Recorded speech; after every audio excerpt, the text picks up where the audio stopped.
Hello, ladies and gentlemen, and once again welcome to HorrorBabble. My name is Ian Gordon, and I will be your narrator today. Today, we will be continuing the Carter series. This will be Randolph Carter's third appearance in the Dream-Quest of Unknown Kadath. Once again, I would like to dedicate this reading to Roomorg magazine for their continued support.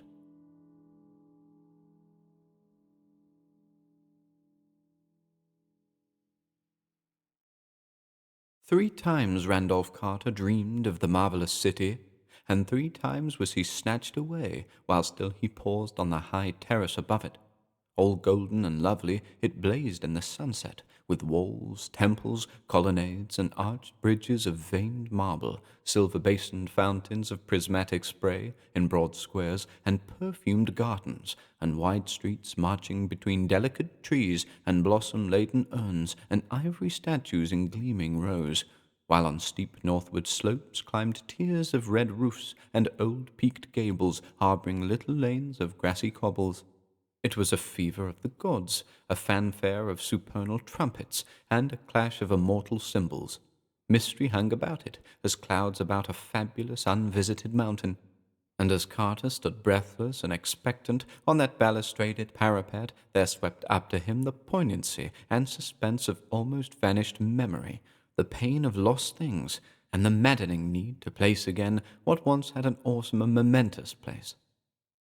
He knew that for him its meaning must once have been supreme, though in what cycle or incarnation he had known it, or whether in dream or in waking, he could not tell. Vaguely it called up glimpses of a far-forgotten first youth, when wonder and pleasure lay in all the mystery of days, and dawn and dusk alike strode forth, prophetic to the eager sound of lutes and song, unclosing fairy gates toward further and surprising marvels.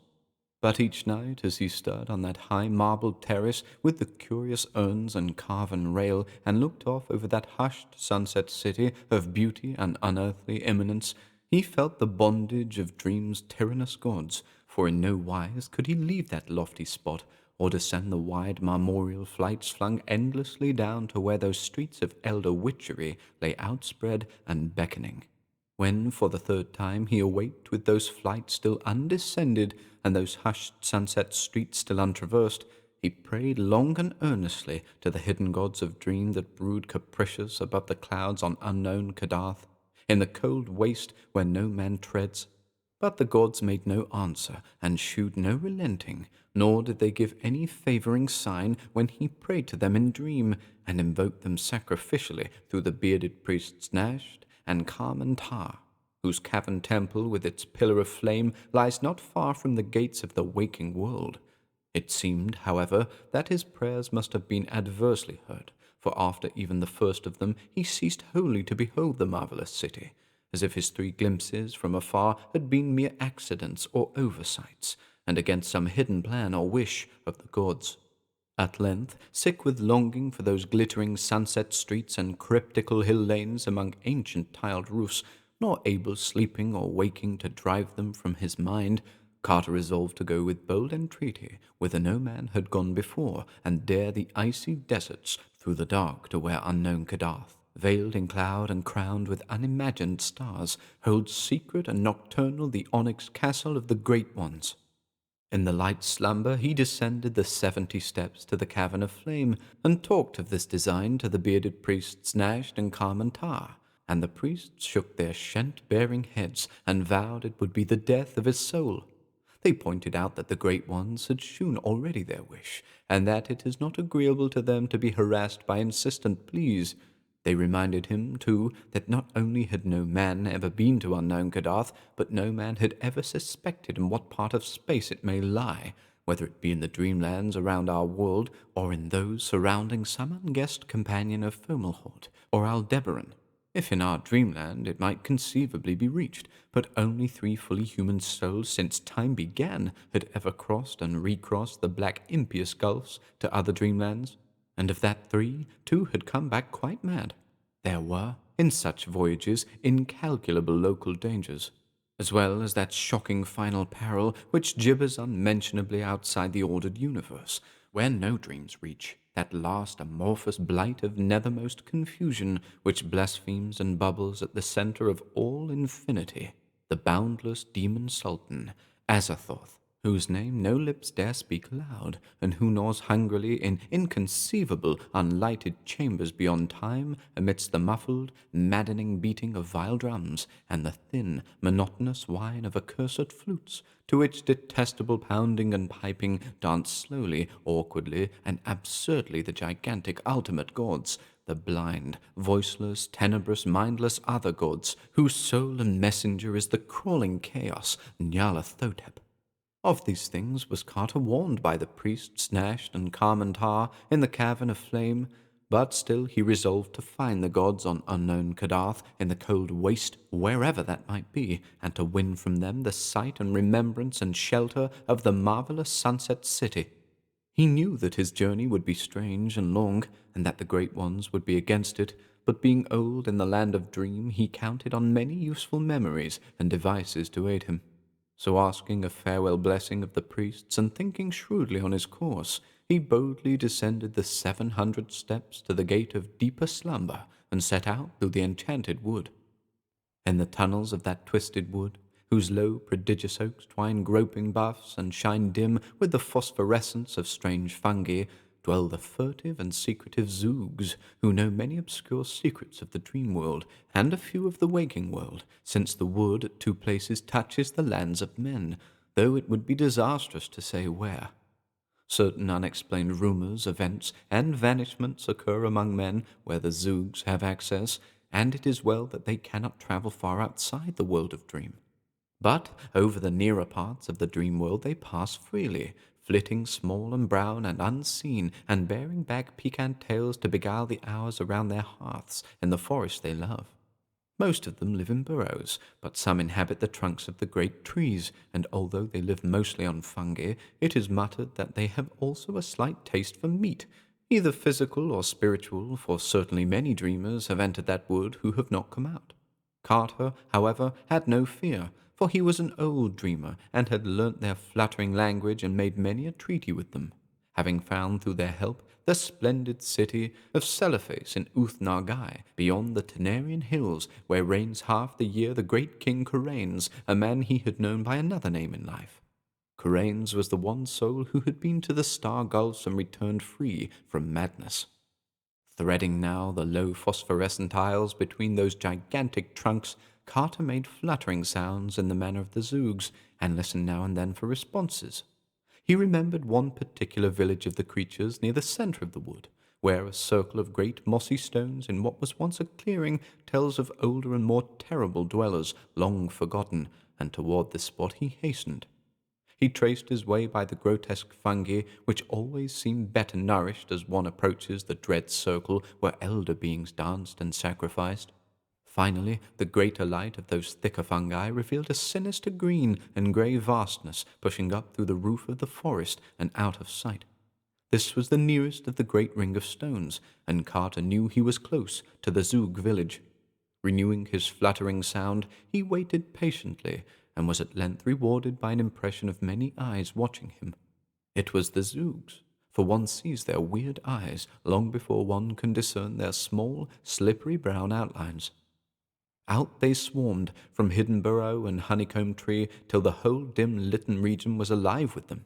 Some of the wilder ones brushed Carter unpleasantly, and one even nipped loathsomely at his ear. But these lawless spirits were soon restrained by their elders. The council of sages, recognizing the visitor, offered a gourd of fermented sap from a haunted tree unlike the others, which had grown from a seed dropped down by someone on the moon, and as Carter drank it ceremoniously, a very strange colloquy began. The Zoogs did not, unfortunately, know where the peak of Kadath lies, nor could they even say whether the cold waste is in our dream world or in another. Rumors of the great ones came equally from all points, and one might only say that they were likelier to be seen on high mountain peaks than in valleys, since on such peaks they dance reminiscently when the moon is above and the clouds beneath. Then one very ancient Zug recalled a thing unheard of by the others, and said that in Ulthar, beyond the river Sky, there still lingered the last copy of those inconceivably old Nicotic manuscripts made by waking men in forgotten boreal kingdoms, and born into the land of dreams when the hairy cannibal Nofkers overcame many-templed Olitho and slew all the heroes of the land of Lomar. Those manuscripts, he said, told much of the gods, and besides, in Ulthar there were men who had seen the signs of the gods, and even one old priest who had scaled a great mountain to behold them dancing by moonlight. He had failed, though his companion had succeeded, and perished namelessly. So Randolph Carter thanked the Zoogs, who fluttered amicably and gave him another gourd of moon-tree wine to take with him, and set out through the phosphorescent wood for the other side, where the rushing sky flows down from the slopes of Lerion, and Hathag and Nir and Ulthar dot the plain. Behind him, furtive and unseen, crept several of the curious Zoogs, for they wished to learn what might befall him, and bear back the legend to their people. The vast oaks grew thicker as he pushed on beyond the village, and he looked sharply for a certain spot where they would thin somewhat, standing quite dead or dying among the unnaturally dense fungi and the rotting mould and mushy logs of their fallen brothers. There he would turn sharply aside, for at that spot a mighty slab of stone rests on the forest floor, and those who have dared approach it say that it bears an iron ring 3 feet wide. Remembering the archaic circle of great mossy rocks and what it was possibly set up for, the Zoogs do not pause near that expansive slab with its huge ring, for they realize that all which is forgotten need not necessarily be dead, and they would not like to see the slab rise slowly and deliberately. Carter detoured at the proper place, and heard behind him the frightened fluttering of some of the more timid Zoogs. He had known they would follow him, so he was not disturbed, for one grows accustomed to the anomalies of these prying creatures. It was twilight when he came to the edge of the wood, and the strengthening glow told him it was the twilight of morning. Over fertile plains rolling down to the sky, he saw the smoke of cottage chimneys, and on every hand were the hedges and ploughed fields and thatched roofs of a peaceful land. Once he stopped at a farmhouse well for a cup of water, and all the dogs barked affrightedly at the inconspicuous Zoogs that crept through the grass behind. At another house, where people were stirring, he asked questions about the gods, and whether they danced often upon Lerion, but the farmer and his wife would only make the elder sign and tell him the way to Nir and Ulthar. At noon he walked through the one broad high street of Nir, which he had once visited and which marked his farthest former travels in this direction, and soon afterward he came to the great stone bridge across the sky, into whose central pier the masons had sealed a living human sacrifice when they built it 1,300 years before. Once on the other side, the frequent presence of cats, who all arched their backs at the trailing Zoogs, revealed the near neighborhood of Ulthar. For in Ulthar, according to an ancient and significant law, no man may kill a cat. Very pleasant were the suburbs of Ulthar, with their little green cottages and neatly fenced farms, and still pleasanter was the quaint town itself, with its old peaked roofs and overhanging upper stories, and numberless chimney-pots and narrow hill streets where one can see old cobbles whenever the graceful cats afford space enough.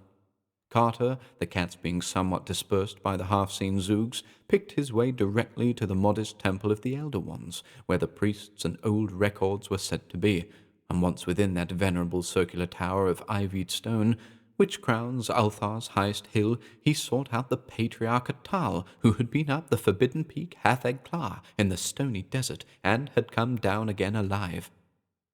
Atal, seated on an ivory dais in a festooned shrine at the top of the temple, was fully 3 centuries old, but still very keen of mind and memory. From him Carter learned many things about the gods, but mainly that they are indeed only Earth's gods, ruling feebly our own dreamland and having no power or habitation elsewhere. They might, Atal said, heed a man's prayer if in good humor, but one must not think of climbing to their onyx stronghold atop Kadath in the cold waste. It was lucky that no man knew where Kadath towers, for the fruits of ascending it would be very grave. Atal's companion, Barzai the Wise, had been drawn screaming into the sky for climbing merely the known peak of Hathag. With unknown Kadath, if ever found, matters would be much worse, for although Earth's gods may sometimes be surpassed by a wise mortal, they are protected by the other gods from outside, whom it is better not to discuss. At least twice in the world's history the other gods set their seal upon Earth's primal granite, once in antediluvian times, as guessed from a drawing in those parts of the Narcotic manuscripts too ancient to be read, and once on Harthag Klar, when Barzai the Wise tried to see Earth's gods dancing by moonlight. So, Atal said, it would be much better to let all gods alone, except in tactful prayers. Carter, though disappointed by Atal's discouraging advice and by the meagre help to be found in the Narcotic manuscripts and the 7 cryptical books of San, did not wholly despair. First, he questioned the old priest about that marvelous sunset city seen from the railed terrace, thinking that perhaps he might find it without the god's aid. But Atal could tell him nothing. Probably, Atal said, the place belonged to his especial dream world and not to the general land of vision that many know, and conceivably it might be on another planet. In that case, Earth's gods could not guide him if they would. But this was not likely, since the stopping of the dream shewed pretty clearly that it was something the Great Ones wished to hide from him. Then Carter did a wicked thing, offering his guileless host so many draughts of the moon wine which the Zoogs had given him that the old man became irresponsibly talkative. Robbed of his reserve, poor Atal babbled freely of forbidden things, telling of a great image reported by travellers as carved on the solid rock of the mountain Grenek on the Isle of Ariab in the southern sea, and hinting that it may be a likeness which Earth's gods once wrought of their own features in the days when they danced by moonlight on that mountain. And he hiccoughed likewise that the features of that image are very strange, so that one might easily recognize them, and that they are sure signs of the authentic race of the gods. Now the use of all this in finding the gods became at once apparent to Carter. It is known that in disguise the younger among the great ones often espouse the daughters of men, so that around the borders of the cold waste wherein stands Kadath, the peasants must all bear their blood. This being so, the way to find that waste must be to see the stone face on Grenek, and mark the features, then, having noted them with care, to search for such features among living men. Where they are plainest and thickest, there must the gods dwell nearest, and whatever stony waste lies back of the villages in that place must be that wherein stands Kadath. Much of the great ones might be learnt in such regions, and those with their blood might inherit little memories very useful to a seeker. They might not know their parentage, for the gods so dislike to be known among men that none can be found who has seen their faces wittingly, a thing which Carter realized even as he sought to scale Kadath. But they would have queer, lofty thoughts misunderstood by their fellows, and would sing of far places and gardens so unlike any known even in dreamland that common folk would call them fools, and from all this one could perhaps learn old secrets of Kadath, or gain hints of the marvelous sunset city which the gods held secret. And more, one might in certain cases see some well-loved child of a god as hostage, or even capture some young god himself, disguised and dwelling amongst men with a comely peasant maiden as his bride. Atal, however, did not know how to find Grenek on its Isle of Ariab, and recommended that Carter follow the singing sky under its bridges down to the southern sea, where no Burgess of Althar has ever been, but whence the merchants come in boats, or with long caravans of mules and 2-wheeled carts.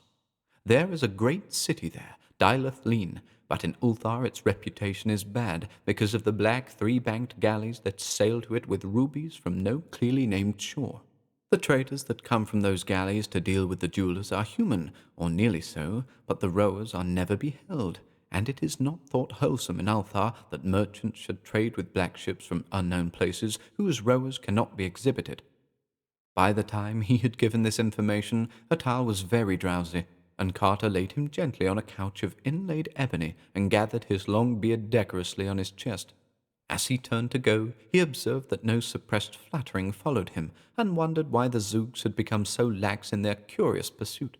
Then he noticed all the sleek, complacent cats of Althar licking their chops with unusual gusto, and recalled the spitting and caterwauling he had faintly heard in lower parts of the temple while absorbed in the old priest's conversation. He recalled, too, the evilly hungry way in which an especially impudent young Zoog had regarded a small black kitten in the cobbled street outside. And because he loved nothing on earth more than small black kittens, he stooped and petted the sleek cats of Althar as they licked their chops, and did not mourn because those inquisitive zoogs would escort him no farther. It was sunset now, so Carter stopped at an ancient inn on a steep little street overlooking the lower town. And as he went out on the balcony of his room and gazed down at the sea of red-tiled roofs and cobbled ways and the pleasant fields beyond, all mellow and magical in the slanted light, he swore that Althar would be a very likely place to dwell in always, were not the memory of a greater sunset city ever goading one on toward unknown perils.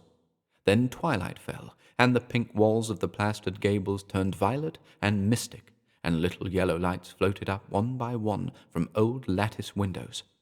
And sweet bells pealed in the temple tower above, and the first star winked softly above the meadows across the sky. With the night came song, and Carter nodded as the lutanists praised ancient days from beyond the filigreed balconies and tessellated courts of simple Ulthar.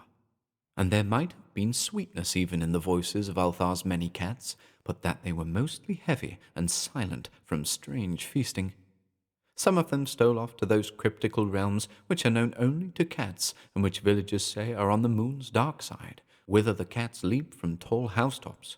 But one small black kitten crept upstairs and sprang in Carter's lap to purr and play, and curled up near his feet when he lay down at last on the little couch whose pillows were stuffed with fragrant, drowsy herbs.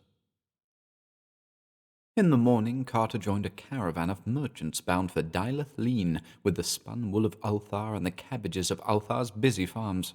And for 6 days they rode with tinkling bells on the smooth road beside the sky, stopping some nights at the inns of little quaint fishing towns, and on other nights camping under the stars while snatches of boatmen's songs came from the placid river.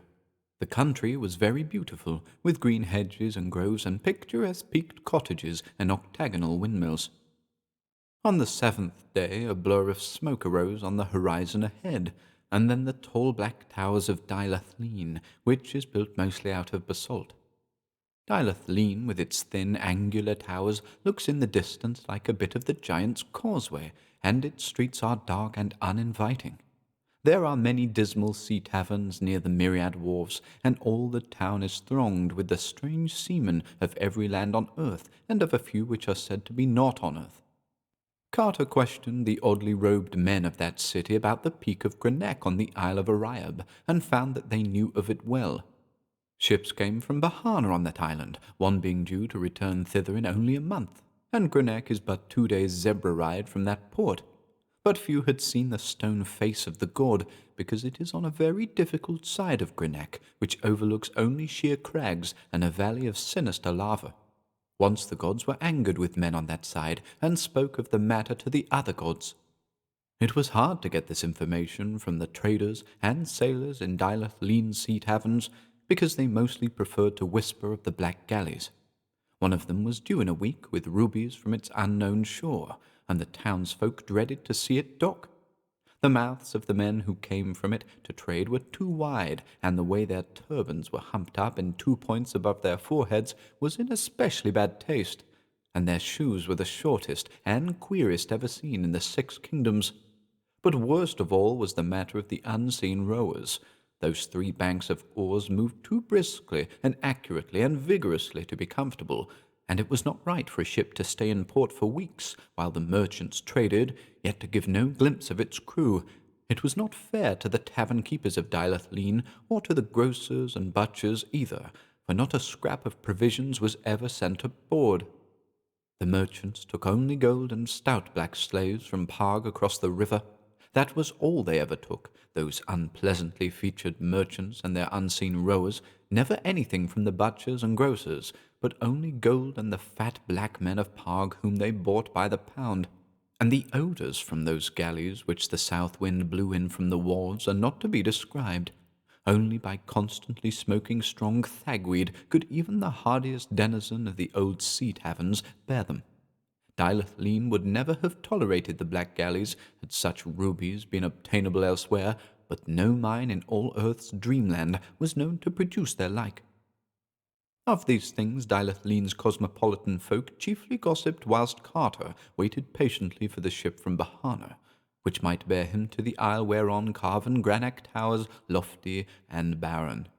Meanwhile he did not fail to seek through the haunts of far travellers for any tales they might have concerning Kadath in the cold waste, or a marvellous city of marble walls and silver fountains seen below terraces in the sunset. Of these things, however, he learned nothing, though he once thought that a certain old slant-eyed merchant looked queerly intelligent when the cold waste was spoken of. This man was reputed to trade with the horrible stone villages on the icy desert plateau of Leng, which no healthy folk visit, and whose evil fires are seen at night from afar. He was even rumoured to have dealt with that high priest not to be described, which wears a yellow silken mask over its face and dwells all alone in a prehistoric stone monastery. That such a person might well have had nibbling traffic with such beings as may conceivably dwell in the cold waste was not to be doubted, but Carter soon found that it was no use questioning him. Then the black galley slipped into the harbour, past the basalt mole and the tall lighthouse, silent and alien, and with a strange stench that the south wind drove into the town.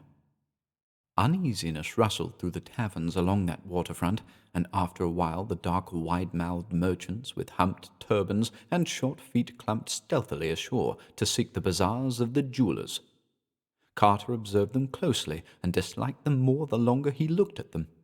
Then he saw them drive the stout black man of Pog up the gangplank grunting and sweating into that singular galley, and wondered in what lands, or if in any lands at all, those fat, pathetic creatures might be destined to serve.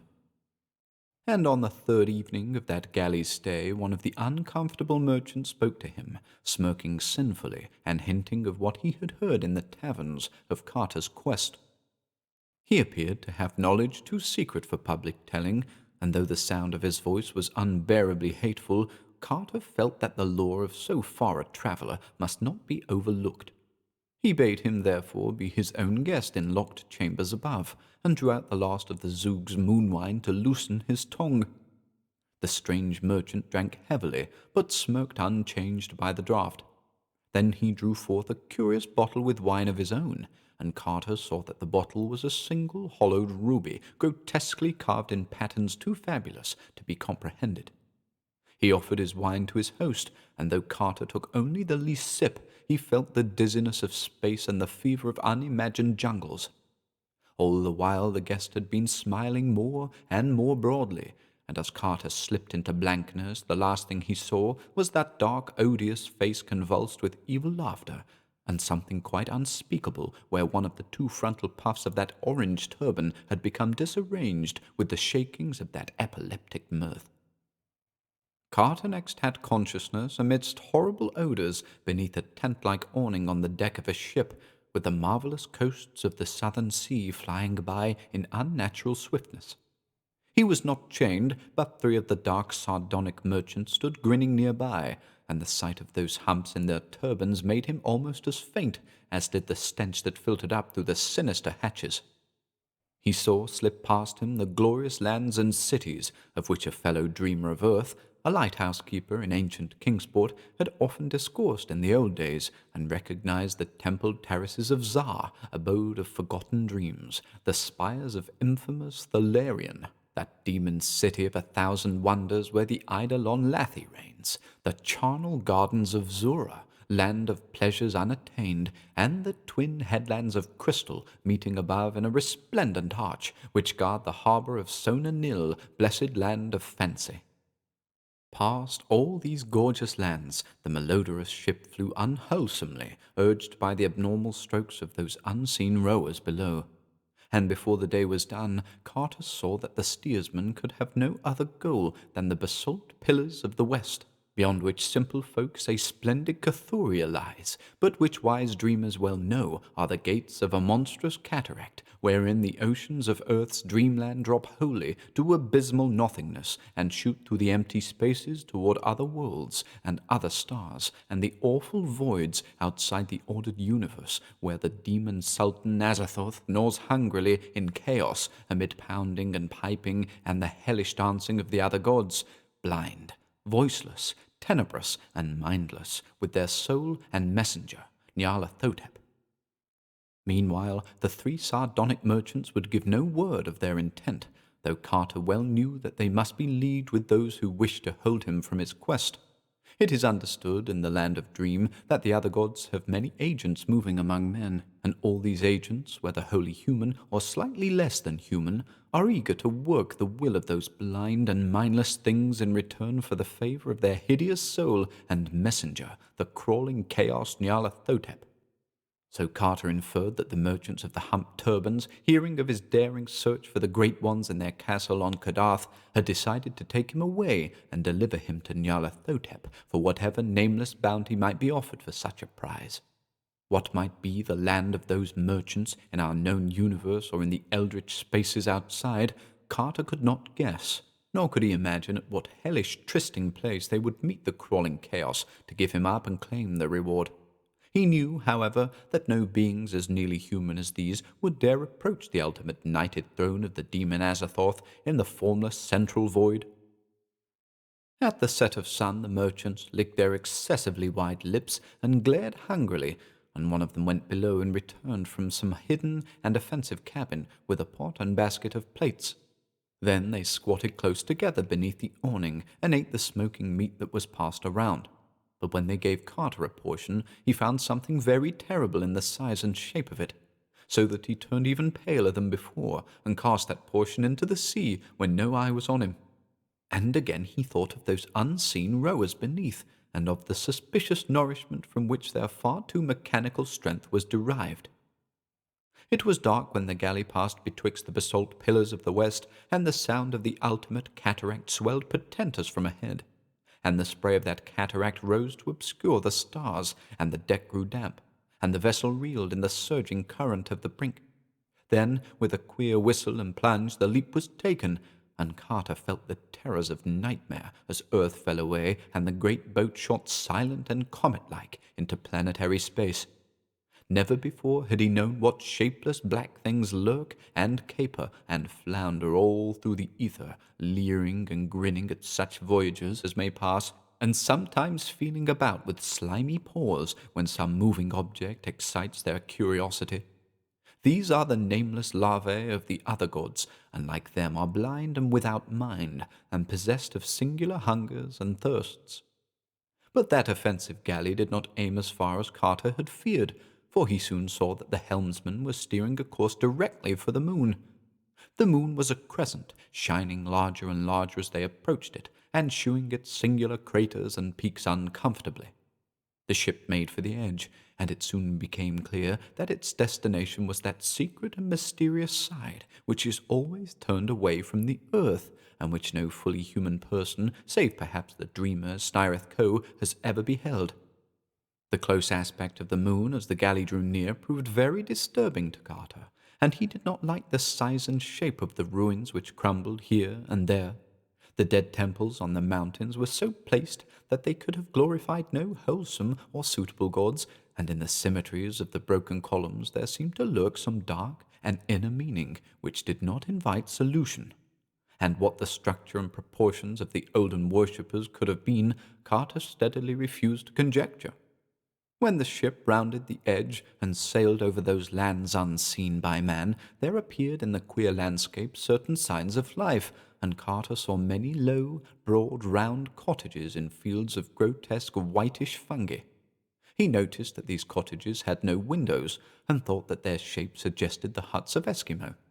Then he glimpsed the oily waves of a sluggish sea, and knew that the voyage was once more to be by water, or at least through some liquid. The galley struck the surface with a peculiar sound, and the odd elastic way the waves received it was very perplexing to Carter. They now slid along at great speed, once passing and hailing another galley of kindred form, but generally seeing nothing but that curious sea and a sky that was black and star-strewn, even though the sun shone scorchingly in it. There presently rose ahead the jagged hills of a leprous-looking coast, and Carter saw the thick, unpleasant grey towers of a city. The way they leaned and bent, the manner in which they were clustered, and the fact that they had no windows at all, was very disturbing to the prisoner, and he bitterly mourned the folly which had made him sip the curious wine of that merchant with the humped turban. As the coast drew nearer and the hideous stench of that city grew stronger, he saw upon the jagged hills many forests, some of whose trees he recognized as akin to that solitary moon tree in the enchanted wood of earth, from whose sap the small brown zoogs ferment their peculiar wine. Carter could now distinguish moving figures on the noisome wharves ahead, and the better he saw them, the worse he began to fear and detest them. For they were not men at all, or even approximately men, but great, greyish-white slippery things which could expand and contract at will, and whose principal shape, though it often changed, was that of a sort of toad without any eyes, but with a curiously vibrating mass of short pink tentacles on the end of its blunt, vague snout. These objects were waddling busily about the wharves, moving bales and crates and boxes with preternatural strength, and now and then hopping on or off some anchored galley with long oars in their fore paws. And now and then one would appear driving a herd of clumping slaves, which indeed were approximate human beings, with wide mouths like those merchants who traded in Dilathleen. Only these herds, being without turbans or shoes or clothing, did not seem so very human after all. Some of these slaves, the fatter ones, whom a sort of overseer would pinch experimentally, were unloaded from ships and nailed in crates which workers pushed into low warehouses or loaded on great lumbering vans. Once a van was hitched up and driven off, and the fabulous thing which drew it was such that Carter gasped, even after having seen the other monstrosities of that hateful place. Now and then a small herd of slaves, dressed and turbaned like the dark merchants, would be driven aboard a galley, followed by a great crew of the slippery grey toad things as officers, navigators, and rowers. And Carter saw that the almost human creatures were reserved for the more ignominious kinds of servitude which required no strength, such as steering and cooking, fetching and carrying, and bargaining with men on the earth or other planets where they traded. These creatures must have been convenient on earth, for they were truly not unlike men when dressed and carefully shorn and turbaned, and could haggle in the shops of men without embarrassment or curious explanations. But most of them, unless lean and ill-favoured, were unclothed and packed in crates and drawn off in lumbering lorries by fabulous things. Occasionally other beings were unloaded and crated, some very like these semi-humans, some not so similar, and some not similar at all. And he wondered if any of the poor stout black men of Parg were left to be unloaded and crated and shipped inland in those obnoxious drays. When the galley landed at a greasy-looking quay of spongy rock, a nightmare horde of toad things wiggled out of the hatches, and two of them seized Carter and dragged him ashore. The smell and aspect of that city are beyond telling, and Carter held only scattered images of the tiled streets and black doorways and endless precipices of great vertical walls without windows. At length he was dragged within a low doorway and made to climb infinite steps in pitch blackness. It was, apparently, all one to the toad things whether it were light or dark. The odour of the place was intolerable, and when Carter was locked into a chamber and left alone, he scarcely had strength to crawl around and ascertain its form and dimensions. It was circular and about 20 feet across. From then on, time ceased to exist. At intervals food was pushed in, but Carter would not touch it. What his fate would be, he did not know, but he felt that he was held for the coming of that frightful soul and messenger of infinity's other gods, the crawling chaos Nyarlathotep. Finally, after an unguessed span of hours or days, the great stone door swung wide again, and Carter was shoved down the stairs and out into the red-litten streets of that fearsome city. It was night on the moon, and all through the town were stationed slaves bearing torches. In a detestable square, a sort of procession was formed, 10 of the toad things and 24 almost human torch-bearers, 11 on either side, and 1 each before and behind. Carter was placed in the middle of the line, 5 toad things ahead and 5 behind, and 1 almost human torch-bearer on each side of him. Certain of the toad things produced disgustingly carven flutes of ivory and made loathsome sounds. To that hellish piping the column advanced out of the tiled streets and into nighted plains of obscene fungi, soon commencing to climb one of the lower and more gradual hills that lay behind the city. That on some frightful slope or blasphemous plateau the crawling chaos waited, Carter could not doubt, and he wished that the suspense might soon be over. The whining of those impious flutes was shocking, and he would have given worlds for some even half-normal sound. But these toad things had no voices, and the slaves did not talk. Then, through that star-specked darkness, there did come a normal sound. It rolled from the higher hills, and from all the jagged peaks around it was caught up and echoed in a swelling pandemoniac chorus. It was the midnight yell of the cat, and Carter knew at last that the old village folk were right when they made low guesses about the cryptical realms which are known only to cats, and to which the elders among cats repair by stealth nocturnally, springing from high housetops. Verily, it is to the moon's dark side that they go to leap and gambol on the hills and converse with ancient shadows, and here amidst that column of fetid things Carter heard their homely, friendly cry, and thought of the steep roofs and warm hearths and little lighted windows of home. Now much of the speech of cats was known to Randolph Carter, and in this far terrible place he uttered the cry that was suitable. But that he need not have done, for even as his lips opened, he heard the chorus wax and draw nearer, and saw swift shadows against the stars as small graceful shapes leaped from hill to hill in gathering legions. The call of the clan had been given, and before the foul procession had time even to be frightened, a cloud of smothering fur and a phalanx of murderous claws were tidily and tempestuously upon it. The flute stopped, and there were shrieks in the night. Dying, almost human screamed, and cats spit and yowled and roared, but the toad things made never a sound as their stinking green ichor oozed fatally upon that porous earth with the obscene fungi. It was a stupendous sight while the torches lasted, and Carter had never before seen so many cats.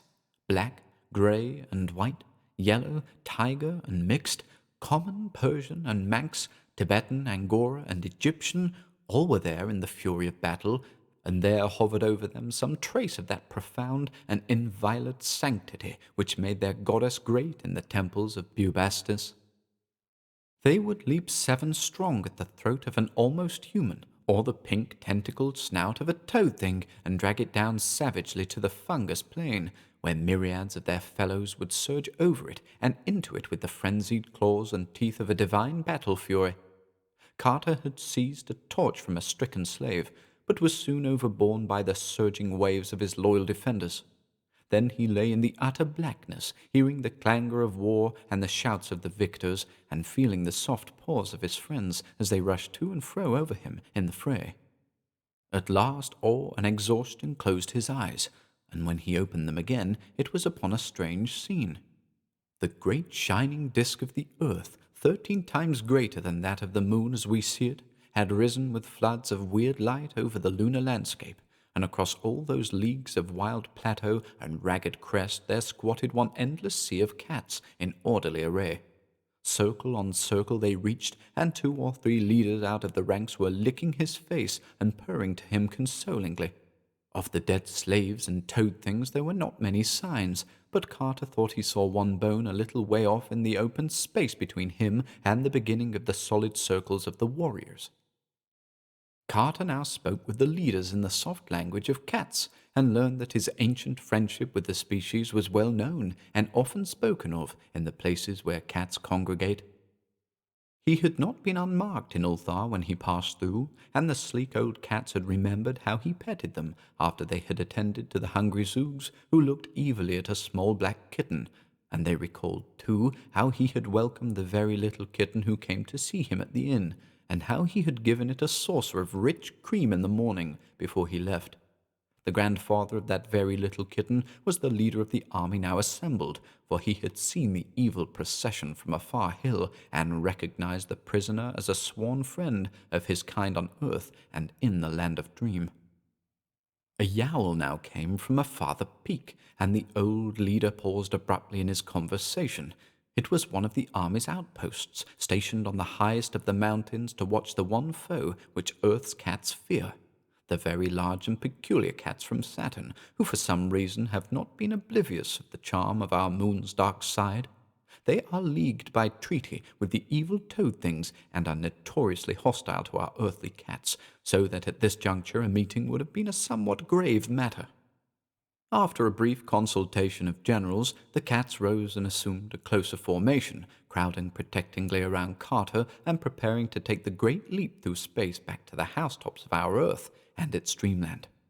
The old field marshal advised Carter to let himself be borne along smoothly and passively in the massed ranks of furry leapers, and told him how to spring when the rest sprang and land gracefully when the rest landed.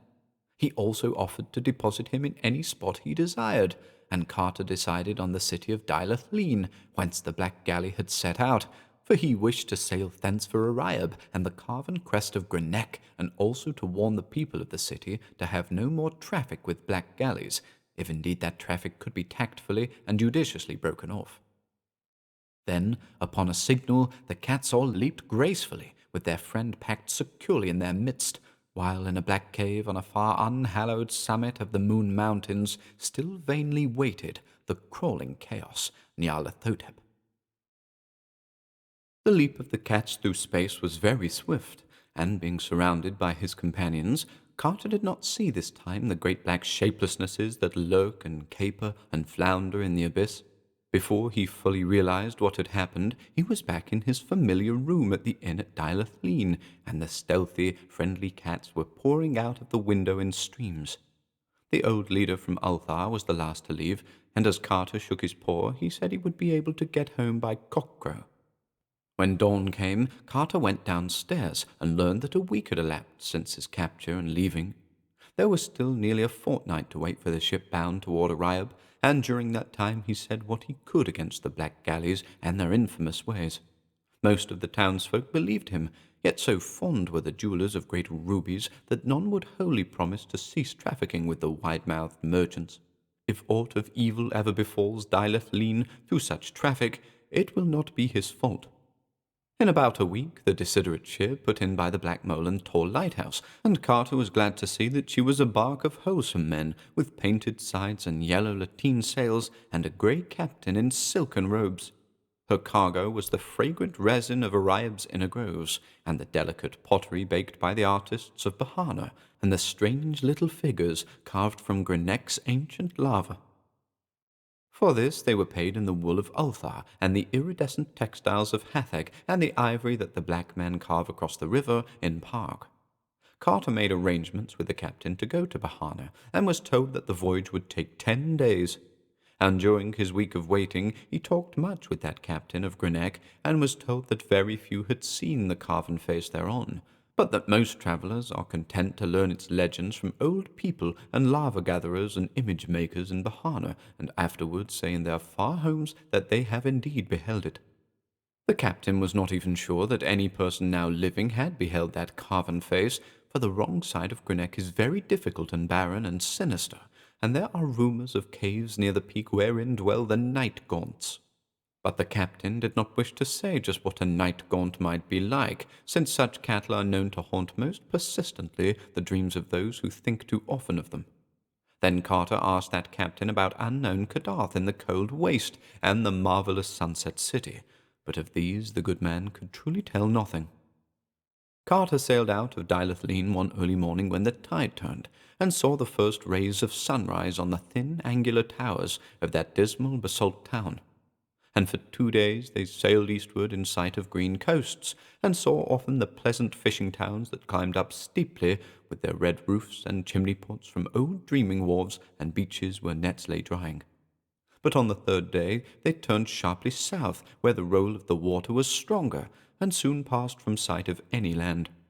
On the 5th day the sailors were nervous, but the captain apologized for their fears, saying that the ship was about to pass over the weedy walls and broken columns of a sunken city too old for memory, and that when the water was clear one could see so many moving shadows in that deep place that simple folk disliked it. He admitted, moreover, that many ships had been lost in that part of the sea, having been hailed when quite close to it, but never seen again. That night the moon was very bright, and one could see a great way down in the water. There was so little wind that the ship could not move much, and the ocean was very calm. Looking over the rail, Carter saw many fathoms deep the dome of a great temple, and in front of it an avenue of unnatural sphinxes leading to what was once a public square. Dolphins sported merrily in and out of the ruins, and porpoises revelled clumsily here and there, sometimes coming to the surface and leaping clear out of the sea. As the ship drifted on a little, the floor of the ocean rose in hills, and one could clearly mark the lines of ancient climbing streets and the washed-down walls of myriad little houses. Then the suburbs appeared, and finally a great lone building on a hill, of simpler architecture than the other structures, and in much better repair. It was dark and low, and covered 4 sides of a square, with a tower at each corner, a paved court in the centre, and small, curious round windows all over it. Probably it was of basalt, though weeds draped the greater part, and such was its lonely and impressive place on that far hill that it may have been a temple or monastery. Some phosphorescent fish inside it gave the small round windows an aspect of shining, and Carter did not blame the sailors much for their fears. Then, by the watery moonlight, he noticed an odd high monolith in the middle of that central court, and saw that something was tied to it. And when, after getting a telescope from the captain's cabin, he saw that that bound thing was a sailor in the silk robes of Oriab, head downward and without any eyes, he was glad that a rising breeze soon took the ship ahead to more healthy parts of the sea. The next day they spoke with a ship with violet sails bound for Zar, in the land of forgotten dreams, with bulbs of strange-coloured lilies for cargo. And on the evening of the 11th day they came in sight of the Isle of Oriab, with Greenock rising jagged and snow-crowned in the distance. Oriab is a very great isle, and its port of Bahana a mighty city. The wharves of Bahana are of porphyry, and the city rises in great stone terraces behind them, having streets of steps that are frequently arched over by buildings and the bridges between buildings. There is a great canal which goes under the whole city in a tunnel with granite gates and leads to the inland lake of Yath, on whose farther shore are the vast clay-brick ruins of a primal city whose name is not remembered. As the ship drew into the harbour at evening, the twin beacons Thon and Thal gleamed a welcome, and in all the million windows of Bahana's terraces mellow lights peeped out quietly and gradually as the stars peep out overhead in the dusk, till that steep and climbing seaport became a glittering constellation hung between the stars of heaven and the reflections of those stars in the still harbour. The captain, after landing, made Carter a guest in his own small house on the shore of Yath, where the rear of the town slopes down to it, and his wife and servants brought strange, toothsome foods for the traveller's delight. And in the days after that, Carter asked for rumours and legends of Greenock in all the taverns and public places where lava-gatherers and image-makers meet, but could find no one who had been up the higher slopes or seen the carven face. Greenock was a hard mountain, with only an accursed valley behind it, and besides, one could never depend on the certainty that night gaunts are altogether fabulous. When the captain sailed back to Dylath-Leen, Carter took quarters in an ancient tavern opening on an alley of steps in the original part of the town, which is built of brick and resembles the ruins of Yath's farther shore. Here he laid his plans for the ascent of Greenock, and correlated all that he had learned from the lava-gatherers about the roads thither. The keeper of the tavern was a very old man, and had heard so many legends that he was a great help. He even took Carter to an upper room in that ancient house, and shewed him a crude picture which a traveller had scratched on the clay wall in the olden days, when men were bolder and less reluctant to visit Greenock's higher slopes. The old tavern-keeper's great-grandfather had heard from his great-grandfather that the traveller who scratched that picture had climbed Greenock and seen the carven face, here drawing it for others to behold. But Carter had very great doubts, since the large rough features on the wall were hasty and careless, and wholly overshadowed by a crowd of little companion shapes in the worst possible taste, with horns and wings and claws and curling tails. At last, having gained all the information he was likely to gain in the taverns and public places of Bahana, Carter hired a zebra and set out one morning on the road by Yath's shore for those inland parts wherein towers stony Greenock. On his right were rolling hills and pleasant orchards and neat little stone farmhouses, and he was much reminded of those fertile fields that flank the sky. By evening he was near the nameless ancient ruins on Yath's farther shore, and though old lava-gatherers had warned him not to camp there at night, he tethered his zebra to a curious pillar before a crumbling wall, and laid his blanket in a sheltered corner beneath some carvings whose meaning none could decipher. Around him he wrapped another blanket, for the nights are cold in Oriab. And when upon awaking once he thought he felt the wings of some insect brushing his face, he covered his head altogether, and slept in peace, till roused by the magar birds in distant resin groves. The sun had just come up over the great slope whereon leagues of primal brick foundations and worn walls and occasional cracked pillars and pedestals stretched down desolate to the shore of Yath, and Carter looked about for his tethered zebra. Great was his dismay to see that docile beast stretched prostrate beside the curious pillar to which it had been tied, and still greater was he vexed on finding that the steed was quite dead, with its blood all sucked away through a singular wound in its throat. His pack had been disturbed, and several shiny knickknacks taken away, and all around on the dusty soil were great webbed footprints for which he could not in any way account. The legends and warnings of lava-gatherers occurred to him, and he thought of what had brushed his face in the night. Then he shouldered his pack and strode on toward Greenock, though not without a shiver when he saw close to him as the highway passed through the ruins a great gaping arch low in the wall of an old temple, with steps leading down into darkness farther than he could peer. His course now led uphill through wilder and partly wooded country, and he saw only the huts of charcoal burners and the camps of those who gathered resin from the groves. The whole air was fragrant with balsam, and all the magar birds sang blithely as they flashed their 7 colors in the sun. Near sunset, he came on a new camp of lava-gatherers returning with laden sacks from Greenock's lower slopes, and here he also camped, listening to the songs and tales of the men and overhearing what they whispered about a companion they had lost. He had climbed high to reach a mass of fine lava above him, and at nightfall did not return to his fellows.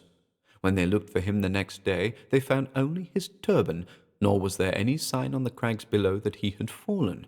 They did not search any more, because the old men among them said it would be of no use. No one ever found what the night gaunts took, though those beasts themselves were so uncertain as to be almost fabulous. Carter asked them if night gaunts sucked blood and liked shiny things and left webbed footprints, but they all shook their heads negatively and seemed frightened at his making such an inquiry. When he saw how taciturn they had become, he asked them no more, but went to sleep in his blanket. The next day he rose with the lava-gatherers and exchanged farewells as they rode west, and he rode east on a zebra he had bought of them. Their older men gave him blessings and warnings, and told him he had better not climb too high on Greenock, but while he thanked them heartily, he was in no wise dissuaded. For still did he feel that he must find the gods on unknown Kadath and win from them away to that haunting and marvelous city in the sunset. By noon, after a long uphill ride, he came upon some abandoned brick villages of the hill people who had once dwelt thus close to Greenock, and carved images from its smooth lava. Here they had dwelt till the days of the old tavern-keeper's grandfather, but about that time they felt that their presence was disliked. Their homes had crept even up the mountain slope, and the higher they built, the more people they would miss when the sun rose. At last they decided it would be better to leave altogether, since things were sometimes glimpsed in the darkness which no one could interpret favorably. So in the end all of them went down to the sea and dwelt in Bahana, inhabiting a very old quarter and teaching their sons the old art of image-making, which to this day they carry on. It was from these children of the exiled hill people that Carter had heard the best tales about Greenock when searching through Bahana's ancient taverns. All this time the great gaunt side of Greenock was looming up higher and higher as Carter approached it. There were sparse trees on the lower slope, and feeble shrubs above them, and then the bare hideous rock rose spectral into the sky to mix with frost and ice and eternal snow. Carter could see the rifts and ruggedness of that sombre stone, and did not welcome the prospect of climbing it. In places there were solid streams of lava, and scoriac heaps that littered slopes and ledges. 90 aeons ago, before even the gods had danced upon its pointed peak, that mountain had spoken with fire and roared with the voices of the inner thunders. Now it towered all silent and sinister, bearing on the hidden side that secret Titan image whereof rumour told. And there were caves in that mountain, which might be empty and alone with elder darkness, or might, if legend spoke truly, hold horrors of a form not to be surmised. The ground sloped upward to the foot of Greenock, thinly covered with scrub oaks and ash trees, and strewn with bits of rock, lava, and ancient cinder. There were the charred embers of many camps, where the lava-gatherers were wont to stop, and several rude altars which they had built either to propitiate the Great Ones or to ward off what they dreamed of in Grenec's high passes and labyrinthine caves. At evening Carter reached the farthermost pile of embers and camped for the night, tethering his zebra to a sapling and wrapping himself well in his blanket before going to sleep. And all through the night a voonith howled distantly from the shore of some hidden pool, but Carter felt no fear of that amphibious terror, since he had been told with certainty that not one of them dares even approach the slopes of Greenock. In the clear sunshine of morning, Carter began the long ascent, taking his zebra as far as that useful beast could go, but tying it to a stunted ash tree when the floor of the thin road became too steep. Thereafter he scrambled up alone, first through the forest with its ruins of old villages in overgrown clearings, and then over the tough grass, where anemic shrubs grew here and there. He regretted coming clear of the trees, since the slope was very precipitous and the whole thing rather dizzying.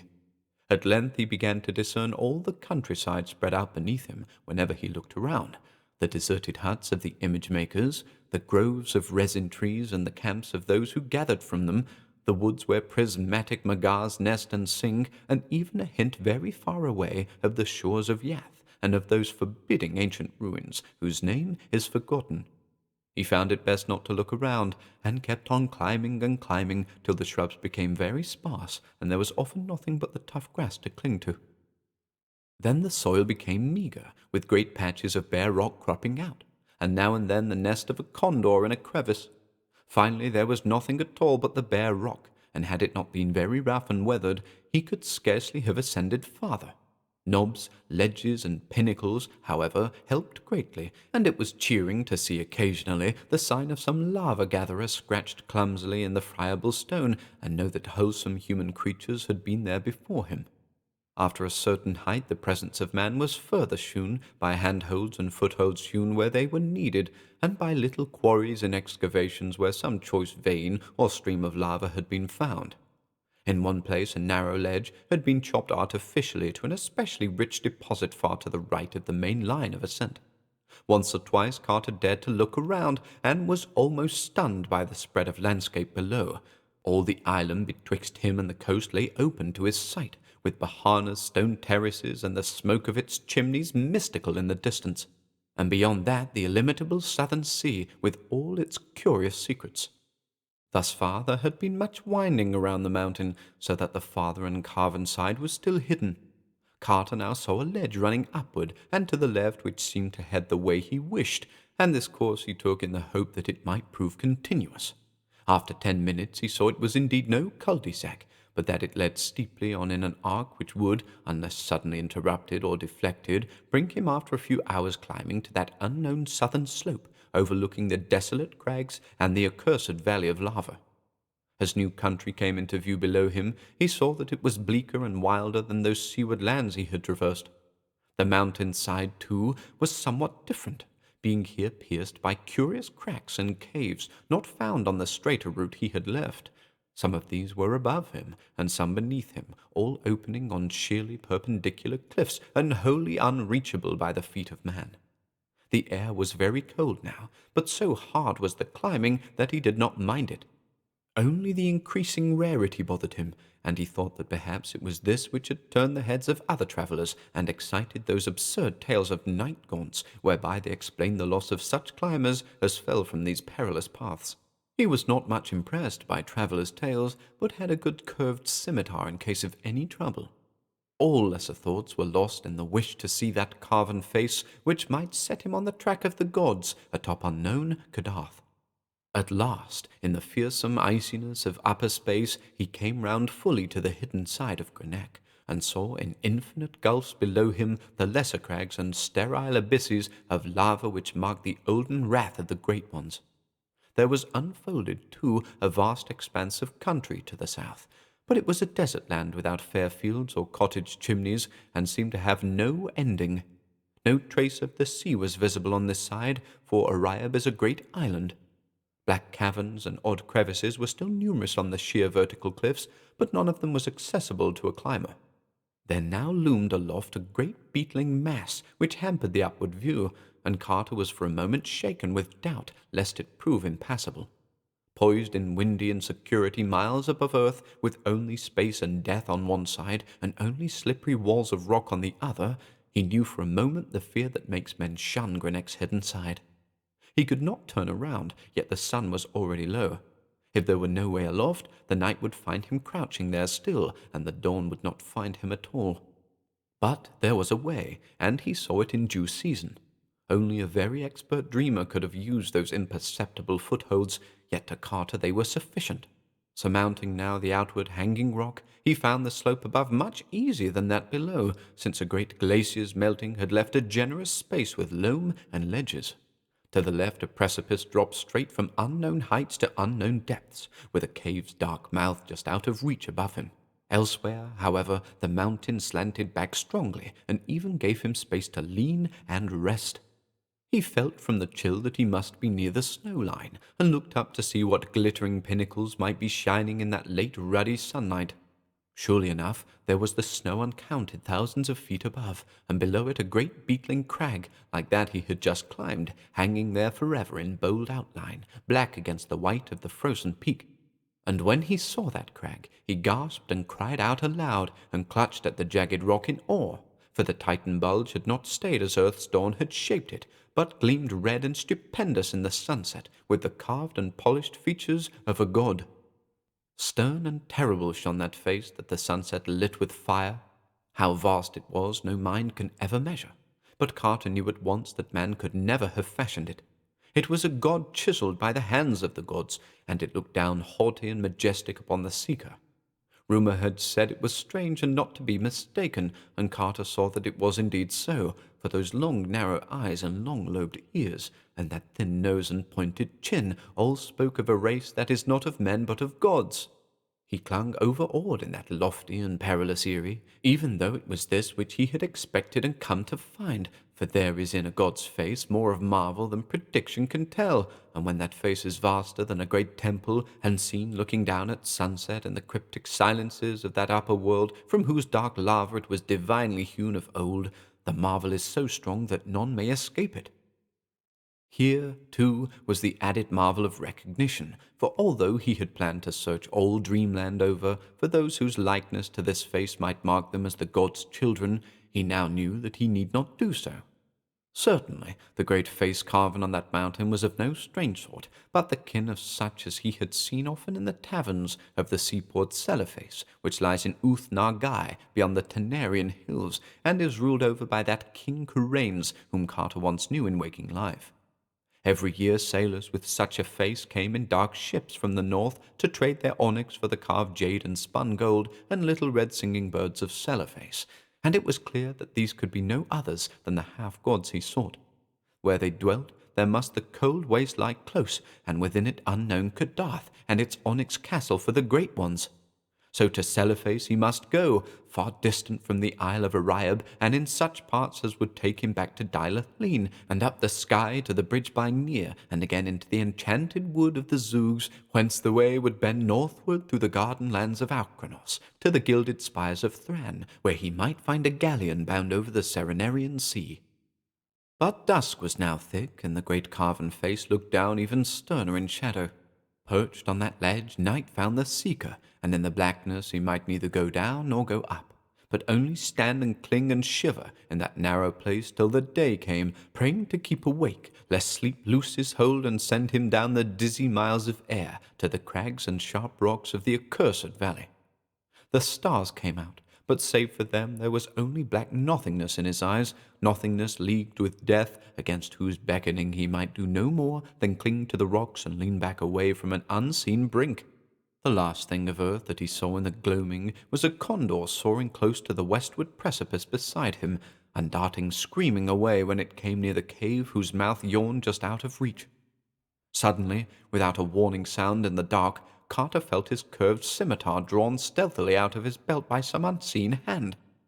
Then he heard it clatter down over the rocks below, and between him and the Milky Way he thought he saw a very terrible outline of something noxiously thin and horned and tailed and bat-winged. Other things, too, had begun to blot out patches of stars west of him, as if a flock of vague entities were flapping thickly and silently out of that inaccessible cave in the face of the precipice. Then a sort of cold, rubbery arm seized his neck, and something else seized his feet, and he was lifted inconsiderately up and swung about in space. Another minute and the stars were gone, and Carter knew that the night gaunts had got him. They bore him breathless into that cliffside cavern and through monstrous labyrinths beyond. When he struggled, as at first he did by instinct, they tickled him with deliberation. They made no sound at all themselves, and even their membranous wings were silent. They were frightfully cold and damp and slippery, and their paws needed one detestably. Soon they were plunging hideously downward through inconceivable abysses in a whirling, giddying, sickening rush of dank, tomb-like air, and Carter felt they were shooting into the ultimate vortex of shrieking and demonic madness. He screamed again and again, but whenever he did so the black paws tickled him with greater subtlety. Then he saw a sort of grey phosphorescence about, and guessed they were coming even to that inner world of subterrene horror of which dim legends tell, and which is litten only by the pale death-fire wherewith reeks the ghoulish air and the primal mists of the pits at earth's core. At last, far below him, he saw faint lines of grey and ominous pinnacles, which he knew must be the fabled peaks of Thok. Awful and sinister they stand in the haunted dusk of sunless and eternal depths, higher than man may reckon, unguarding terrible valleys where the poles crawl and burrow nastily. But Carter preferred to look at them than at his captors, which were indeed shocking and uncouth black beings with smooth, oily, whale-like surfaces, unpleasant horns that curved inward toward each other, bat wings whose beating made no sound, ugly, prehensile paws, and barbed tails that lashed needlessly and disquietingly. And worst of all, they never spoke or laughed, and never smiled because they had no faces at all to smile with, but only a suggestive blankness where a face ought to be. All they ever did was clutch and fly and tickle. That was the way of night gaunts. As the band flew lower, the peaks of Thok rose grey and towering on all sides, and one saw clearly that nothing lived on that austere and impassive granite of the endless twilight. At still lower levels, the death fires in the air gave out, and one met only the primal blackness of the void, save aloft where the thin peaks stood out goblin-like.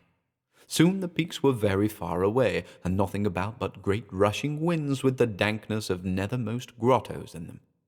Then in the end the night gaunts landed on a floor of unseen things, which felt like layers of bones, and left Carter all alone in that black valley. To bring him thither was the duty of the night gaunts that guard Greenock, and this done, they flapped away silently. When Carter tried to trace their flight, he found he could not, since even the peaks of Thok had faded out of sight. There was nothing anywhere but blackness and horror and silence and bones. Now Carter knew from a certain source that he was in the Vale of Nath, where crawl and burrow the enormous bowls, but he did not know what to expect, because no one has ever seen a bowl, or even guessed what such a thing may be like. Bowls are known only by dim rumour, from the rustling they make amongst mountains of bones and the slimy touch they have when they wriggle past one. They cannot be seen, because they creep only in the dark. Carter did not wish to meet a bowl, so listened intently for any sound in the unknown depths of bones about him. Even in this fearsome place he had a plan and an objective, for whispers of Nath and its approaches were not unknown to one with whom he had talked much in the old days. In brief, it seemed fairly likely that this was the spot into which all the ghouls of the waking world cast the refuse of their feastings, and that, if he but had good luck, he might stumble upon that mighty crag taller even than Thok's peaks, which marks the edge of their domain. Showers of bones would tell him where to look, and once found he could call to a ghoul to let down a ladder, for strange to say, he had a very singular link with these terrible creatures. A man he had known in Boston, a painter of strange pictures with a secret studio in an ancient and unhallowed alley near a graveyard, had actually made friends with the ghouls, and had taught him to understand the simpler part of their disgusting meeping and glibbering. This man had vanished at last, and Carter was not sure but that he might find him now, and use for the first time in dreamland that far-away English of his dim waking life. In any case, he felt he could persuade a ghoul to guide him out of Nath, and it would be better to meet a ghoul which one can see than a bowl which one cannot see. So Carter walked in the dark and ran when he thought he heard something among the bones underfoot. Once he bumped into a stony slope and knew it must be the base of one of Thok's peaks. Then at last he heard a monstrous rattling and clatter which reached far up in the air, and became sure he had come nigh the crag of the ghouls. He was not sure he could be heard from this valley miles below, but realized that the inner world has strange laws. As he pondered, he was struck by a flying bone, so heavy that it must have been a skull, and therefore, realizing his nearness to the fateful crag, he sent up as best he might that meeping cry which is the call of the ghoul. Sound travels slowly, so that it was some time before he heard an answering glimmer, but it came at last, and before long he was told that a rope ladder would be lowered. The wait for this was very tense, since there was no telling what might not have been stirred up among those bones by his shouting. Indeed, it was not long before he actually did hear a vague rustling afar off. As this thoughtfully approached, he became more and more uncomfortable, for he did not wish to move away from the spot where the ladder would come. Finally the tension grew almost unbearable, and he was about to flee in panic when the thud of something on the newly heaped bones nearby drew his notice from the other sound. It was the ladder, and after a minute of groping he had it taut in his hands. But the other sound did not cease, and followed him even as he climbed. He had gone fully 5 feet from the ground when the rattling beneath waxed emphatic, and was a good 10 feet up when something swayed the ladder from below. At a height which must have been 15 or 20 feet, he felt his whole side brushed by a great slippery length, which grew alternately convex and concave with wriggling, and thereafter he climbed desperately to escape the unendurable nuzzling of that loathsome and overfed bowl, whose form no man might see. 4 hours he climbed with aching arms and blistered hands, seeing again the grey death-fire and Thok's uncomfortable pinnacles. At last he discerned above him the projecting edge of the great crag of the ghouls, whose vertical side he could not glimpse, and hours later he saw a curious face peering over it, as a gargoyle peers over a parapet of Notre Dame. This almost made him lose his hold through faintness, but a moment later he was himself again, for his vanished friend, Richard Pickman, had once introduced him to a ghoul, and he knew well their canine faces and slumping forms and unmentionable idiosyncrasies. So he had himself well under control when that hideous thing pulled him out of the dizzy emptiness over the edge of the crag, and did not scream at the partly consumed refuse heaped at one side, or at the squatting circles of ghouls who gnawed and watched curiously. He was now on a dim-litten plain whose sole topographical features were great boulders and the entrances of burrows. The ghouls were in general respectful, even if one did attempt to pinch him, while several others eyed his leanness speculatively. Through patient glibbering he made inquiries regarding his vanished friend, and found he had become a ghoul of some prominence in abysses nearer the waking world. A greenish elderly ghoul offered to conduct him to Pickman's present habitation, so despite a natural loathing he followed the creature into a capacious burrow and crawled after him for hours in the blackness of rank mould. They emerged on a dim plain strewn with singular relics of earth, old gravestones, broken urns, and grotesque fragments of monuments, and Carter realized with some emotion that he was probably nearer the waking world than at any other time since he had gone down the 700 steps from the cavern of flame to the gate of deeper slumber. There, on a tombstone of 1768, stolen from the Granary Burying Ground in Boston, sat the ghoul which was once the artist Richard Upton Pickman. It was naked and rubbery, and had acquired so much of the ghoulish physiognomy that its human origin was already obscure.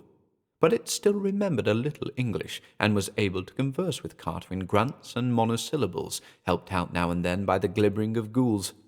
When it learned that Carter wished to get to the Enchanted Wood, and from there to the city of Celephas in Uthnagai beyond the Tenarian hills, it seemed rather doubtful, for these ghouls of the waking world do no business in the graveyards of Upper Dreamland, leaving that to the web-footed womps that are spawned in dead cities, and many things intervene betwixt their gulf and the Enchanted Wood, including the terrible kingdom of the Gugs. The Gugs, hairy and gigantic, once reared stone circles in that wood and made strange sacrifices to the other gods and the crawling chaos Nyarlathotep, until one night an abomination of theirs reached the ears of Earth's gods, and they were banished to caverns below. Only a great trapdoor of stone with an iron ring connects the abyss of the earth ghouls with the enchanted wood, and this the Gugs are afraid to open because of a curse. That a mortal dreamer could traverse their cavern realm and leave by that door is inconceivable, for mortal dreamers were their former food, and they have legends of the toothsomeness of such dreamers, even though banishment has restricted their diet to the ghasts, those repulsive beings which die in the light and which live in the vaults of Zin and leap on long hind legs like kangaroos.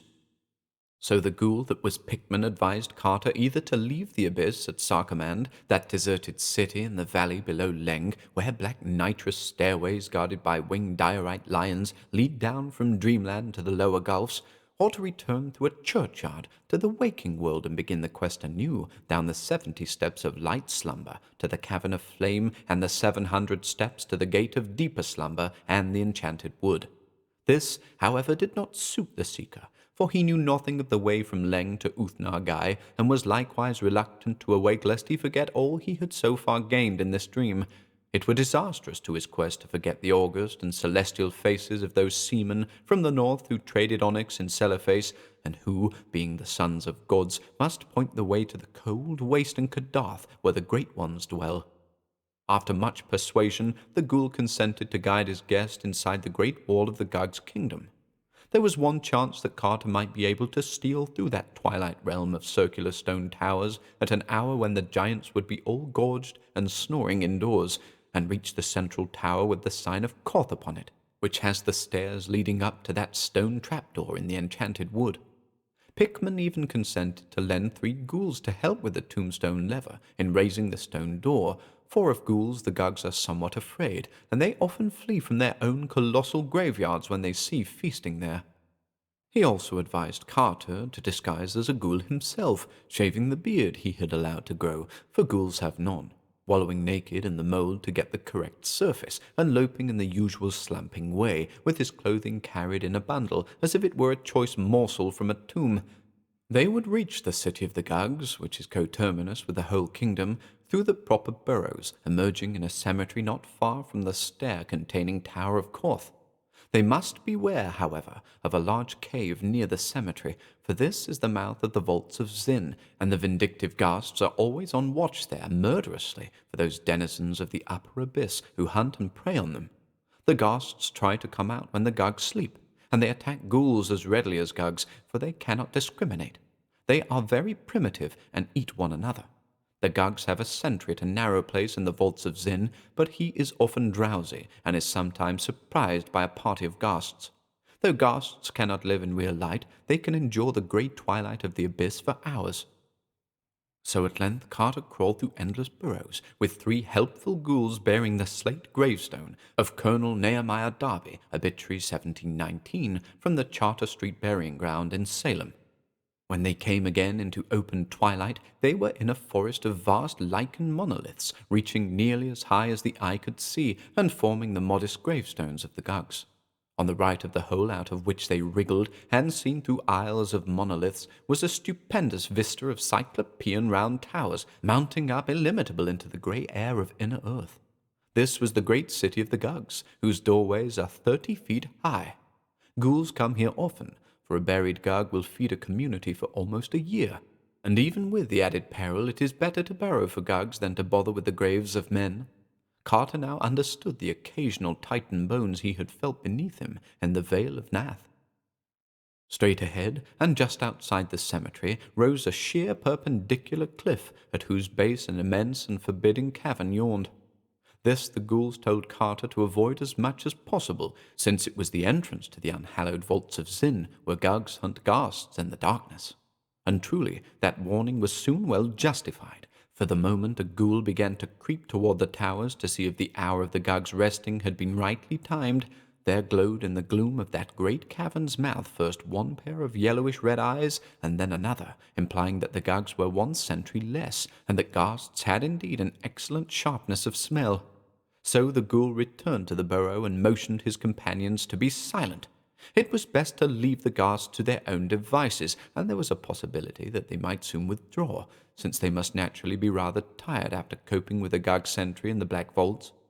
After a moment, something about the size of a small horse hopped out into the grey twilight, and Carter turned sick at the aspect of that scabrous and unwholesome beast whose face is so curiously human, despite the absence of a nose, a forehead, and other important particulars.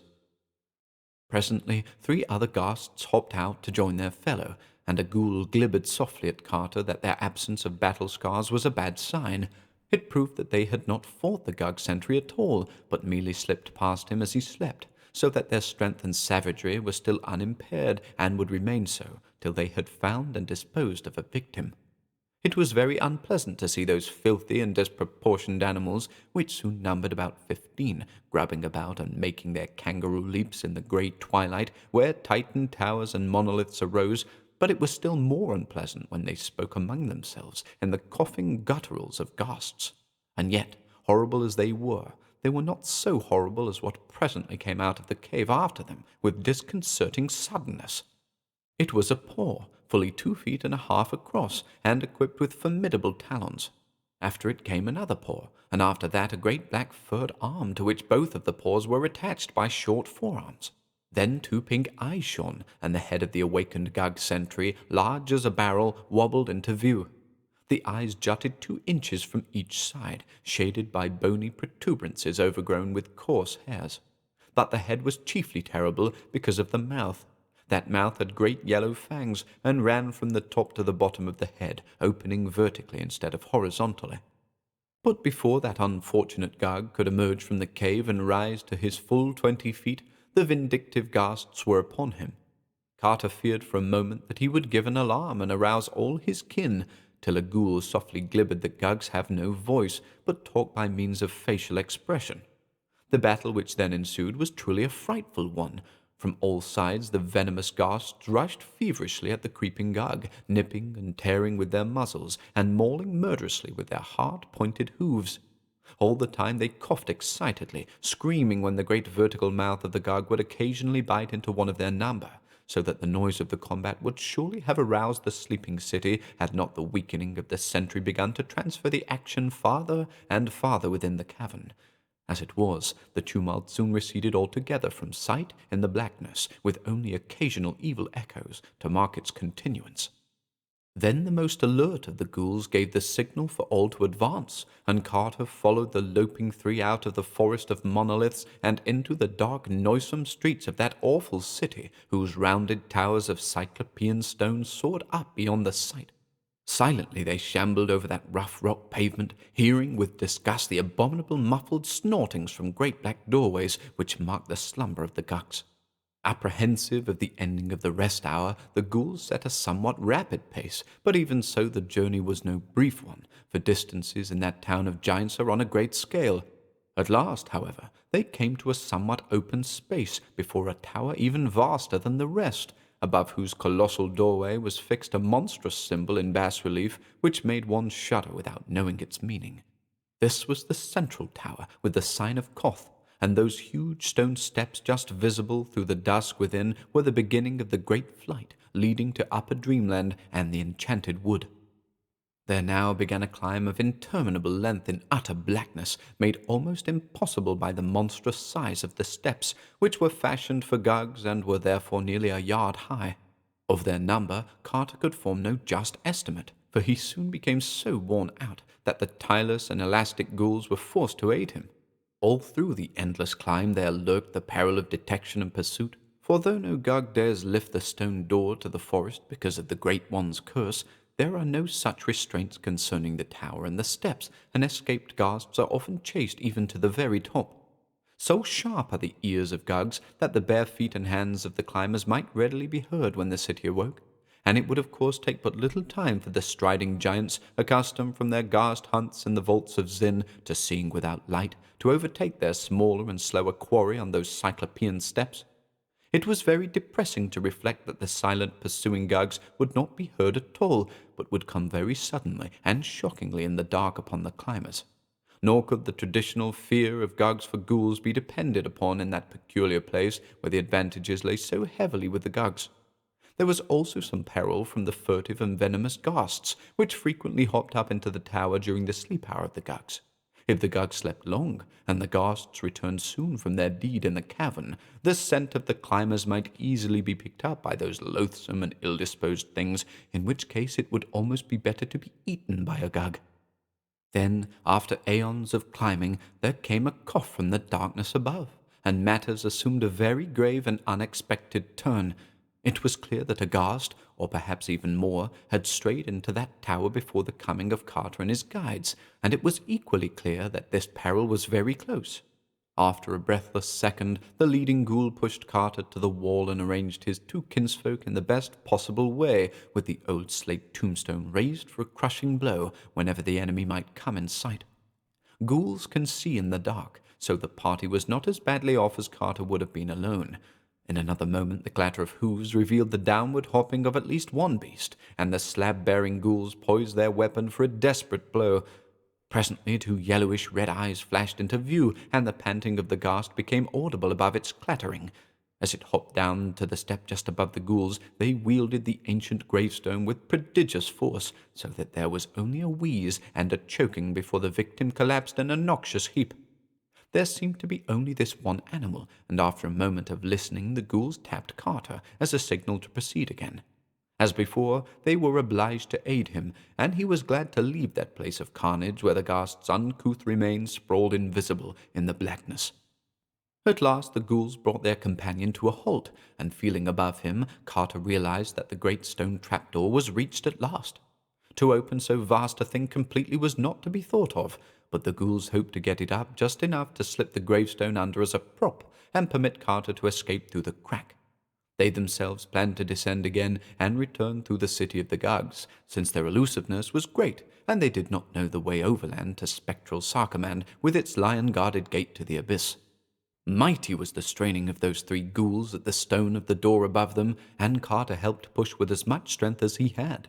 They judged the edge next to the top of the staircase to be the right one, and to this they bent all the force of their disreputably nourished muscles. After a few moments a crack of light appeared, and Carter, to whom that task had been entrusted, slipped the end of the old gravestone in the aperture. There now ensued a mighty heaving, but progress was very slow, and they had of course to return to their first position every time they failed to turn the slab and prop the portal open. Suddenly their desperation was magnified 1,000-fold by a sound on the steps below them. It was only the thumping and rattling of the slain ghast's hooved body as it rolled down to lower levels, but of all the possible causes of that body's dislodgment and rolling, none was in the least reassuring. Therefore, knowing the ways of Gugs, the ghouls set to with something of a frenzy, and in a surprisingly short time had the door so high that they were able to hold it still whilst Carter turned the slab and left a generous opening. They now helped Carter through, letting him climb up to their rubbery shoulders and later guiding his feet as he clutched at the blessed soil of the upper dreamland outside. Another second and they were through themselves, knocking away the gravestone and closing the great trap-door, while a panting became audible beneath. Because of the Great One's curse, no Gug might ever emerge from that portal, so with a deep relief and sense of repose, Carter lay quietly on the thick, grotesque fungi of the enchanted wood, while his guide squatted near in the manner that ghouls rest. Weird as was that enchanted wood through which he had fared so long ago, it was verily a haven and a delight after the gulfs he had now left behind. There was no living denizen about, for Zook shunned the mysterious door in fear, and Carter at once consulted with his ghouls about their future course. To return through the tower they no longer dared, and the waking world did not appeal to them when they learned that they must pass the priests Nasht and Carmen Tar in the cavern of flame. So at length they decided to return through Sarkomand and its gate of the abyss, though of how to get there they knew nothing. Carter recalled that it lies in the valley below Leng, and recalled likewise that he had seen in Dylath-Leen a sinister, slant-eyed old merchant reputed to trade on Leng. Therefore he advised the ghouls to seek out Dylath-Leen, crossing the fields to Near and the sky, and following the river to its mouth. This they at once resolved to do, and lost no time in loping off, since the thickening of the dusk promised a full night ahead for travel. And Carter shook the paws of those repulsive beasts, thanking them for their help, and sending his gratitude to the beast which once was Pickman, but could not help sighing with pleasure when they left. For a ghoul is a ghoul, and at best an unpleasant companion for man. After that, Carter sought a forest pool and cleansed himself with the mud of Nether Earth, thereupon reassuming the clothes he had so carefully carried. It was now night in that redoubtable wood of monstrous trees, but because of the phosphorescence one might travel as well as by day, wherefore Carter set out upon the well-known route towards Cellarface in Uth-Nargai beyond the Tenarian hills. And as he went he thought of the zebra he had left tethered to an ash-tree on Grenek in far-away Ariab so many aeons ago, and wondered if any lava-gatherer had fed and released it. And he wondered, too, if he would ever return to Bahana and pay for the zebra that was slain by night in those ancient ruins by Yath's shore, and if the old tavern-keeper would remember him. Such were the thoughts that came to him in the air of the regained upper dreamland. But presently his progress was halted by a sound from a very large hollow tree. He had avoided the great circle of stones, since he did not care to speak with Zoogs just now, but it appeared from the singular fluttering in that huge tree that important councils were in session elsewhere. Upon drawing nearer he made out the accents of a tense and heated discussion, and before long became conscious of matters which he viewed with the greatest concern, for a war on the cats was under debate in that sovereign assembly of Zoogs. It all came from the loss of the party which had sneaked after Carter to Ulthar, and which the cats had justly punished for unsuitable intentions. The matter had long rankled, and now, or within at least a month, the marshalled Zoogs were about to strike the whole feline tribe in a series of surprise attacks, taking individual cats or groups of cats unawares, and giving not even the myriad cats of Ulthar a proper chance to drill and mobilize. This was the plan of the Zoogs, and Carter saw that he must foil it before leaving on his mighty quest. Very quietly, therefore, did Randolph Carter steal to the edge of the wood and send the cry of the cat over the starlit fields, and a great grimalkin in a nearby cottage took up the burden and relayed it across leagues of rolling meadow to warriors large and small, black, grey, tiger, white, yellow, and mixed, and it echoed through near and beyond the sky even into Ulthar, and Ulthar's numerous cats called in chorus and fell into a line of march. It was fortunate that the moon was not up, so that all the cats were on earth. Swiftly and silently leaping, they sprang from every hearth and housetop, and poured in a great furry sea across the plains to the edge of the wood. Carter was there to greet them, and the sight of shapely, wholesome cats was indeed good for his eyes after the things he had seen and walked with in the abyss. He was glad to see his venerable friend and one-time rescuer at the head of Ulthar's detachment, a collar of rank around his sleek neck, and whiskers bristling at a martial angle. Better still, as a sub-lieutenant in that army, was a brisk young fellow who proved to be none other than the very little kitten at the inn to whom Carter had given a saucer of rich cream on that long-vanished morning in Althar. He was a strapping and promising cat now, and purred as he shook hands with his friend. His grandfather said he was doing very well in the army, and that he might well expect a captaincy after one more campaign. Carter now outlined the peril of the cat tribe, and was rewarded by deep-throated purrs of gratitude from all sides.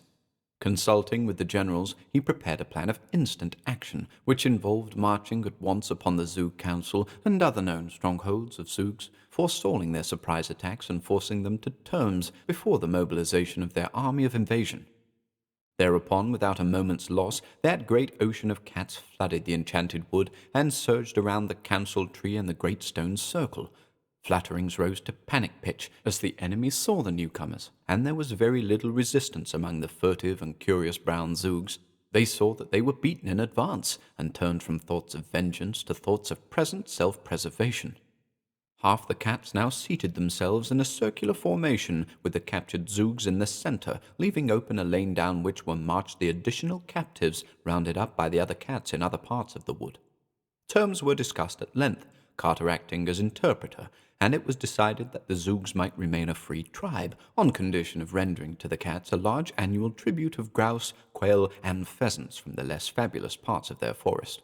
12 young Zoogs of noble families were taken as hostages to be kept in the temple of the cats at Ulthar, and the victors made it plain that any disappearances of cats on the borders of the Zoog domain would be followed by consequences highly disastrous to Zoogs.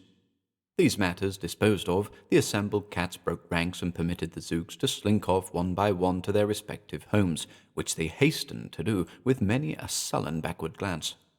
The old cat general now offered Carter an escort through the forest to whatever border he wished to reach, deeming it likely that the Zoogs would harbor dire resentment against him for the frustration of their warlike enterprise. This offer he welcomed with gratitude, not only for the safety it afforded, but because he liked the graceful companionship of cats. So, in the midst of a pleasant and playful regiment, relaxed after the successful performance of its duty, Randolph Carter walked with dignity through that enchanted and phosphorescent wood of Titan trees, talking of his quest with the old general and his grandson, whilst others of the band indulged in fantastic gambols or chased fallen leaves that the wind drove among the fungi of the primeval floor. And the old cat said that he had heard much of unknown Kadath in the cold waste, but did not know where it was. As for the marvelous Sunset City, he had not even heard of that, but would gladly relay to Carter anything he might later learn. He gave the seeker some passwords of great value among the cats of Dreamland, and commended him especially to the old chief of the cats in Cellarface, whither he was bound. That old cat, already slightly known to Carter, was a dignified Maltese, and would prove highly influential in any transaction. It was dawn when they came to the proper edge of the wood, and Carter bade his friends a reluctant farewell. The young sub-lieutenant he had met as a small kitten would have followed him had not the old general forbidden it, but that austere patriarch insisted that the path of duty lay with the tribe and the army. So Carter set out alone over the golden fields that stretched mysterious beside a willow-fringed river, and the cats went back into the wood. Well did the traveller know those garden lands that lie betwixt the wood and the Serenarian sea, and blithely did he follow the singing river Alcrinos that marked his course. The sun rose higher over gentle slopes of grove and lawn, and heightened the colours of the thousand flowers that starred each knoll and dingle. A blessed haze lies upon all this region, wherein is held a little more of the sunlight than other places hold, and a little more of the summer's humming music of birds and bees, so that men walk through it as through a fairy place, and feel greater joy and wonder than they ever afterward remember. By noon Carter reached the jasper terraces of Kiran, which slope down to the river's edge and bear that temple of loveliness wherein the king of Vad comes from his far realm on the twilight sea once a year in a golden palanquin to pray to the god of Alcrinos, who sang to him in youth when he dwelt in a cottage by its banks. All of Jasper is that temple, and covering an acre of ground with its walls and courts, its 7 pinnacled towers, and its inner shrine where the river enters through hidden channels, and the gods sing softly in the night. Many times the moon hears strange music as it shines on those courts and terraces and pinnacles, but whether that music be the song of the god or the chant of the cryptical priests, none but the king of Vad may say, for only he has entered the temple or seen the priests. Now, in the drowsiness of day, that carven and delicate fane was silent, and Carter heard only the murmur of the great stream and the hum of the birds and bees as he walked onward under an enchanted sun. All that afternoon the pilgrim wandered on, through perfumed meadows and in the lee of gentle riverward hills, bearing peaceful thatched cottages and the shrines of amiable gods carven from jasper or chrysoberyl. Sometimes he walked close to the bank of Alcrinos, and whistled to the sprightly and iridescent fish of that crystal stream, and at other times he paused amidst the whispering rushes, and gazed at the great dark wood on the farther side, whose trees came down clear to the water's edge. In former dreams he had seen quaint lumbering bureaupoths come shyly out of that wood to drink, but now he could not glimpse any. Once in a while he paused to watch a carnivorous fish catch a fishing bird, which it lured to the water by shewing its tempting scales in the sun, and grasped by the beak with its enormous mouth as the winged hunter sought to dart down upon it. Toward evening he mounted a low grassy rise, and saw before him flaming in the sunset the 1,000 gilded spires of Thran. Lofty beyond belief are the alabaster walls of that incredible city, sloping inward toward the top, and wrought in one solid piece by what means no man knows, for they are more ancient than memory. Yet lofty as they are, with their 100 gates and 200 turrets, the clustered towers within, all white beneath their golden spires, are loftier still, so that men on the plain around see them soaring into the sky, sometimes shining clear, sometimes caught at the top in tangles of cloud and mist, and sometimes clouded lower down with their utmost pinnacles blazing free above the vapours. and where Thran's gates open on the river are great wharves of marble, with ornate galleons of fragrant cedar, and calamander riding gently at anchor, and strange bearded sailors sitting on casks and bales with the hieroglyphs of far places. Landward, beyond the walls, lies the farm country, where small white cottages dream between little hills, and narrow roads with many stone bridges wind gracefully among streams and gardens. Down through this verdant land Carter walked at evening, and saw twilight float up from the river to the marvelous golden spires of Thran. And just at the hour of dusk he came to the southern gate, and was stopped by a red-robed sentry, till he had told 3 dreams beyond belief, and proved himself a dreamer worthy to walk up Thran's steep mysterious streets, and linger in bazaars where the wares of the ornate galleons were sold. Then into that incredible city he walked, through a wall so thick that the gate was a tunnel, and thereafter amidst curved and undulant ways winding deep and narrow between the heavenward towers.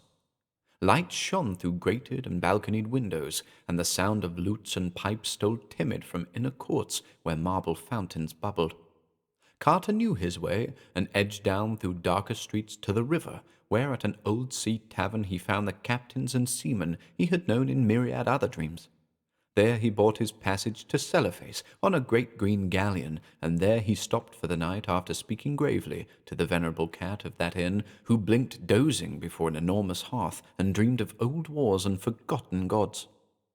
In the morning Carter boarded the galleon bound for Cellophase, and sat in the prow as the ropes were cast off and the long sail down to the Serenarian Sea began. For many leagues the banks were much as they were above Thran, with now and then a curious temple rising on the farther hills toward the right, and a drowsy village on the shore, with steep red roofs and nets spread in the sun. Mindful of his search, Carter questioned all the mariners closely about those whom they had met in the taverns of Cellophase, asking the names and ways of the strange men with long, narrow eyes, long-lobed ears, thin noses, and pointed chins, who came in dark ships from the north, and traded onyx for the carved jade and spun gold and little red singing birds of Cellophase. Of these men the sailors knew not much, save that they talked but seldom, and spread a kind of awe about them. Their land, very far away, was called Inganok, and not many people cared to go thither because it was a cold twilight land, and said to be close to unpleasant Leng, although high impassable mountains towered on the side where Leng was thought to lie, so that none might say whether this evil plateau with its horrible stone villages and unmentionable monastery were really there, or whether the rumour were only a fear that timid people felt in the night when those formidable barrier peaks loomed black against a rising moon. Certainly, men reached Leng from very different oceans. Of other boundaries of Inganok those sailors had no notion, nor had they heard of the cold waste and unknown Kadath save from vague unplaced report. And of the marvelous sunset city which Carter sought they knew nothing at all. So the traveller asked no more of far things, but bided his time till he might talk with those strange men from cold and twilight Inganok, who are the seed of such gods as carved their features on Grenek. Late in the day the galleon reached those bends of the river which traverse the perfumed jungles of Cled. Here Carter wished he might disembark, for in those tropic tangles sleep wondrous palaces of ivory, lone and unbroken, where once dwelt fabulous monarchs of a land whose name is forgotten.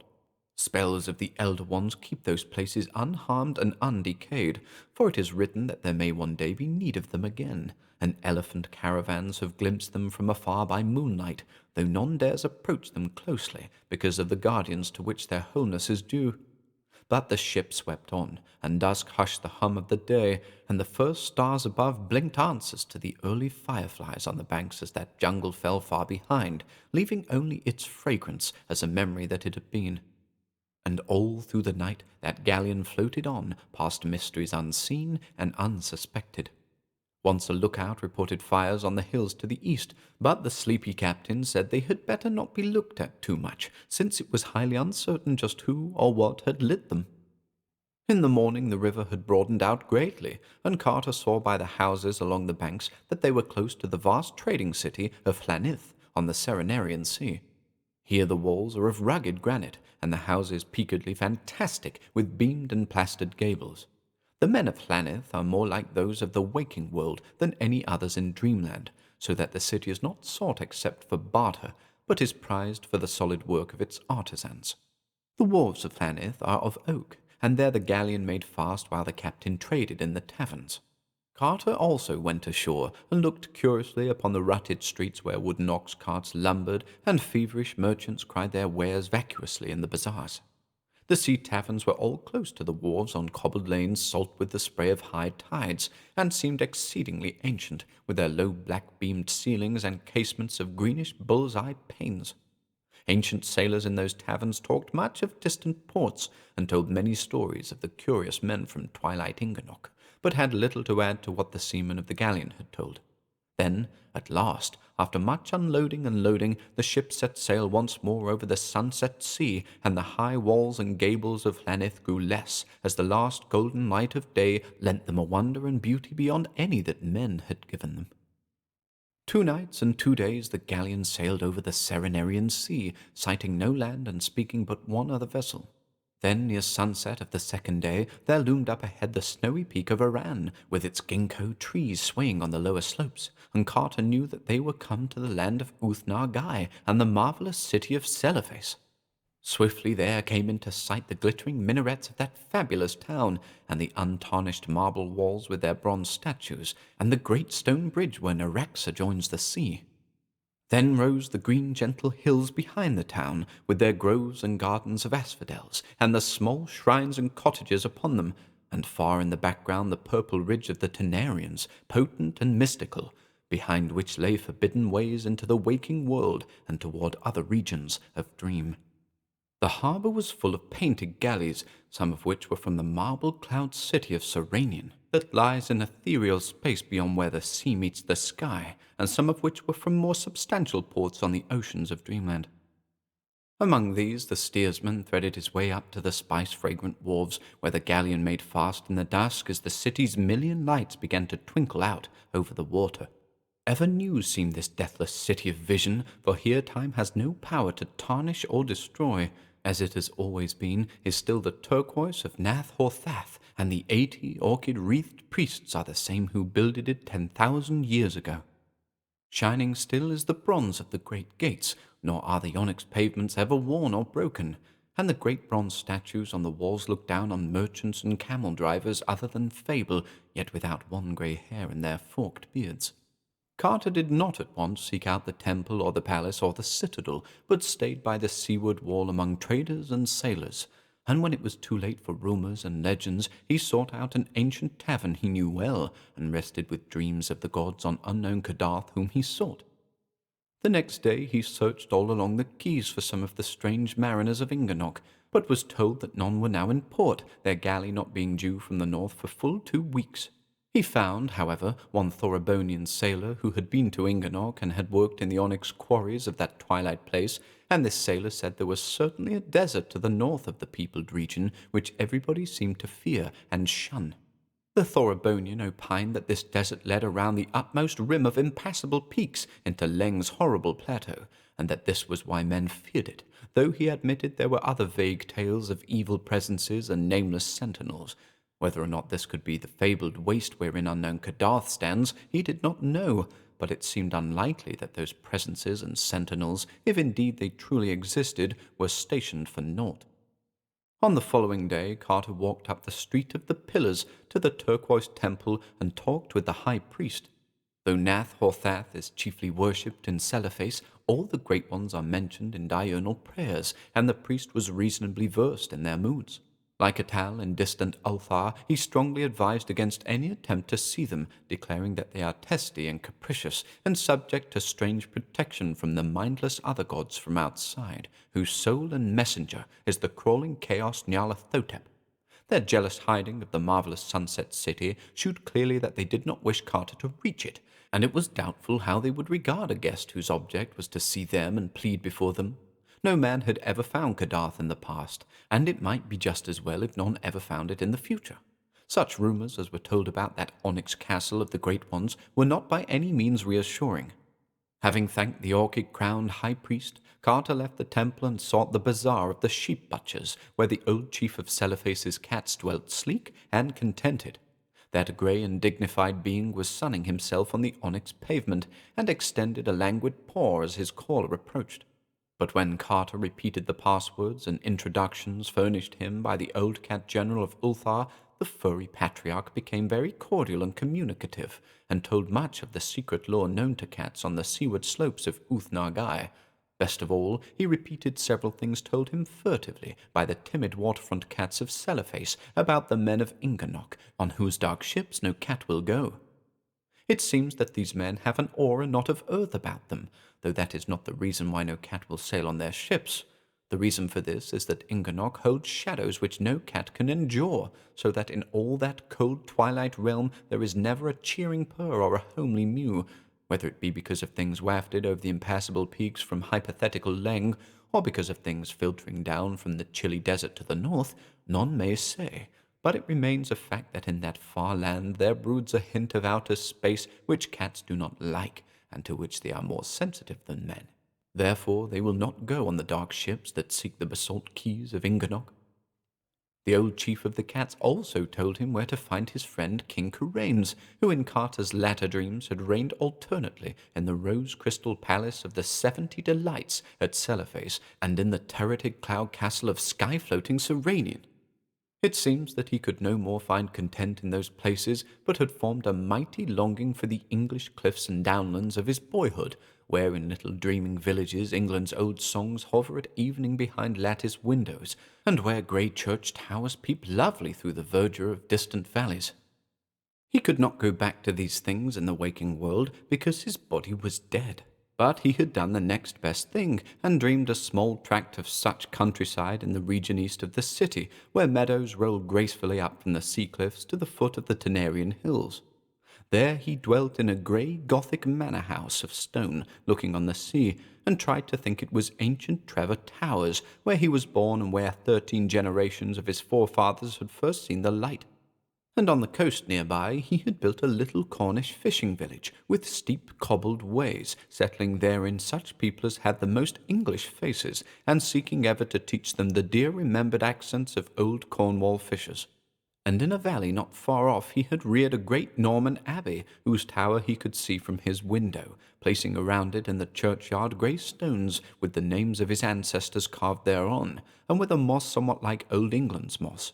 For though Kuranes was a monarch in the land of dream, with all imagined pomps and marvels, splendours and beauties, ecstasies and delights, novelties and excitements at his command, he would gladly have resigned forever the whole of his power and luxury and freedom for one blessed day as a simple boy in that pure and quiet England, that ancient, beloved England, which had moulded his being and of which he must always be immutably a part. So when Carter bade that old great chief of the cats adieu, he did not seek the terraced palace of rose crystal, but walked out the eastern gate and across the daisied fields toward a peaked gable which he glimpsed through the oaks of a park sloping up to the sea cliffs.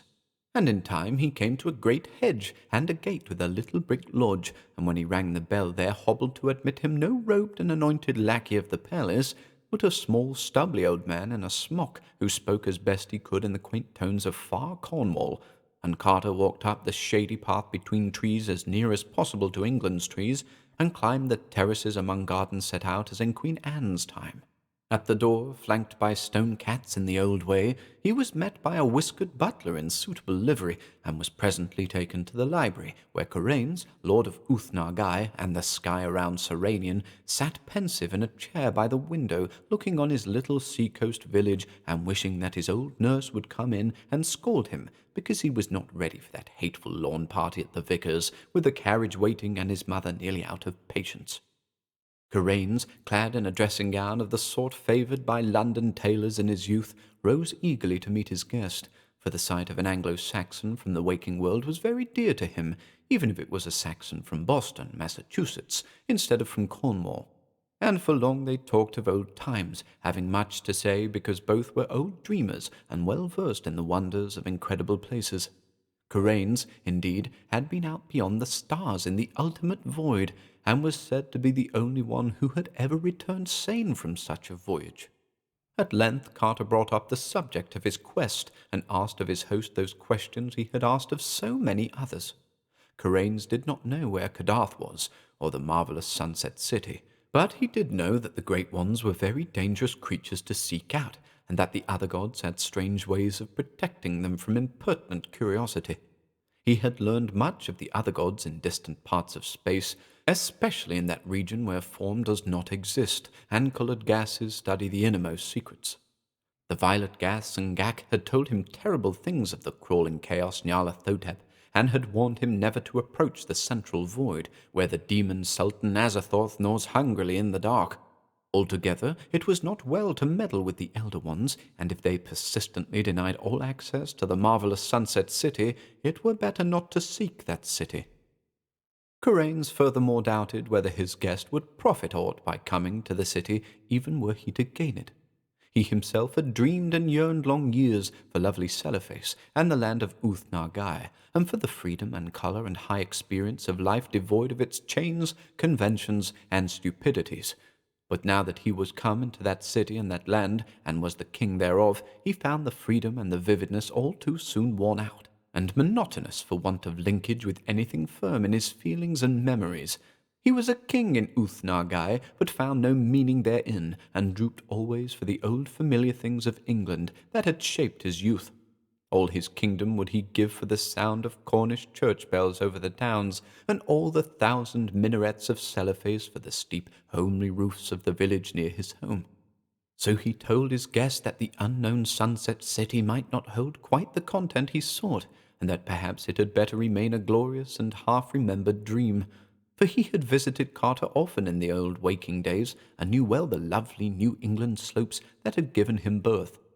At the last, he was very certain the seeker would long only for the early remembered scenes, the glow of Beacon Hill at evening, the tall steeples and winding hill streets of quaint Kingsport, the hoary gambrel roofs of ancient and witch-haunted Arkham, and the blessed miles of meads and valleys where stone walls rambled and white farmhouse gables peeped out from bowers of verdure.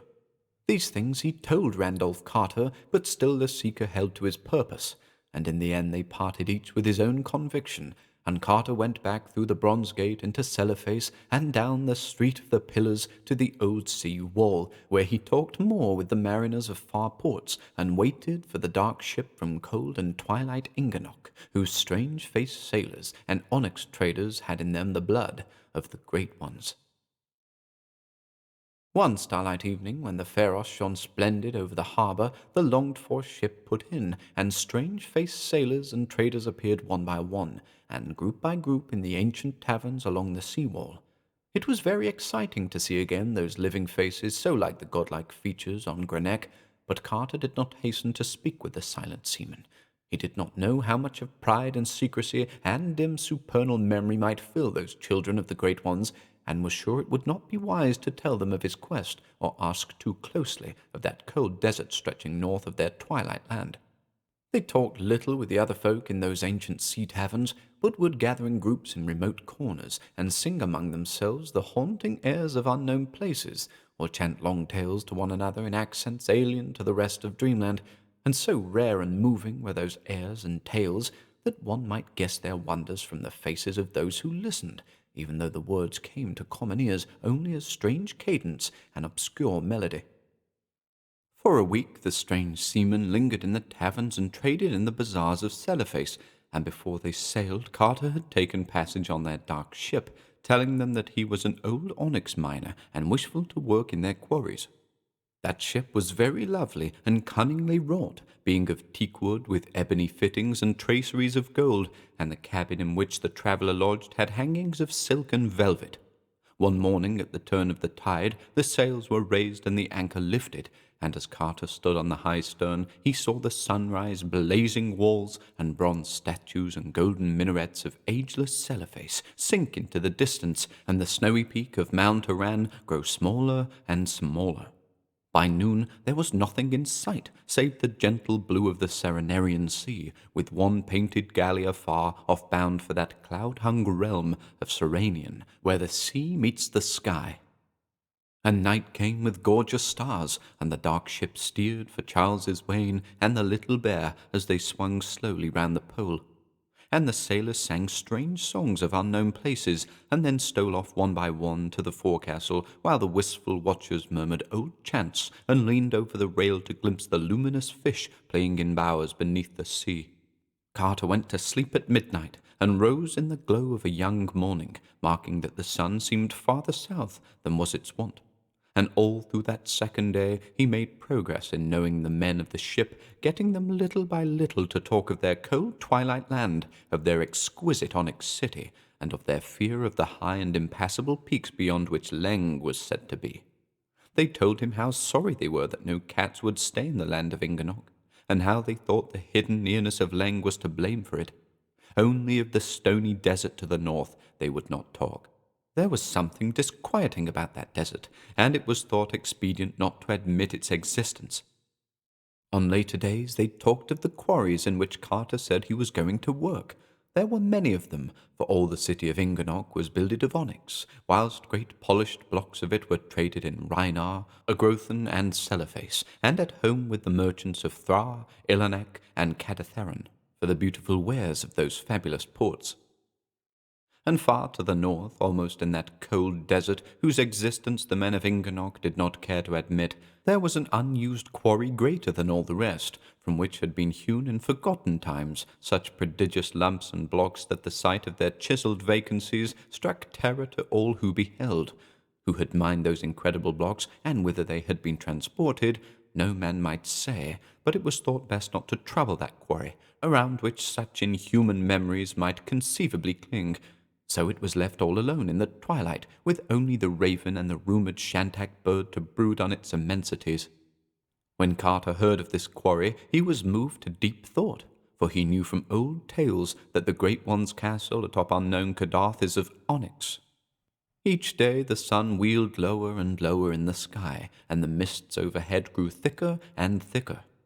And in 2 weeks there was not any sunlight at all, but only a weird grey twilight shining through a dome of eternal cloud by day, and a cold, starless phosphorescence from the underside of that cloud by night. On the 20th day, a great jagged rock in the sea was sighted from afar, the first land glimpsed since Iran's snowy peak had dwindled behind the ship. Carter asked the captain the name of that rock, but was told that it had no name and had never been sought by any vessel because of the sounds that came from it at night. And when, after dark, a dull and ceaseless howling arose from that jagged granite place, the traveller was glad that no stop had been made, and that the rock had no name. The seamen prayed and chanted till the noise was out of earshot, and Carter dreamed terrible dreams within dreams in the small hours.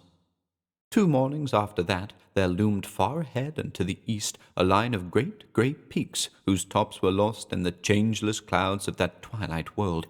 And at the sight of them the sailors sang glad songs, and some knelt down on the deck to pray, so that Carter knew they were come to the land of Inganok, and would soon be moored to the basalt quays of the great town bearing that land's name. Toward noon a dark coastline appeared, and before 3 o'clock there stood out against the north the bulbous domes and fantastic spires of the onyx city. Rare and curious did that archaic city rise above its walls and quays, all of delicate black, with scrolls, flutings, and arabesques of inlaid gold. Tall and many-windowed were the houses, and carved on every side with flowers and patterns whose dark symmetries dazzled the eye with a beauty more poignant than light. Some ended in swelling domes that tapered to a point, others in terraced pyramids whereon rose-clustered minarets displaying every phase of strangeness and imagination. The walls were low and pierced by frequent gates, each under a great arch rising high above the general level and capped by the head of a god chiselled with that same skill displayed in the monstrous face on distant Grenek. On a hill in the centre rose a 16-angled tower, greater than all the rest and bearing a high pinnacled belfry resting on a flattened dome. This, the seaman said, was the temple of the Elder Ones, and was ruled by an old high priest, sad with inner secrets. At intervals the clang of a strange bell shivered over the onyx city, answered each time by a peal of mystic music made up of horns, viols, and chanting voices.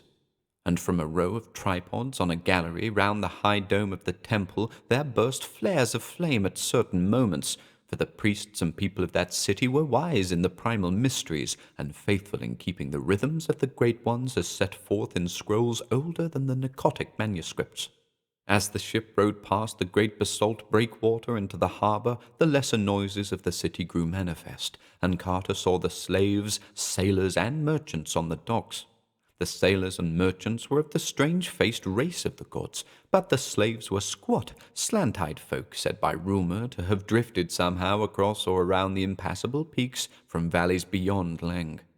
The wharves reached wide outside the city wall and bore upon them all manner of merchandise from the galleys anchored there, while at one end were great piles of onyx, both carved and uncarved, awaiting shipment to the far markets of Rhinar, Agrothan, and Cellophase. It was not yet evening when the dark ship anchored beside a jutting quay of stone, and all the sailors and traders filed ashore and through the arched gate into the city.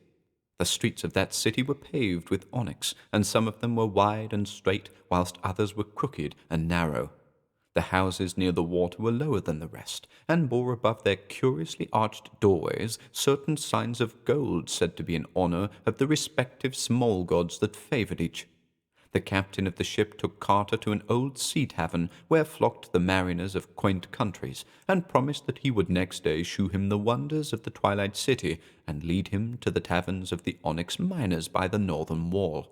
And evening fell, and little bronze lamps were lighted, and the sailors in that tavern sang songs of remote places.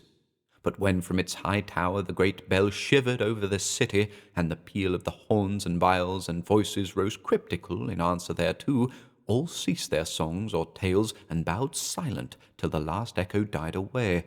For there is a wonder and a strangeness on the twilight city of Inganok, and men fear to be lax in its rites lest a doom and a vengeance lurk unsuspectedly close. Far in the shadows of that tavern Carter saw a squat form he did not like, for it was unmistakably that of the old slant-eyed merchant he had seen so long before in the taverns of Dylathlene, who was reputed to trade with the horrible stone villages of Leng, which no healthy folk visit, and whose evil fires are seen at night from afar, and even to have dealt with that high priest not to be described, which wears a yellow silken mask over its face, and dwells all alone in a prehistoric stone monastery.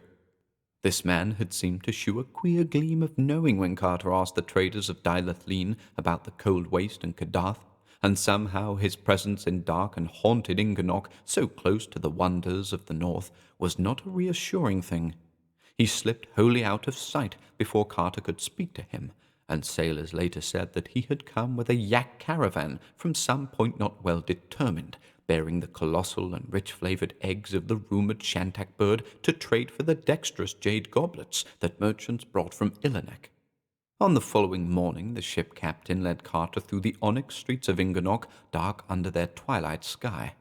The inlaid doors and figured house fronts, carven balconies and crystal-paned oriels all gleamed with a sombre and polished loveliness, and now and then a plaza would open out with black pillars, colonnades, and the statues of curious beings both human and fabulous. Some of the vistas down long and unbending streets, or through side alleys and over bulbous domes, spires, and arabesqued roofs, were weird and beautiful beyond words, and nothing was more splendid than the massive height of the great central temple of the Elder Ones, with its 16 carven sides, its flattened dome, and its lofty pinnacled belfry, overtopping all else, and majestic whatever its foreground. And always to the east, far beyond the city walls and the leagues of pasture land, rose the gaunt grey sides of those topless and impassable peaks across which hideous Leng was said to lie. The captain took Carter to the mighty temple, which is set with its walled garden in a great round plaza, whence the streets go as spokes from a wheel's hub. The 7 arched gates of that garden, each having over it a carven face like those on the city's gates, are always open, and the people roam reverently at will down the tiled paths, and through the little lanes lined with grotesque termini and the shrines of modest gods. And there are fountains, pools, and basins there to reflect the frequent blaze of the tripods on the high balcony, all of onyx and having in them small luminous fish taken by divers from the lower bowers of ocean. When the deep clang from the temple's belfry shivers over the garden and the city, and the answer of the horns and viols and voices peals out from the 7 lodges by the garden gates, there issue from the 7 doors of the temple long columns of masked and hooded priests in black, bearing at arm's length before them great golden bowls from which a curious steam rises. And all the 7 columns strut peculiarly, in single file, legs thrown far forward without bending the knees, down the walks that lead to the 7 lodges, wherein they disappear and do not appear again. It is said that subterrene paths connect the lodges with the temple, and that the long files of priests return through them. Nor is it unwhispered that deep flights of onyx steps go down to mysteries that are never told. But only a few are those who hint that the priests in the masked and hooded columns are not human priests. Carter did not enter the temple, because none but the veiled king is permitted to do that. But before he left the garden the hour of the bell came, and he heard the shivering clang deafeningly above him, and the wailing of the horns and viols and voices loud from the lodges by the gates. And down the 7 great walks stalked the long files of bowl-bearing priests in their singular way, giving to the traveller a fear which human priests do not often give. When the last of them had vanished, he left that garden, noting as he did so a spot on the pavement over which the bowls had passed. Even the ship captain did not like that spot, and hurried him on toward the hill whereon the veiled king's palace rises many-domed and marvellous.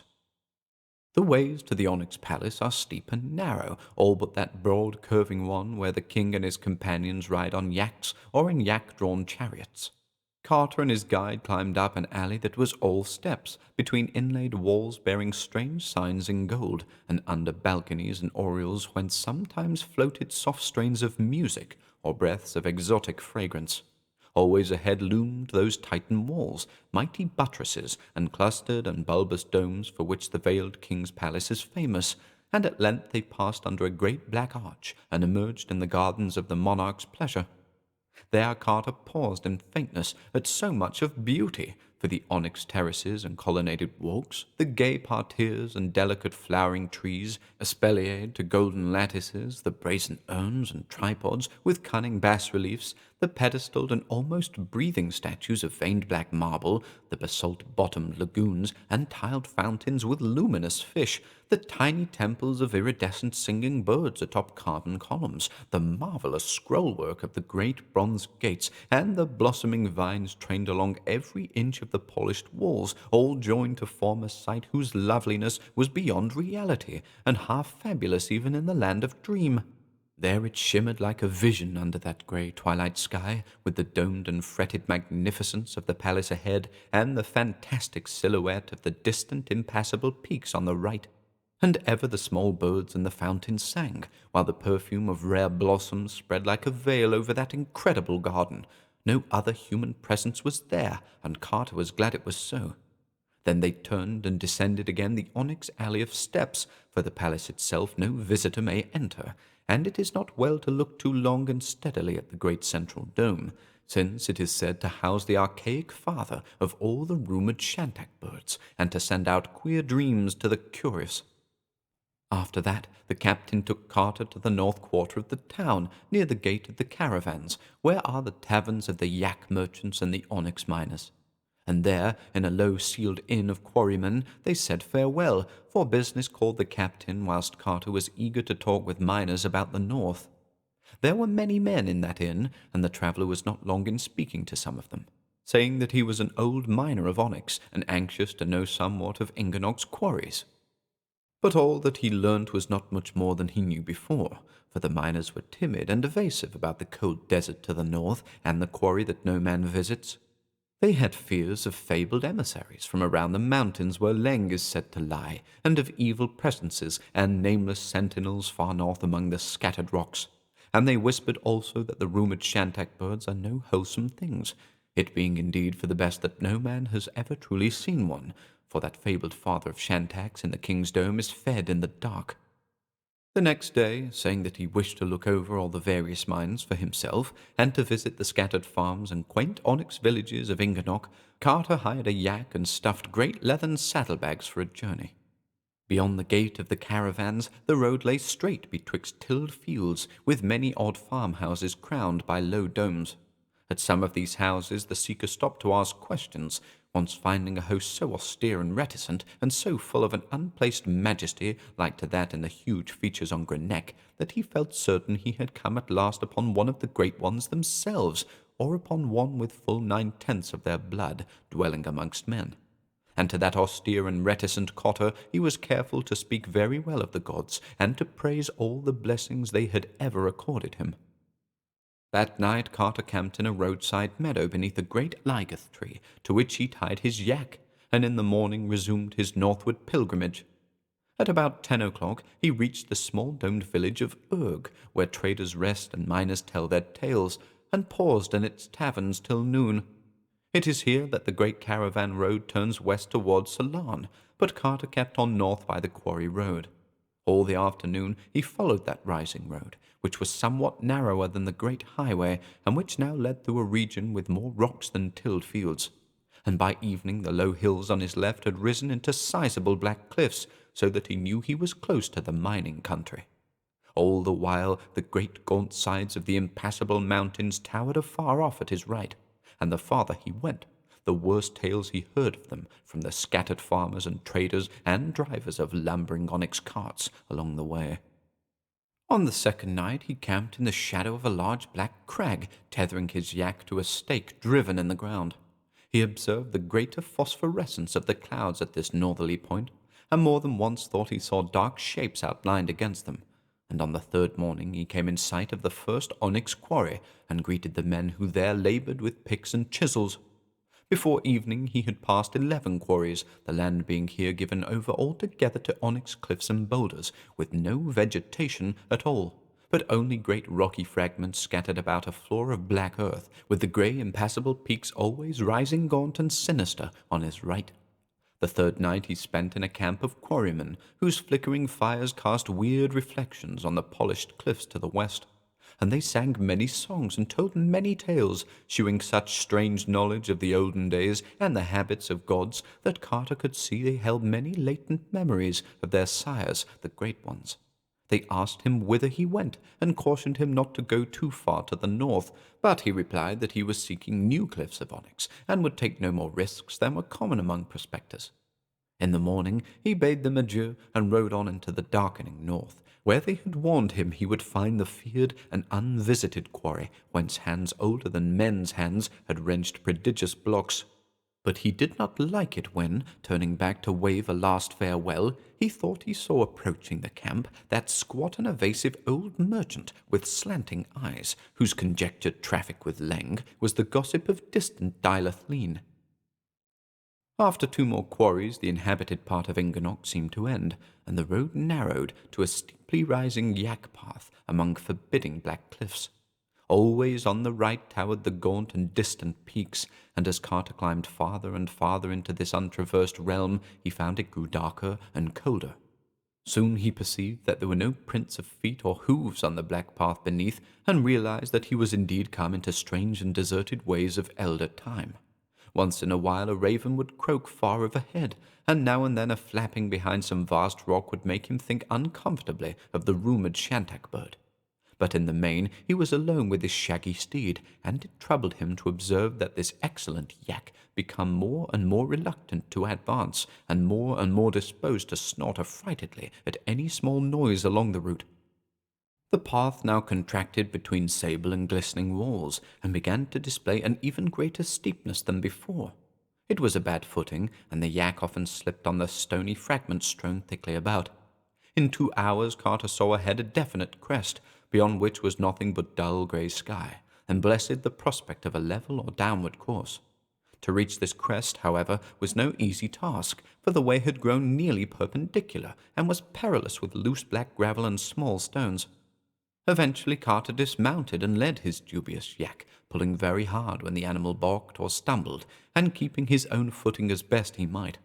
Then suddenly he came to the top and saw beyond, and gasped at what he saw. The path indeed led straight ahead and slightly down, with the same lines of high natural walls as before, but on the left hand there opened out a monstrous space, vast acres in extent, where some archaic power had riven and rent the native cliffs of onyx in the form of a giant's quarry. Far back into the solid precipice ran that cyclopean gouge, and deep down within earth's bowels its lower delvings yawned. It was no quarry of man, and the concave sides were scarred with great squares yards wide, which told of the size of the blocks once hewn by nameless hands and chisels. High over its jagged rim, huge ravens flapped and croaked, and vague whirrings in the unseen depths told of bats or ur-hags or less mentionable presences haunting the endless blackness. There Carter stood in the narrow way amidst the twilight, with the rocky path sloping down before him, tall onyx cliffs on his right that led on as far as he could see, and tall cliffs on the left chopped off just ahead to make that terrible and unearthly quarry. All at once the yak uttered a cry and burst from his control, leaping past him and darting on in a panic till it vanished down the narrow slope toward the north. Stones kicked by its flying hooves fell over the brink of the quarry and lost themselves in the dark without any sound of striking bottom. But Carter ignored the perils of that scanty path as he raced breathlessly after the flying steed. Soon the left-hand cliffs resumed their course, making the way once more a narrow lane, and still the traveller leaped on after the yak, whose great white prints told of its desperate flight. Once he thought he heard the hoof-beats of the frightened beast, and doubled his speed from this encouragement. He was covering miles, and little by little the way was broadening in front till he knew he must soon emerge on the cold and dreaded desert to the north. The gaunt grey flanks of the distant impassable peaks were again visible above the right-hand crags, and ahead were the rocks and boulders of an open space which was clearly a foretaste of the dark and limitless plain. And once more those hoof-beats sounded in his ears, plainer than before, but this time giving terror instead of encouragement, because he realized that they were not the frightened hoof-beats of his fleeing yak. These beats were ruthless and purposeful, and they were behind him. Carter's pursuit of the yak became now a flight from an unseen thing, for though he dared not glance over his shoulder, he felt that the presence behind him could be nothing wholesome or mentionable. His yak must have heard or felt it first, and he did not like to ask himself whether it had followed him from the haunts of men or had floundered up out of that black quarry pit. Meanwhile, the cliffs had been left behind, so that the oncoming night fell over a great waste of sand and spectral rocks wherein all paths were lost. He could not see the hoof-prints of his yak, but always from behind him there came that detestable clopping, mingled now and then with what he fancied were titanic flappings and whirrings. That he was losing ground seemed unhappily clear to him, and he knew he was hopelessly lost in this broken and blasted desert of meaningless rocks and untravelled sands. Only those remote and impassable peaks on the right gave him any sense of direction, and even they were less clear as the grey twilight waned and the sickly phosphorescence of the clouds took its place. Then, dim and misty in the darkling north before him, he glimpsed a terrible thing. He had thought it for some moments a range of black mountains, but now he saw it was something more. The phosphorescence of the brooding clouds shewed it plainly, and even silhouetted parts of it as low vapours glowed behind. How distant it was he could not tell, but it must have been very far. It was thousands of feet high, stretching in a great concave arc from the grey impassable peaks to the unimagined westward spaces, and had once indeed been a ridge of mighty onyx hills. But now those hills were hills no more, for some hand greater than man's had touched them. Silent they squatted there atop the world like wolves or ghouls, crowned with clouds and mists, and guarding the secrets of the north forever. All in a great half-circle they squatted, those dog-like mountains carven into monstrous watching statues, and their right hands were raised in menace against mankind. It was only the flickering light of the clouds that made their mitred double heads seem to move, but as Carter stumbled on, he saw arise from their shadowy laps great forms whose motions were no delusion. Winged and whirring, those forms grew larger each moment, and the traveller knew his stumbling was at an end. They were not any birds or bats known elsewhere on earth or in dreamland, for they were larger than elephants and had heads like a horse's. Carter knew that they must be the shantak birds of ill rumour, and wondered no more what evil guardians and nameless sentinels made men avoid the boreal rock desert. And as he stopped in final resignation, he dared at last to look behind him, where indeed was trotting the squat, slant-eyed trader of evil legend, grinning astride a lean yak, and leading on a noxious horde of leering shantaks, to whose wings still clung the rime and nitre of the nether pits. Trapped though he was by fabulous and hippocephalic winged nightmares that pressed around in great unholy circles, Randolph Carter did not lose consciousness. Lofty and horrible, those titan gargoyles towered above him, while the slant-eyed merchant leaped down from his yak and stood grinning before the captive. Then the man motioned Carter to mount one of the repugnant shantaks, helping him up as his judgment struggled with his loathing. It was hard work ascending, for the shantak bird has scales instead of feathers, and those scales are very slippery. Once he was seated, the slant-eyed man hopped up behind him, leaving the lean yak to be led away northward toward the ring of carven mountains by one of the incredible berg colossi. There now followed a hideous whirl through frigid space, endlessly up and eastward, toward the gaunt grey flanks of those impassable mountains beyond which Leng was said to lie. Far above the clouds they flew, till at last there lay beneath them those fabled summits which the folk of Ingernock have never seen, and which lie always in high vortices of gleaming mist. Carter beheld them very plainly as they passed below, and saw upon their topmost peaks strange caves which made him think of those on Greenock, but he did not question his captor about these things when he noticed that both the man and the horse-headed shantak appeared oddly fearful of them, hurrying past nervously and shewing great tension until they were left far in the rear. The shantak now flew lower, revealing beneath the canopy of cloud a grey barren plain whereon at great distances shone little feeble fires. As they descended there appeared at intervals lone huts of granite and bleak stone villages whose tiny windows glowed with pallid light, and there came from those huts and villages a shrill droning of pipes and a nauseous rattle of cretalia, which proved at once that Ingernock's people are right in their geographic rumours, for travellers have heard such sounds before, and know that they float only from the cold desert plateau which healthy folk never visit, that haunted place of evil and mystery which is Leng. Around the feeble fires dark forms were dancing, and Carter was curious as to what manner of beings they might be, for no healthy folk have ever been to Leng, and the place is known only by its fires and stone huts as seen from afar. Very slowly and awkwardly did those forms leap, and with an insane twisting and bending not good to behold, so that Carter did not wonder at the monstrous evil imputed to them by vague legend, or the fear in which all dreamland holds their abhorrent frozen plateau. As the shantak flew lower, the repulsiveness of the dancers became tinged with a certain hellish familiarity, and the prisoner kept straining his eyes and racking his memory for clues to where he had seen such creatures before. They leaped as though they had hooves instead of feet, and seemed to wear a sort of wig or headpiece with small horns. Of other clothing they had none, but most of them were quite furry. Behind they had dwarfish tails, and when they glanced upward he saw the excessive width of their mouths. Then he knew what they were, and that they did not wear any wigs or headpieces after all, for the cryptic folk of Leng were of one race with the uncomfortable merchants of the black galleys that traded rubies at Dylath Leen, those not quite human merchants who are the slaves of the monstrous moon things.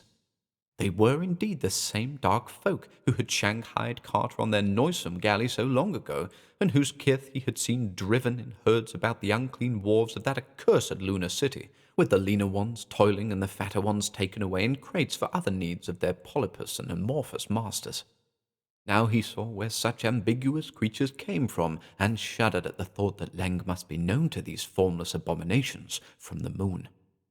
But the shantak flew on past the fires and the stone huts and the less-than-human dancers, and soared over sterile hills of grey granite and dim wastes of rock and ice and snow.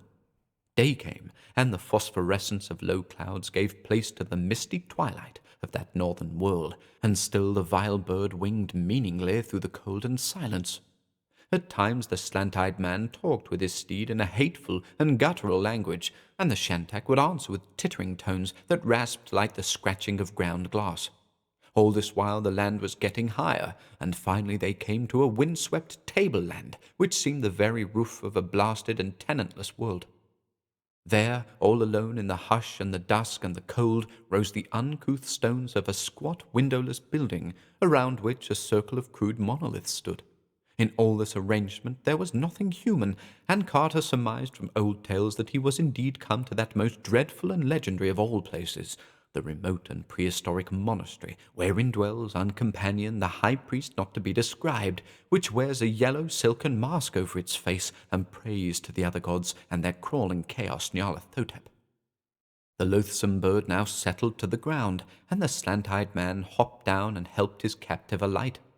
Of the purpose of his seizure, Carter now felt very sure, for clearly the slant-eyed merchant was an agent of the darker powers, eager to drag before his masters a mortal whose presumption had aimed at the finding of unknown Kadath and the saying of a prayer before the faces of the great ones in their onyx castle. It seemed likely that this merchant had caused his former capture by the slaves of the Moon-Things in Dilathleen, and that he now meant to do what the rescuing cats had baffled, taking the victim to some dread rendezvous with monstrous Nyarlathotep and telling with what boldness the seeking of unknown Kadath had been tried. Leng and the cold waste north of Inganok must be close to the other gods, and there the passes to Kadath are well guarded. The slant-eyed man was small, but the great hippocephalic bird was there to see he was obeyed. So Carter followed where he led, and passed within the circle of standing rocks and into the low arched doorway of that windowless stone monastery. There were no lights inside, but the evil merchant lit a small clay lamp bearing morbid bas-reliefs and prodded his prisoner on through mazes of narrow winding corridors. On the walls of the corridors were painted frightful scenes older than history, and in a style unknown to the archaeologists of Earth. After countless aeons their pigments were brilliant still, for the cold and dryness of hideous Leng kept alive many primal things. Carter saw them fleetingly in the rays of that dim and moving lamp, and shuddered at the tale they told. Through those archaic frescoes Leng's annals stalked, and the horned, hooved, and wide-mouthed almost humans danced evilly amidst forgotten cities. There were scenes of old wars, wherein Leng's almost humans fought with the bloated purple spiders of the neighboring vales, and there were scenes also of the coming of the black galleys from the moon, and of the submission of Leng's people to the polypus and amorphous blasphemies that hopped and floundered and wriggled out of them. Those slippery, greyish-white blasphemies they worshipped as gods, nor ever complained when scores of their best and fatted males were taken away in the black galleys. The monstrous moon-beasts made their camp on a jagged isle in the sea, and Carter could tell from the frescoes that this was none other than the low, nameless rock he had seen when sailing to Inganok. That grey, accursed rock which Inganok's seamen shun, and from which vile howlings reverberate all through the night. And in those frescoes was shewn the great seaport and capital of the almost humans, proud and pillared betwixt the cliffs and the basalt wharves, and wondrous with high fanes and carven places. Great gardens and columned streets led from the cliffs and from each of the 6 sphinx-crowned gates to a vast central plaza, and in that plaza was a pair of winged colossal lions guarding the top of a subterranean staircase. Again and again were those huge winged lions shewn, their mighty flanks of diorite glistening in the grey twilight of the day and the cloudy phosphorescence of the night.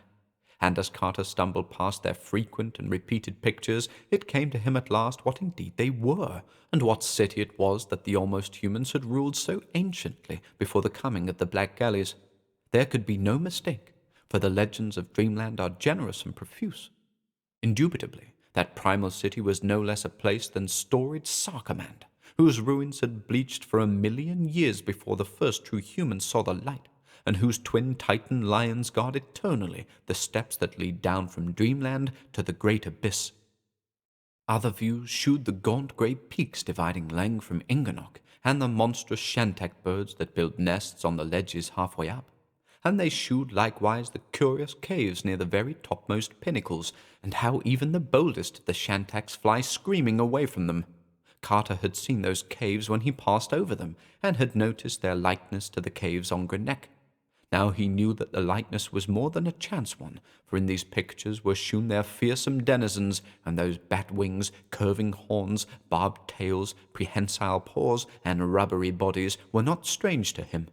He had met those silent, flitting, and clutching creatures before, those mindless guardians of the great abyss whom even the great ones fear, and who own not Nyarlathotep, but hoary Nodens as their lord. For they were the dreaded night gaunts, who never laugh or smile because they have no faces, and who flop unendingly in the dark betwixt the vale of Nath and the passes to the outer world. The slant-eyed merchant had now prodded Carter into a great domed space whose walls were carved in shocking bas-reliefs, and whose center held a gaping circular pit surrounded by 6 malignly stained stone altars in a ring. There was no light in this vast and evil-smelling crypt, and the small lamp of the sinister merchant shone so feebly that one could grasp details only little by little. At the farther end was a high stone dais, reached by 5 steps, and there on a golden throne sat a lumpish figure robed in yellow silk, figured with red and having a yellow silken mask over its face.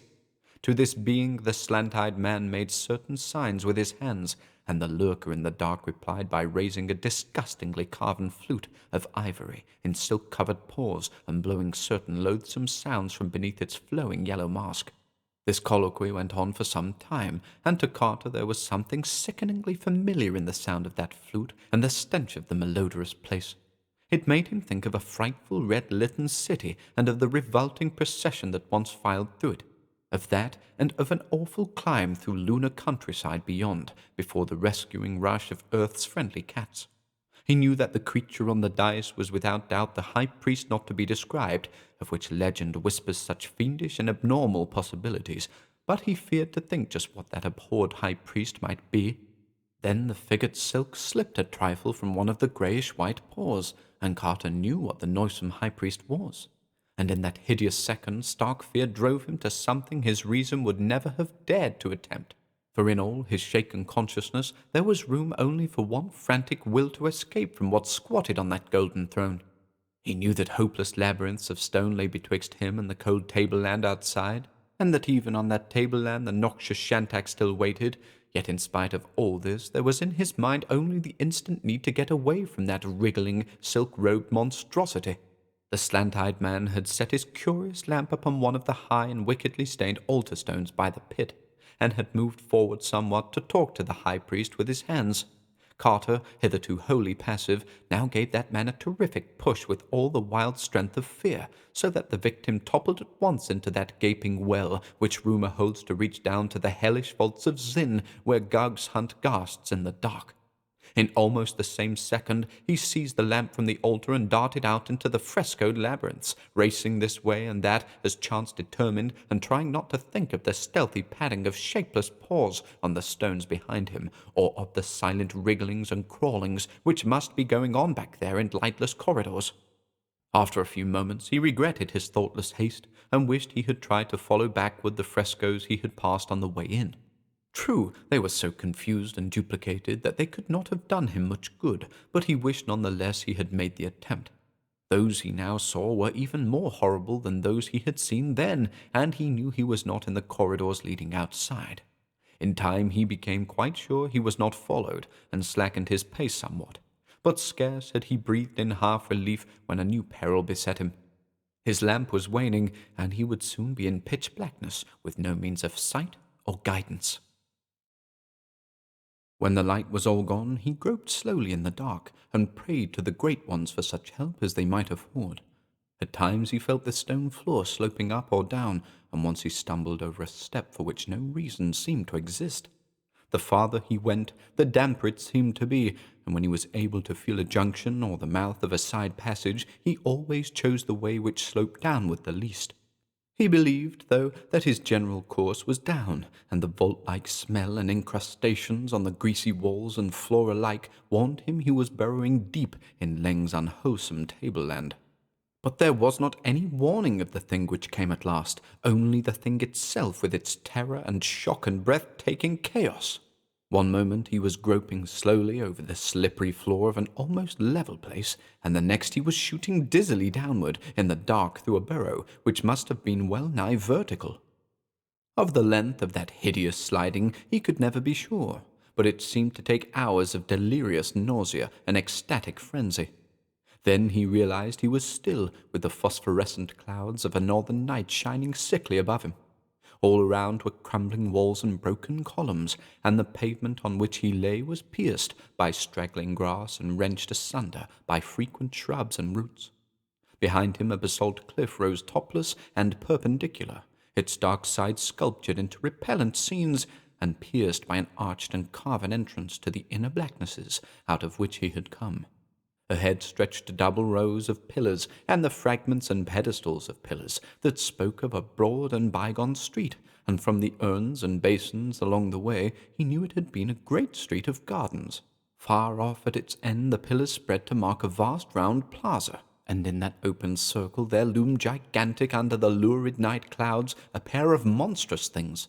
Huge winged lions of diorite they were, with blackness and shadow between them. Full 20 feet they reared their grotesque and unbroken heads, and snarled derisive on the ruins around them. And Carter knew right well what they must be, for legend tells of only one such twain. They were the changeless guardians of the great abyss, and these dark ruins were in truth primordial Sarcommand. Carter's first act was to close and barricade the archway in the cliff with fallen blocks and odd debris that lay around. He wished no follower from Leng's hateful monastery, for along the way ahead would lurk enough of other dangers. Of how to get from Sarcommand to the peopled parts of Dreamland he knew nothing at all, nor could he gain much by descending to the grottos of the ghouls, since he knew they were no better informed than he. The 3 ghouls which had helped him through the city of Gugs to the outer world had not known how to reach Sarcommand in their journey back, but had planned to ask old traders in Dylathleen. He did not like to think of going again to the subterrene world of Gugs, and risking once more that hellish tower of Koth with its cyclopean steps leading to the enchanted wood, yet he felt he might have to try this course if all else failed. Over Leng's plateau, past the lone monastery, he dared not go unaided, for the high priest's emissaries must be many, while at the journey's end there would no doubt be the Shantax, and perhaps other things to deal with. If he could get a boat, he might sail back to Ingernock, past the jagged and hideous rock in the sea, for the primal frescoes in the monastery labyrinth had shewn that this frightful place lies not far from Sarcommand's basalt quays. But to find a boat in this aeon-deserted city was no probable thing, and it did not appear likely that he could ever make one. Such were the thoughts of Randolph Carter when a new impression began beating upon his mind. All this while there had stretched before him the great corpse-like width of fabled Sarcommand, with its black broken pillars and crumbling sphinx-crowned gates and titan stones and monstrous winged lions against the sickly glow of those luminous night clouds. Now he saw far ahead and on the right a glow that no clouds could account for, and knew he was not alone in the silence of that dead city. The glow rose and fell fitfully, flickering with a greenish tinge which did not reassure the watcher, and when he crept closer down the littered street and through some narrow gaps between tumbled walls, he perceived that it was a campfire near the wharves with many vague forms clustered darkly around it, and a lethal odour hanging heavily over all.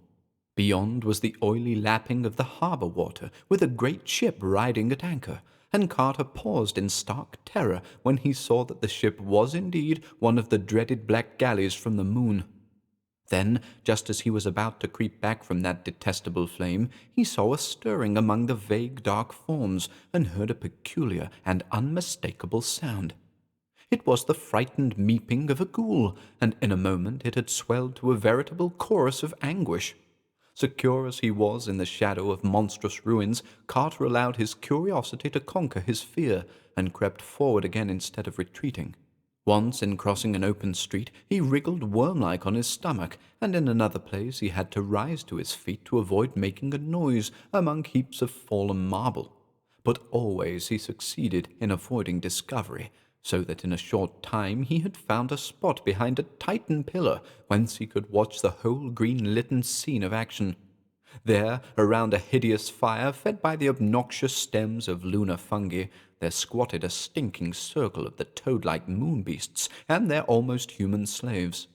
Some of these slaves were heating curious iron spears in the leaping flames, and at intervals applying their white-hot points to 3 tightly trussed prisoners that lay writhing before the leaders of the party.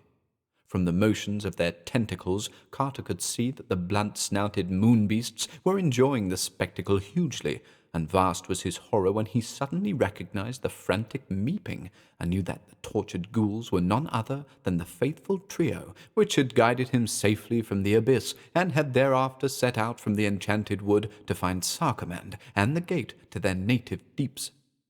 The number of malodorous moon-beasts about that greenish fire was very great, and Carter saw that he could do nothing now to save his former allies. Of how the ghouls had been captured he could not guess, but fancied that the great toad-like blasphemies had heard them inquire in Dilathleen concerning the way to Sarkomand, and had not wished them to approach so closely the hateful plateau of Leng, and the high priest not to be described. For a moment he pondered on what he ought to do, and recalled how near he was to the gate of the ghouls' black kingdom. Clearly it was wisest to creep east to the plaza of Twin Lions and descend at once to the gulf, where assuredly he would meet no horrors worse than those above, and where he might soon find ghouls eager to rescue their brethren, and perhaps to wipe out the moon beasts from the black galley. It occurred to him that the portal, like other gates to the abyss, might be guarded by flocks of night gaunts. But he did not fear these faceless creatures now. He had learned that they are bound by solemn treaties with the ghouls, and the ghoul which was Pickman had taught him how to glibber a password they understood. So Carter began another silent crawl through the ruins, edging slowly toward the great central plaza and the winged lions. It was ticklish work, but the moon beasts were pleasantly busy and did not hear the slight noises which he twice made by accident among the scattered stones. At last he reached the open space and picked his way among the stunted trees and briars that had grown up therein. The gigantic lions loomed terrible above him in the sickly glow of the phosphorescent night clouds, but he manfully persisted toward them and presently crept round to their faces, knowing it was on that side he would find the mighty darkness which they guard. 10 feet apart crouched the mocking-faced beasts of diorite, brooding on cyclopean pedestals whose sides were chiselled into fearsome bas-reliefs. Betwixt them was a tiled court with a central space, which had once been railed with balusters of onyx. Midway in this space a black well opened, and Carter soon saw that he had indeed reached the yawning gulf, whose crusted and mouldy stone steps lead down to the crypts of nightmare. Terrible is the memory of that dark descent, in which hours wore themselves away, whilst Carter wound sightlessly round and round down a fathomless spiral of steep and slippery stairs. So worn and narrow were the steps, and so greasy with the ooze of inner earth, that the climber never quite knew when to expect a breathless fall and hurtling down to the ultimate pits. And he was likewise uncertain just when or how the guardian night gaunts would suddenly pounce upon him, if indeed there were any stationed in this primeval passage. All about him was a stifling odour of nether gulfs, and he felt that the air of these choking depths was not made for mankind. In time he became very numb and somnolent, moving more from automatic impulse than from reasoned will, nor did he realize any change when he stopped moving altogether, as something quietly seized him from behind. He was flying very rapidly through the air before a malevolent tickling told him that the rubbery night gaunts had performed their duty. Awake to the fact that he was in the cold, damp clutch of the faceless flutterers, Carter remembered the password of the ghouls and glibbered it as loudly as he could amidst the wind and chaos of flight. Mindless though night gaunts are said to be, the effect was instantaneous, for all tickling stopped at once, and the creatures hastened to shift their captive to a more comfortable position. Thus encouraged, Carter ventured some explanations, telling of the seizure and torture of 3 ghouls by the moon beasts, and of the need of assembling a party to rescue them. The night gaunts, though inarticulate, seemed to understand what was said, and shewed greater haste and purpose in their flight. Suddenly the dense blackness gave place to the grey twilight of inner earth, and there opened up ahead one of those flat, sterile plains on which ghouls love to squat and gnaw. Scattered tombstones and osseous fragments told of the denizens of that place, and as Carter gave a loud meep of urgent summons, a score of burrows emptied forth their leathery, dog-like tenants. The night gaunts now flew low and set their passenger upon his feet, afterward withdrawing a little and forming a hunched semicircle on the ground, while the ghouls greeted the newcomer. Carter glibbered his message rapidly and explicitly to the grotesque company, and 4 of them at once departed through different burrows to spread the news to others and gather such troops as might be available for the rescue. After a long wait, a ghoul of some importance appeared and made significant signs to the night gaunts, causing 2 of the latter to fly off into the dark. Thereafter there were constant accessions to the hunched flock of night gaunts on the plain, till at length the slimy soil was fairly black with them. Meanwhile, fresh ghouls crawled out of the burrows one by one, all glibbering excitedly and forming in crude battle array not far from the huddled night gaunts. In time there appeared that proud and influential ghoul which was once the artist Richard Pickman of Boston, and to him Carter glibbered a very full account of what had occurred. The erstwhile Pickman, surprised to greet his ancient friend again, seemed very much impressed, and held a conference with other chiefs a little apart from the growing throng. Finally, after scanning the ranks with care, the assembled chiefs all meeped in unison and began glibbering orders to the crowds of ghouls and night-gaunts. A large detachment of the horned flyers vanished at once, while the rest grouped themselves 2 by 2 on their knees with extended forelegs, awaiting the approach of the ghouls, 1 by 1. As each ghoul reached the pair of night-gaunts to which he was assigned, he was taken up and borne away into the blackness, till at last the whole throng had vanished, save for Carter, Pickman, and the other chiefs, and a few pairs of night-gaunts. Pickman explained that night-gaunts are the advance guard and battle steeds of the ghouls, and that the army was issuing forth to Sarkoman to deal with the moon beasts. Then Carter and the ghoulish chiefs approached the waiting bearers and were taken up by the damp, slippery paws. Another moment, and all were whirling in wind and darkness, endlessly up, up, up to the gate of the winged lions and the spectral ruins of primal Sarkomand. When, after a great interval, Carter saw again the sickly sight of Sarkomand's nocturnal sky, it was to behold the great central plaza swarming with militant ghouls and night-gaunts. Day, he felt sure, must be almost due, but so strong was the army that no surprise of the enemy would be needed. The greenish flare near the wharves still glimmered faintly, though the absence of ghoulish meeping shewed that the torture of the prisoners was over for the nonce. Softly glibbering directions to their steeds and to the flock of riderless night-gaunts ahead, the ghouls presently rose in wide whirring columns and swept on over the bleak ruins toward the evil flame. Carter was now beside Pickman in the front rank of ghouls, and saw as they approached the noisome camp that the moonbeasts were totally unprepared. The 3 prisoners lay bound and inert beside the fire, while their toad-like captors slumped drowsily about in no certain order. The almost human slaves were asleep, even the sentinels shirking a duty which in this realm must have seemed to them merely perfunctory. The final swoop of the night-gaunts and mounted ghouls was very sudden, each of the greyish toad-like blasphemies and their almost human slaves being seized by a group of night-gaunts before a sound was made. The moon-beasts, of course, were voiceless, and even the slaves had little chance to scream before rubbery paws choked them into silence. Horrible were the writhings of those great jellyish abnormalities as the sardonic night-gaunts clutched them, but nothing availed against the strength of those black prehensile talons. When a moon-beast writhed too violently, a night-gaunt would seize and pull its quivering pink tentacles, which seemed to hurt so much that the victim would cease its struggles.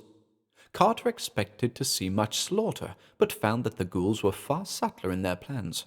They glibbered certain simple orders to the night-gaunts which held the captives, trusting the rest to instinct. And soon the hapless creatures were borne silently away into the great abyss, to be distributed impartially amongst the bulls, gugs, ghasts, and other dwellers in darkness whose modes of nourishment are not painless to their chosen victims. Meanwhile, the 3 bound ghouls had been released and consoled by their conquering kinsfolk, whilst various parties searched the neighbourhood for possible remaining moonbeasts, and boarded the evil-smelling black galley at the wharf to make sure that nothing had escaped the general defeat. Surely enough, the capture had been thorough, for not a sign of further life could the victors detect.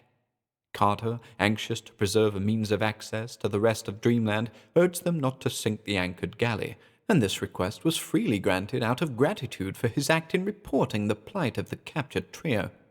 On the ship were found some very curious objects and decorations, some of which Carter cast at once into the sea. Ghouls and night-gaunts now formed themselves in separate groups, the former questioning their rescued fellows anent past happenings. It appeared that the 3 had followed Carter's directions and proceeded from the enchanted wood to Dylathleen by way of Near and the Sky, stealing human clothes at a lonely farmhouse and loping as closely as possible in the fashion of a man's walk. In Dylathleen's taverns, their grotesque ways and faces had aroused much comment, but they had persisted in asking the way to Sarkomand, until at last an old traveller was able to tell them. Then they knew that only a ship for Lilag Leng would serve their purpose, and prepare to wait patiently for such a vessel. But evil spies had doubtless reported much, for shortly a black galley put into port, and the wide-mouthed ruby merchants invited the ghouls to drink with them in a tavern. Wine was produced from one of those sinister bottles grotesquely carven from a single ruby, and after that the ghouls found themselves prisoners on the black galley as Carter had once found himself. This time, however, the unseen rowers steered not for the moon, but for antique Sarkomand, bent evidently on taking their captives before the high priest not to be described. They had touched at the jagged rock in the northern sea, which Ingernok's mariners shun, and the ghouls had there seen for the first time the real masters of the ship. Being sickened despite their own callousness by such extremes of malign shapelessness and fearsome odor, there, too, were witnessed the nameless pastimes of the toad-like resident garrison, such pastimes as give rise to the night howlings which men fear. After that had come the landing at ruined Sarkomand, and the beginning of the tortures whose continuance the present rescue had prevented. Future plans were next discussed, the three rescued ghouls suggesting a raid on the jagged rock and the extermination of the toad-like garrison there. To this, however, the night gaunts objected, since the prospect of flying over water did not please them. Most of the ghouls favored the design, but were at a loss how to follow it without the help of the winged night gaunts. Thereupon Carter, seeing that they could not navigate the anchored galley, offered to teach them the use of the great banks of oars, to which proposal they eagerly assented. Grey day had now come, and under that leaden northern sky a picked detachment of ghouls filed into the noisome ship and took their seats on the rowers' benches. Carter found them fairly apt at learning, and before night had risked several experimental trips around the harbour. Not till 3 days later, however, did he deem it safe to attempt the voyage of conquest. Then, the rowers trained and the night gaunts safely stowed in the forecastle, the party set sail at last, Pickman and the other chiefs gathering on deck and discussing modes of approach and procedure. On the very first night the howlings from the rock were heard. Such was their timbre that all the galley's crew shook visibly, but most of all trembled the three rescued ghouls, who knew precisely what those howlings meant. It was not thought best to attempt an attack by night, so the ship lay to under the phosphorescent clouds to wait for the dawn of a greyish day. When the light was ample and the howling still, the rowers resumed their strokes, and the galley drew closer and closer to that jagged rock, whose granite pinnacles clawed fantastically at the dull sky. The sides of the rock were very steep, but on ledges here and there could be seen the bulging walls of queer windowless dwellings and the low railings guarding travelled high roads. No ship of men had ever come so near the place, or at least had never come so near and departed again. But Carter and the ghouls were void of fear, and kept inflexibly on, rounding the eastern face of the rock and seeking the wharves which the rescued trio described as being on the southern side, within a harbour formed of steep headlands. The headlands were prolongations of the island proper, and came so closely together that only one ship at a time might pass between them. There seemed to be no watchers on the outside, so the galley was steered boldly through the flume-like strait and into the stagnant, fetid harbour beyond. Here, however, all was bustle and activity, with several ships lying at anchor along a forbidding stone quay, and scores of almost human slaves and moon-beasts by the waterfront, handling crates and boxes, or driving nameless and fabulous horrors hitched to lumbering lorries. There was a small stone town hewn out of the vertical cliff above the wharves, with the start of a winding road that spiraled out of sight toward higher ledges of the rock. Of what lay inside that prodigious peak of granite none might say, but the things one saw on the outside were far from encouraging. At sight of the incoming galley, the crowds on the wharves displayed much eagerness, those with eyes staring intently, and those without eyes wriggling their pink tentacles expectantly. They did not, of course, realize that the black ship had changed hands, for ghouls looked much like the horned and hooved almost humans, and the night gaunts were all out of sight below. By this time the leaders had fully formed a plan, which was to loose the night gaunts as soon as the wharf was touched, and then to sail directly away, leaving matters wholly to the instincts of those almost mindless creatures.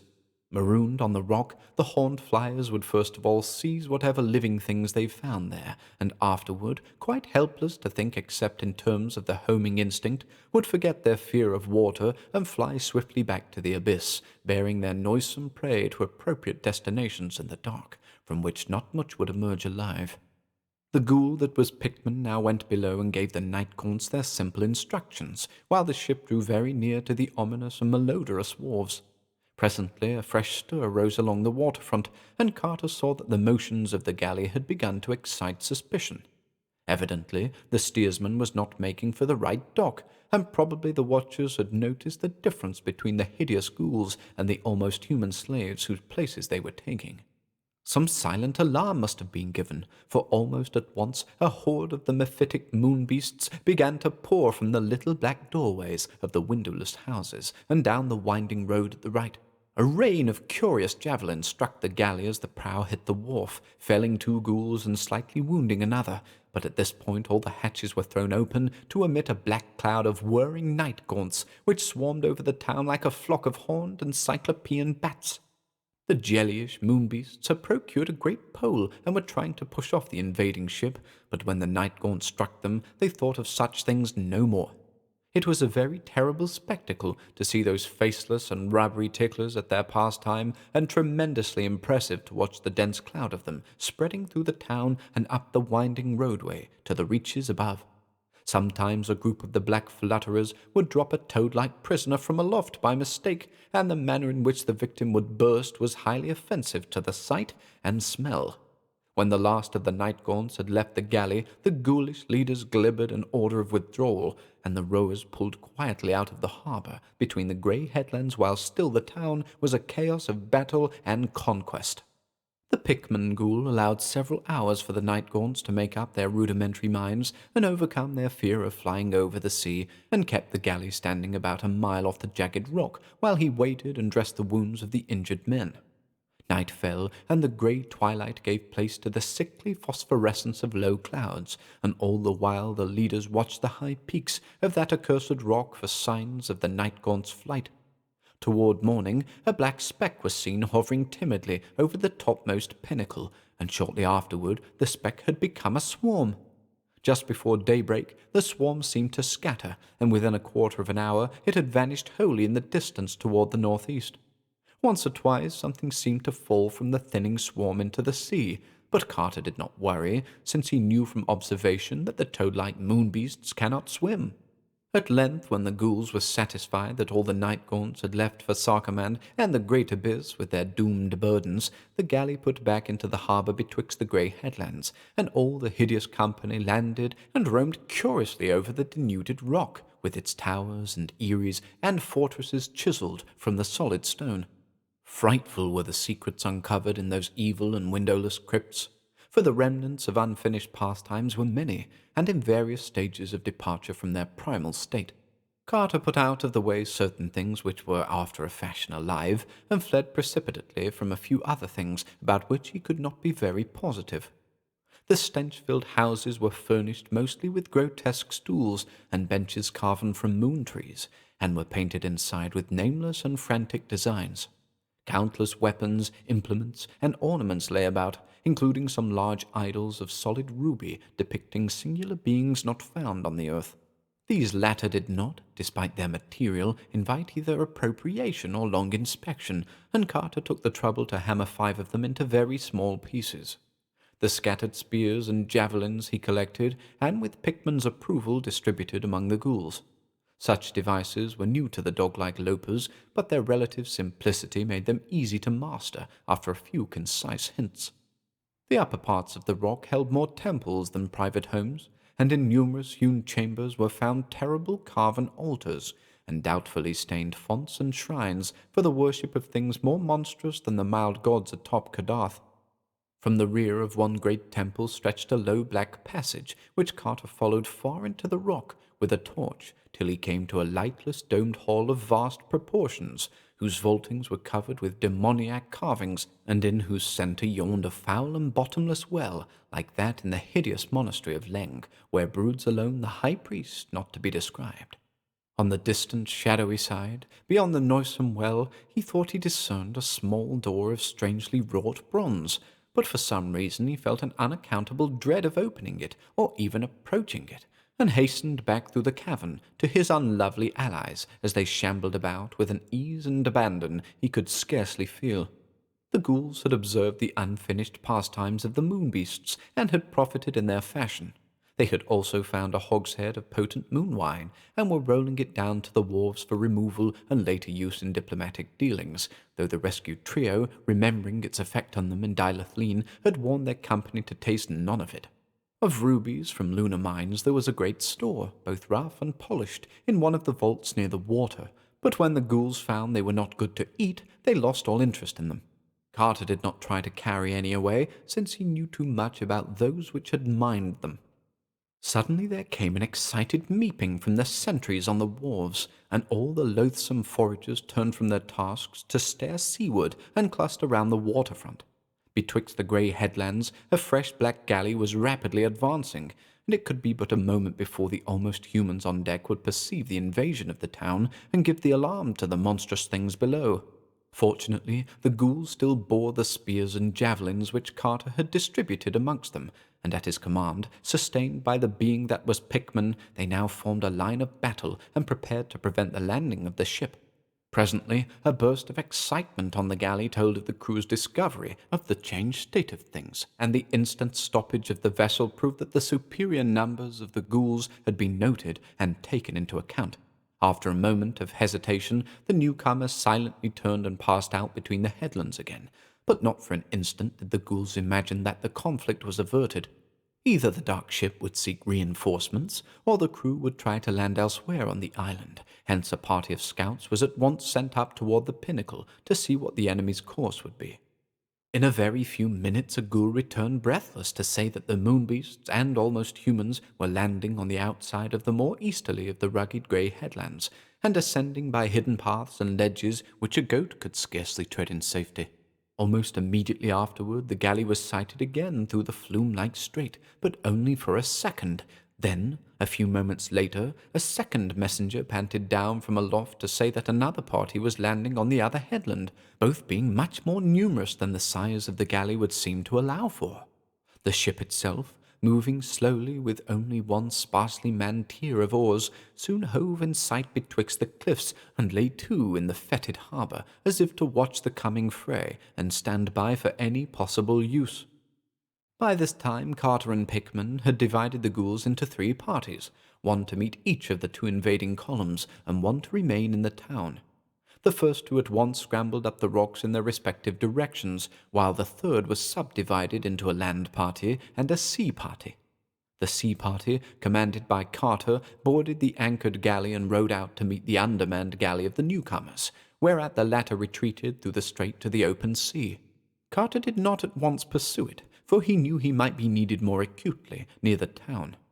Meanwhile, the frightful detachments of the moon beasts and almost humans had lumbered up to the top of the headlands and were shockingly silhouetted on either side against the grey twilight sky.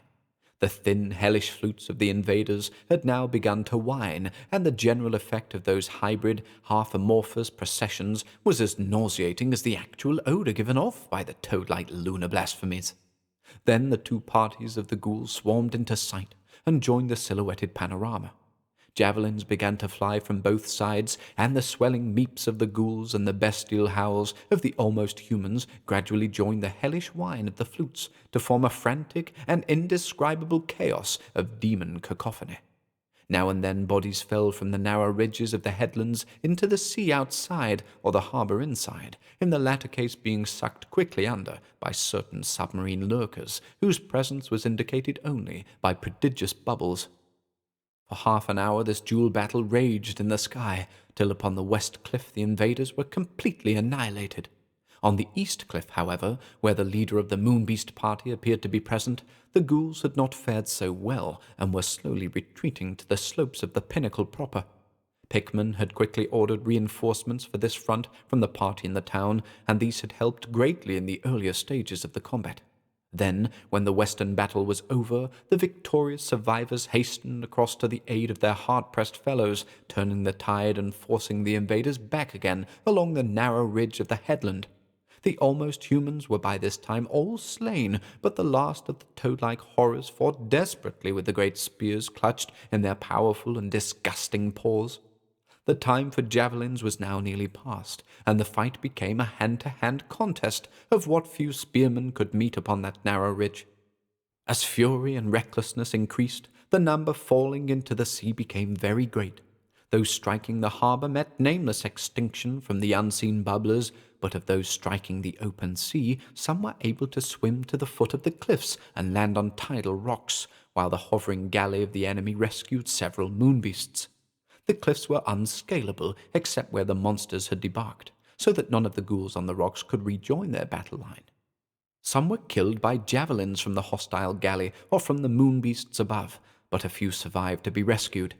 When the security of the land parties seemed assured, Carter's galley sallied forth between the headlands and drove the hostile ship far out to sea, pausing to rescue such ghouls as were on the rocks or still swimming in the ocean. Several moonbeasts washed on rocks or reefs were speedily put out of the way.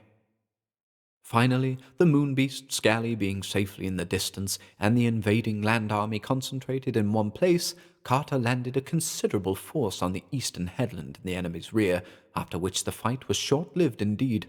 Attacked from both sides, the noisome flounderers were rapidly cut to pieces or pushed into the sea, till by evening the ghoulish chiefs agreed that the island was again clear of them. The hostile galley, meanwhile, had disappeared, and it was decided that the evil jagged rock had better be evacuated before any overwhelming horde of lunar horrors might be assembled and brought against the victors. So by night Pickman and Carter assembled all the ghouls and counted them with care, finding that over a fourth had been lost in the day's battles. The wounded were placed on bunks in the galley, for Pickman always discouraged the old ghoulish custom of killing and eating one's own wounded, and the able-bodied troops were assigned to the oars or to such other places as they might most usefully fill. Under the low phosphorescent clouds of night the galley sailed, and Carter was not sorry to be departing from that island of unwholesome secrets, whose lightless domed hall with its bottomless well and repellent bronze door lingered restlessly in his fancy. Dawn found the ship in sight of Sarkoman's ruined quays of basalt, where a few night-gaunt sentries still waited, squatting like black-horned gargoyles on the broken columns and crumbling sphinxes of that fearful city which lived and died before the years of man. The ghouls made camp amongst the fallen stones of Sarkoman, dispatching a messenger for enough night-gaunts to serve them as steeds. Pickman and the other chiefs were effusive in their gratitude for the aid Carter had lent them, and Carter now began to feel that his plans were indeed maturing well, and that he would be able to command the help of these fearsome allies not only in quitting this part of Dreamland, but in pursuing his ultimate quest for the gods atop unknown Kadath and the marvelous sunset city they so strangely withheld from his slumbers. Accordingly, he spoke of these things to the ghoulish leaders, telling what he knew of the cold waste wherein Kadath stands, and of the monstrous Shantax and the mountains carven into double-headed images which guard it. He spoke of the fear of Shantax for night-gaunts, and of how the vast hippocephalic birds fly screaming from the black burrows high up on the gaunt grey peaks that divide Inganok from hateful Leng. He spoke, too, of the things he had learnt concerning night-gaunts from the frescoes in the windowless monastery of the high priest not to be described, how even the great ones fear them, and how their ruler is not the crawling chaos Nyarlathotep at all, but hoary and immemorial Nodens, lord of the great abyss. All these things Carter glibbered to the assembled ghouls, and presently outlined that request which he had in mind, and which he did not think extravagant, considering the services he had so lately rendered the rubbery, dog-like lopers. He wished very much, he said, for the services of enough night-gaunts to bear him safely through the air past the realm of Shantax and carven mountains, and up into the cold waste beyond the returning tracks of any other mortal. He desired to fly to the onyx castle atop unknown Kadath, in the cold waste, to plead with the great ones for the sunset city they denied him, and felt sure that the night-gaunts could take him thither without trouble, high above the perils of the plain, and over the hideous double heads of those carven sentinel mountains that squat eternally in the grey dusk. For the horned and faceless creatures there could be no danger from aught of earth, since the great ones themselves dread them. And even were unexpected things to come from the other gods, who are prone to oversee the affairs of Earth's milder gods, the night gaunts need not fear, for the outer hells are indifferent matters to such silent and slippery flyers as own not Nyarlathotep for their master, but bow only to potent and archaic Nodens. A flock of 10 or 15 night gaunts, Carter glibbered, would surely be enough to keep any combination of Shantax at a distance, though perhaps it might be well to have some ghouls in the party to manage the creatures, their ways being better known to their ghoulish allies than to men. The party could land him at some convenient point within whatever walls that fabulous onyx citadel might have, waiting in the shadows for his return or his signal whilst he ventured inside the castle to give prayer to the gods of earth. If any ghouls chose to escort him into the throne room of the Great Ones, he would be thankful, for their presence would add weight and importance to his plea. He would not, however, insist upon this, but merely wished transportation to and from the castle atop unknown Kadath, the final journey being either to the marvelous Sunset City itself, in case the gods proved favorable, or back to the earthward gate of deeper slumber in the enchanted wood, in case his prayers were fruitless. Whilst Carter was speaking, all the ghouls listened with great attention, and as the moments advanced, the sky became black with clouds of those night gaunts for which messengers had been sent. The winged horrors settled in a semicircle around the ghoulish army, waiting respectfully as the dog-like chieftains considered the wish of the earthly traveller. The ghoul that was Pickman glibbered gravely with its fellows, and in the end Carter was offered far more than he had at most expected. As he had aided the ghouls in their conquest of the moon beasts, so would they aid him in his daring voyage to realms whence none had ever returned, lending him not merely a few of their allied night gaunts, but their entire army as they encamped, veteran fighting ghouls and newly assembled night gaunts alike, save only a small garrison for the captured black galley and such spoils as had come from the jagged rock in the sea. They would set out through the air whenever he might wish, and once arrived on Kadath, a suitable train of ghouls would attend him in state as he placed his petition before Earth's gods in their onyx castle. Moved by a gratitude and satisfaction beyond words, Carter made plans with the ghoulish leaders for his audacious voyage. The army would fly high, they decided, over hideous Leng, with its nameless monastery and wicked stone villages, stopping only at the vast grey peaks to confer with the Shantak frightening night gaunts, whose burrows honeycomb their summits. They would then, according to what advice they might receive from those denizens, choose their final course, approaching unknown Kadath either through the desert of carven mountains north of Inganok, or through the more northerly reaches of repulsive Leng itself. Dog-like and soulless as they are, the ghouls and night gaunts had no dread of what those untrodden deserts might reveal, nor did they feel any deterring awe at the thought of Kadath towering lone with its onyx castle of mystery. About midday the ghouls and night gaunts prepared for flight, each ghoul selecting a suitable pair of horned steeds to bear him. Carter was placed well up toward the head of the column beside Pickman, and in front of the whole a double line of riderless night gaunts was provided as a vanguard. At a brisk meep from Pickman, the whole shocking army rose in a nightmare cloud above the broken columns and crumbling sphinxes of primordial Sarkemand, higher and higher, till even the great basalt cliff behind the town was cleared and the cold, sterile tableland of Leng's outskirts laid open to sight. Still higher flew the black host, till even this tableland grew small beneath them, and as they worked northward over the windswept plateau of horror, Carter saw once again with a shudder the circle of crude monoliths and the squat windowless building which he knew held that frightful silken-masked blasphemy from whose clutches he had so narrowly escaped. This time no descent was made as the army swept bat-like over the sterile landscape, passing the feeble fires of the unwholesome stone villages at a great altitude, and pausing not at all to mark the morbid twistings of the hooved, horned almost humans that dance and pipe eternally therein.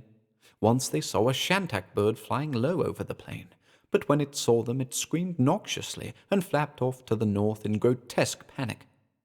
At dusk they reached the jagged grey peaks that formed the barrier of Inganok, and hovered about those strange caves near the summits which Carter recalled as so frightful to the Shantaks, At the insistent meeping of the ghoulish leaders, there issued forth from each lofty burrow a stream of horned black flyers, with which the ghouls and night-gaunts of the party conferred at length by means of ugly gestures.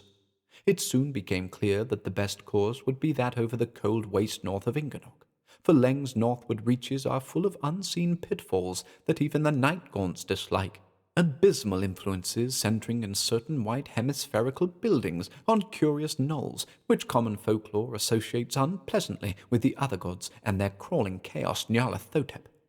Of Kadath the flutterers of the peaks knew almost nothing, save that there must be some mighty marvel toward the north, over which the Shantaks and the carven mountains stand guard. They hinted at rumoured abnormalities of proportion in those trackless leagues beyond, and recalled vague whispers of a realm where night broods eternally, but of definite data they had nothing to give.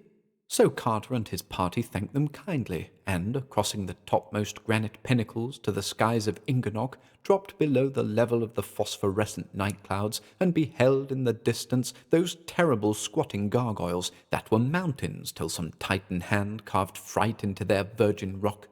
There they squatted, in a hellish half-circle, their legs on the desert sand and their mitres piercing the luminous clouds, sinister, wolf-like, and double-headed, with faces of fury and right hands raised, dully and malignly watching the rim of man's world, and guarding with horror the reaches of a cold, northern world that is not man's. From their hideous laps rose evil Shantaks of elephantine bulk, but these all fled with insane titters as the vanguard of night-gaunts was sighted in the misty sky. Northward, above those gargoyle mountains, the army flew, and over leagues of dim desert where never a landmark rose. Less and less luminous grew the clouds, till at length Carter could see only blackness around him, but never did the winged steeds falter, bred as they were in earth's blackest crypts, and seeing not with any eyes, but with the whole dank surface of their slippery forms. On and on they flew, past winds of dubious scent and sounds of dubious import, ever in thickest darkness, and covering such prodigious spaces that Carter wondered whether or not they could still be within Earth's dreamland. Then suddenly the clouds thinned, and the stars shone spectrally above.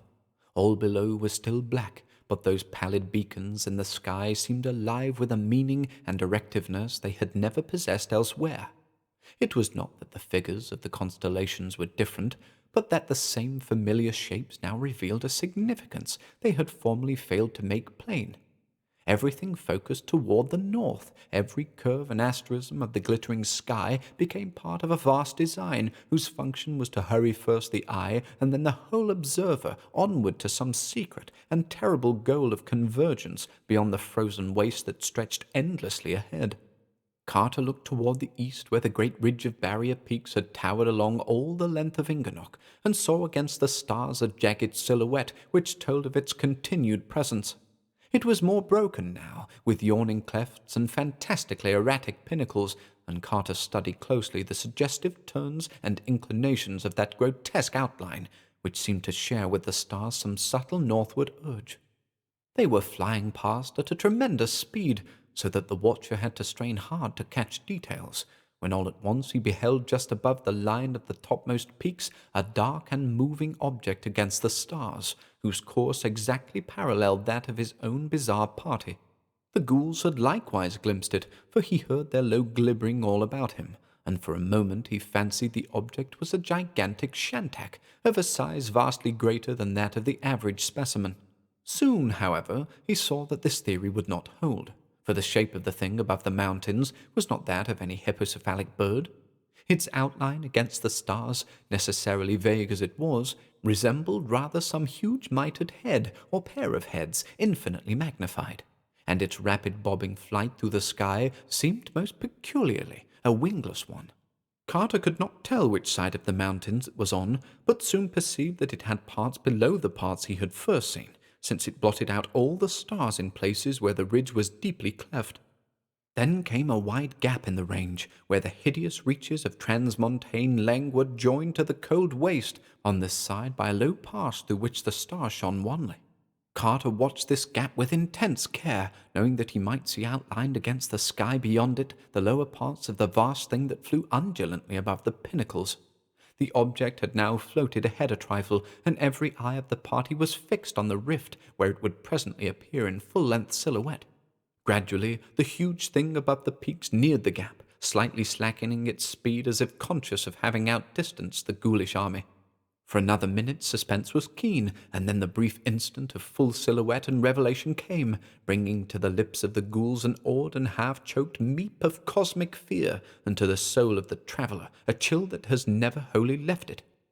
For the mammoth bobbing shape that overtopped the ridge was only a head, a mitred double head, and below it in terrible vastness loped the frightful swollen body that bore it, the mountain-high monstrosity that walked in stealth and silence, the hyena-like distortion of a giant anthropoid shape that trotted blackly against the sky, its repulsive pair of cone-capped heads reaching halfway to the zenith. Carter did not lose consciousness or even scream aloud, for he was an old dreamer, but he looked behind him in horror and shuddered when he saw that there were other monstrous heads silhouetted above the level of the peaks, bobbing along stealthily after the first one, and straight in the rear were three of the mighty mountain shapes seen full against the southern stars, tiptoeing wolf-like and lumberingly, their tall mitres nodding thousands of feet in the air. The carven mountains, then, had not stayed squatting in that rigid semicircle north of Ingernock with right hands uplifted. They had duties to perform, and were not remiss, but it was horrible that they never spoke, and never even made a sound in walking. Meanwhile, the ghoul that was Pickman had glibbered an order to the night gaunts, and the whole army soared higher into the air. Up toward the stars the grotesque column shot, till nothing stood out any longer against the sky, neither the grey granite ridge that was still, nor the carven and mitred mountains that walked. All was blackness beneath, as the fluttering legions surged northward amidst rushing winds and invisible laughter in the ether, and never a shantak or less mentionable entity rose from the haunted waste to pursue them. The farther they went, the faster they flew, till soon their dizzying speed seemed to pass that of a rifle ball and approach that of a planet in its orbit. Carter wondered how with such speed the earth could still stretch beneath them, but knew that in the land of dream dimensions have strange properties. That they were in a realm of eternal night he felt certain, and he fancied that the constellations overhead had subtly emphasized their northward focus, gathering themselves up, as it were, to cast the flying army into the void of the boreal pole, as the folds of a bag are gathered up to cast out the last bits of substance therein. Then he noticed with terror that the wings of the night gaunts were not flapping any more. The horned and faceless steeds had folded their membranous appendages and were resting quite passive in the chaos of wind that whirled and chuckled as it bore them on. A force not of earth had seized on the army, and ghouls and night gaunts alike were powerless before a current which pulled madly and relentlessly into the north whence no mortal had ever returned. At length a lone pallid light was seen on the skyline ahead, thereafter rising steadily as they approached, and having beneath it a black mass that blotted out the stars. Carter saw that it must be some beacon on a mountain, for only a mountain could rise so vast as seen from so prodigious a height in the air. Higher and higher rose the light and the blackness beneath it, till half the northern sky was obscured by the rugged conical mass. Lofty as the army was, that pale and sinister beacon rose above it, towering monstrous over all peaks and concernments of earth, and tasting the atomless ether, where the cryptical moon and the mad planets reel. No mountain known of man was that which loomed before them. The high clouds far below were but a fringe for its foothills. The gasping dizziness of topmost air was but a girdle for its loins. Scornful and spectral climbed that bridge betwixt earth and heaven, black in eternal night, and crowned with a shent of unknown stars, whose awful and significant outline grew every moment clearer. Ghouls meeped in wonder as they saw it, and Carter shivered in fear lest all the hurtling army be dashed to pieces on the unyielding onyx of that cyclopean cliff. Higher and higher rose the light, till it mingled with the loftiest orbs of the zenith, and winked down at the flyers with lurid mockery. All the north beneath it was blackness now, dread, stony blackness from infinite depths to infinite heights, with only that pale winking beacon perched unreachably at the top of all vision. Carter studied the light more closely, and saw at last what lines its inky background made against the stars. There were towers on that Titan mountain top, horrible domed towers in noxious and incalculable tiers and clusters beyond any dreamable workmanship of man. Battlements and terraces of wonder and menace, all limbed tiny and black and distant against the starry shent that glowed malevolently at the uppermost rim of sight. Capping that most measureless of mountains was a castle beyond all mortal thought, and in it glowed the demon light. Then Randolph Carter knew that his quest was done, and that he saw above him the goal of all forbidden steps and audacious visions, the fabulous, the incredible home of the great ones atop unknown Kadath.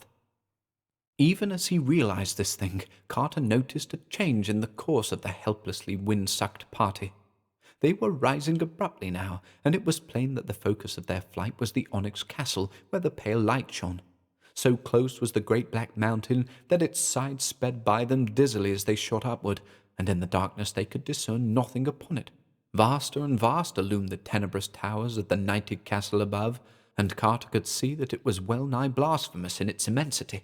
Well might its stones have been quarried by nameless workmen in that horrible gulf rent out of the rock in the hill pass north of Inganock, for such was its size that a man on its threshold stood even as an ant on the steps of Earth's loftiest fortress. The shent of unknown stars above the myriad dome turrets glowed with a sallow, sickly flare, so that a kind of twilight hung about the murky walls of slippery onyx. The pallid beacon was now seen to be a single shining window high up in one of the loftiest towers, and as the helpless army neared the top of the mountain, Carter thought he detected unpleasant shadows flitting across the feebly luminous expanse. It was a strangely arched window of a design wholly alien to Earth. The solid rock now gave place to the giant foundations of the monstrous castle, and it seemed that the speed of the party was somewhat abated. Vast walls shot up, and there was a glimpse of a great gate through which the voyagers were swept. All was night in the tightened courtyard, and then came the deeper blackness of inmost things as a huge arched portal engulfed the column. Vortices of cold wind surged dankly through sightless labyrinths of onyx, and Carter could never tell what cyclopean stairs and corridors lay silent along the route of his endless aerial twisting. Always upward led the terrible plunge in darkness, and never a sound, touch, or glimpse broke the dense pall of mystery. Large as the army of ghouls and night-gaunts was, it was lost in the prodigious voids of that more than earthly castle. And when at last there suddenly dawned around him the lurid light of that single tower room whose lofty window had served as a beacon, it took Carter long to discern the far walls and high, distant ceiling, and to realize that he was indeed not again in the boundless air outside. Randolph Carter had hoped to come into the throne room of the Great Ones with poise and dignity, flanked and followed by impressive lines of ghouls in ceremonial order, and offering his prayer as a free and potent master among dreamers. He had known that the Great Ones themselves are not beyond a mortal's power to cope with, and had trusted to look that the other gods and their crawling chaos Nyarlathotep would not happen to come to their aid at the crucial moment, as they had so often done before when men sought out Earth's gods in their home or on their mountains. And with his hideous escort, he had half hoped to defy even the other gods, if need were, knowing as he did that ghouls have no masters, and that night-gaunts own not Nyarlathotep, but only archaic Nodens for their lord. But now he saw that supernal Kadath, in its cold waste, is indeed girt with dark wonders and nameless sentinels, and that the other gods are of a surety vigilant in guarding the mild, feeble gods of earth. Void as they are of lordship over ghouls and night-gaunts, the mindless, shapeless blasphemies of outer space can yet control them when they must, so that it was not in state as a free and potent master of dreamers that Randolph Carter came into the Great One's throne room with his ghouls. Swept and herded by nightmare tempests from the stars, and dogged by unseen horrors of the northern waste, all that army floated captive and helpless in the lurid light, dropping numbly to the onyx floor when by some voiceless order the winds of fright dissolved. Before no golden dice had Randolph Carter come, nor was there any august circle of crowned and haloed beings with narrow eyes, long-lobed ears, thin nose, and pointed chin whose kinship to the carven face on Greenock might stamp them as those to whom a dreamer might pray. Save for that one tower room, the onyx castle atop Kadath was dark, and the masters were not there. Carter had come to unknown Kadath in the cold waste, but he had not found the gods. Yet still the lurid light glowed in that one tower room whose size was so little less than that of all outdoors, and whose distant walls and roof were so nearly lost to sight in thin, curling mists. Earth's gods were not there, it was true, but of subtler and less visible presences there could be no lack. Where the male gods are absent, the other gods are not unrepresented, and certainly the onyx castle of castles was far from tenantless. In what outrageous form or forms terror would next reveal itself, Carter could by no means imagine.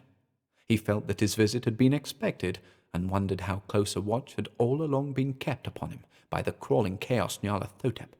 It is Nyarlathotep, horror of infinite shapes and dread soul and messenger of the other gods, that the fungus moon beasts serve, and Carter thought of the black galley that had vanished when the tide of battle turned against the toad-like abnormalities on the jagged rock in the sea. Reflecting upon these things, he was staggering to his feet in the midst of his nightmare company when there rang without warning through that pale litten and limitless chamber the hideous blast of a demon trumpet. 3 times pealed that frightful brazen scream, and when the echoes of the third blast had died chucklingly away, Randolph Carter saw that he was alone. Whither, why, and how the ghouls and night-gaunts had been snatched from sight was not for him to divine. He knew only that he was suddenly alone, and that whatever unseen powers lurked mockingly around him were no powers of earth's friendly dreamland. Presently, from the chamber's uttermost reaches, a new sound came. This, too, was a rhythmic trumpeting, but of a kind far removed from the 3 raucous blasts which had dissolved his grisly cohorts. In this low fanfare echoed all the wonder and melody of ethereal dream, exotic vistas of unimagined loveliness, floating from each strange chord and subtly alien cadence. Odors of incense came to match the golden notes, and overhead a great light dawned, its colors changing in cycles unknown to Earth's spectrum, and following the song of the trumpet in weird symphonic harmonies. Torches flared in the distance, and the beat of drums throbbed nearer amidst waves of tense expectancy. Out of the thinning mists and the cloud of strange incense filed twin columns of giant black slaves with loin-cloths of iridescent silk. Upon their heads were strapped vast helmet-like torches of glittering metal, from which the fragrance of obscure balsam spread in fumous spirals. In their right hands were crystal wands, whose tips were carven into leering chimeras, while their left hands grasped long, thin silver trumpets, which they blew in turn. Armlets and anklets of gold they had, and between each pair of anklets stretched a golden chain that held its wearer to a sober gait. That they were true black men of Earth's dreamland was at once apparent, but it seemed less likely that their rites and costumes were holy things of our Earth. 10 feet from Carter the column stopped, and as they did so, each trumpet flew abruptly to its bearer's thick lips. Wild and ecstatic was the blast that followed, and wilder still the cry that chorused just after from dark throats somehow made shrill by strange artifice. Then down the wide lane betwixt the 2 columns a lone figure strode, a tall, slim figure with the young face of an antique pharaoh, gay with prismatic robes and crowned with a golden shent that glowed with inherent light. Close up to Carter strode that regal figure, whose proud carriage and swart features had in them the fascination of a dark god or fallen archangel, and around whose eyes there lurked the languid sparkle of capricious humor. It spoke, and in its mellow tones there rippled the mild music of Lethian streams. "Randolph Carter," said the voice, "you have come to see the great ones whom it is unlawful for men to see. Watchers have spoken of this thing, and the other gods have grunted as they rolled and tumbled mindlessly to the sound of thin flutes in the black ultimate void where broods the demon Sultan whose name no lips dare speak aloud. When Barzai the wise climbed Hathak-Klar to see the great ones dance and howl above the clouds in the moonlight, he never returned. The other gods were there, and they did what was expected. Zenig of Afarat sought to reach unknown Kadath in the cold waste, and his skull is now set in a ring on the little finger of one whom I need not name. But you, Randolph Carter, have braved all things of Earth's dreamland, and burn still with the flame of quest. You came not as one curious, but as one seeking his due, nor have you failed ever in reverence toward the mild gods of Earth. Yet have these gods kept you from the marvelous sunset city of your dreams, and wholly through their own small covetousness, for verily they craved the weird loveliness of that which your fancy had fashioned, and vowed that henceforward no other spot should be their abode. They are gone from their castle on unknown Kadath to dwell in your marvelous city. All through its palaces of veined marble they revel by day, and when the sun sets they go out in the perfumed gardens and watch the golden glory on temples and colonnades, arched bridges and silver-basined fountains, and wide streets with blossom-laden urns and ivory statues in gleaming rows. And when night comes they climb tall terraces in the dew, and sit on carved benches of porphyry scanning the stars, or lean over pale balustrades to gaze at the town's steep northward slopes, where one by one the little windows in old peaked gables shine softly out with the calm yellow light of homely candles. The gods love your marvelous city, and walk no more in the ways of the gods. They have forgotten the high places of earth, and the mountains that knew their youth. The earth has no longer any gods that are gods, and only the other ones from outer space hold sway on unremembered Kadath. Far away in a valley of your own childhood, Randolph Carter, play the heedless great ones. You have dreamed too well, O wise arch-dreamer, for you have drawn dreams gods away from the world of all men's visions to that which is wholly yours, having builded out of your boyhood's small fancies a city more lovely than all the phantoms that have gone before. It is not well that earth's gods leave their thrones for the spider to spin on, and the realm for the others to sway in the dark manner of others. Fain would the powers from outside bring chaos and horror to you, Randolph Carter, who are the cause of their upsetting, but that they know it is by you alone that the gods may be sent back to their world. In that half-waking dreamland which is yours, no power of uttermost night may pursue, and only you can send the selfish great ones gently out of your marvelous sunset city, back through the northern twilight to their wonted place atop unknown Kadath in the cold waste.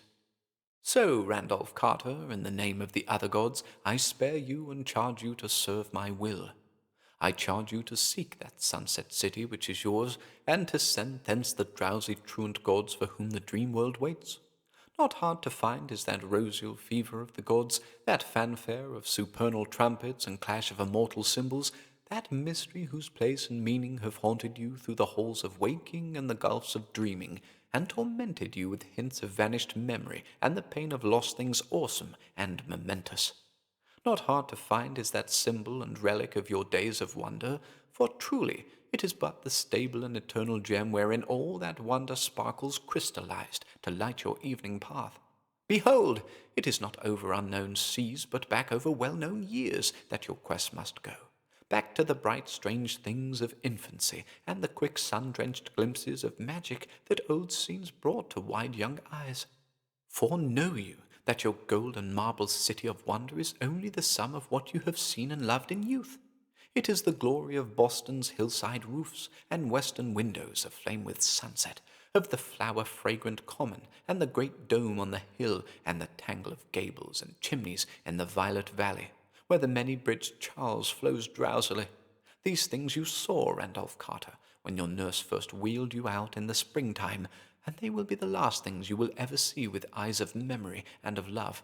And there is antique Salem with its brooding years, and spectral Marblehead scaling its rocky precipices into past centuries, and the glory of Salem's towers and spires seen afar from Marblehead's pastures across the harbor against the setting sun. There is Providence, quaint and lordly on its 7 hills over the blue harbor, with terraces of green leading up to steeples and citadels of living antiquity, and Newport climbing wraith-like from its dreaming breakwater. Arkham is there, with its moss-grown gambrel roofs and the rocky rolling meadows behind it, and antediluvian Kingsport hoary, with stacked chimneys and deserted quays and overhanging gables, and the marvel of high cliffs and the milky misted ocean, with tolling buoys beyond. Cool vales in Concord, cobbled lanes in Portsmouth, twilight bends of rustic New Hampshire roads where giant elms half-hide white farmhouse walls and creaking well sweeps, Gloucester's salt wharves and Truro's windy willows, vistas of distant steepled towns and hills beyond hills along the north shore, hushed stony slopes and low ivied cottages in the lee of huge boulders in Rhode Island's back country.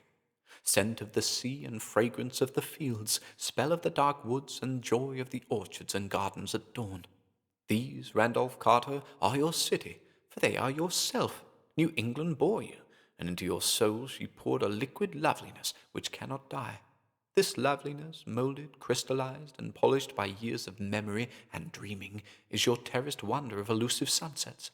And to find that marble parapet with curious urns and carven rail, and descend at last those endless balustraded steps to the city of broad squares and prismatic fountains, you need only to turn back to the thoughts and visions of your wistful boyhood. Look! Through that window shine the stars of eternal night. Even now they are shining above the scenes you have known and cherished, drinking of their charm that they may shine more lovely over the gardens of dream. There is Antares. He is winking at this moment over the roofs of Tremont Street, and you could see him from your window on Beacon Hill. Out beyond those stars yawn the gulfs from whence my mindless masters have sent me. Some day you too may traverse them, but if you are wise, you will beware such folly. For of those mortals who have been and returned, only one preserves a mind unshattered by the pounding, clawing horrors of the void.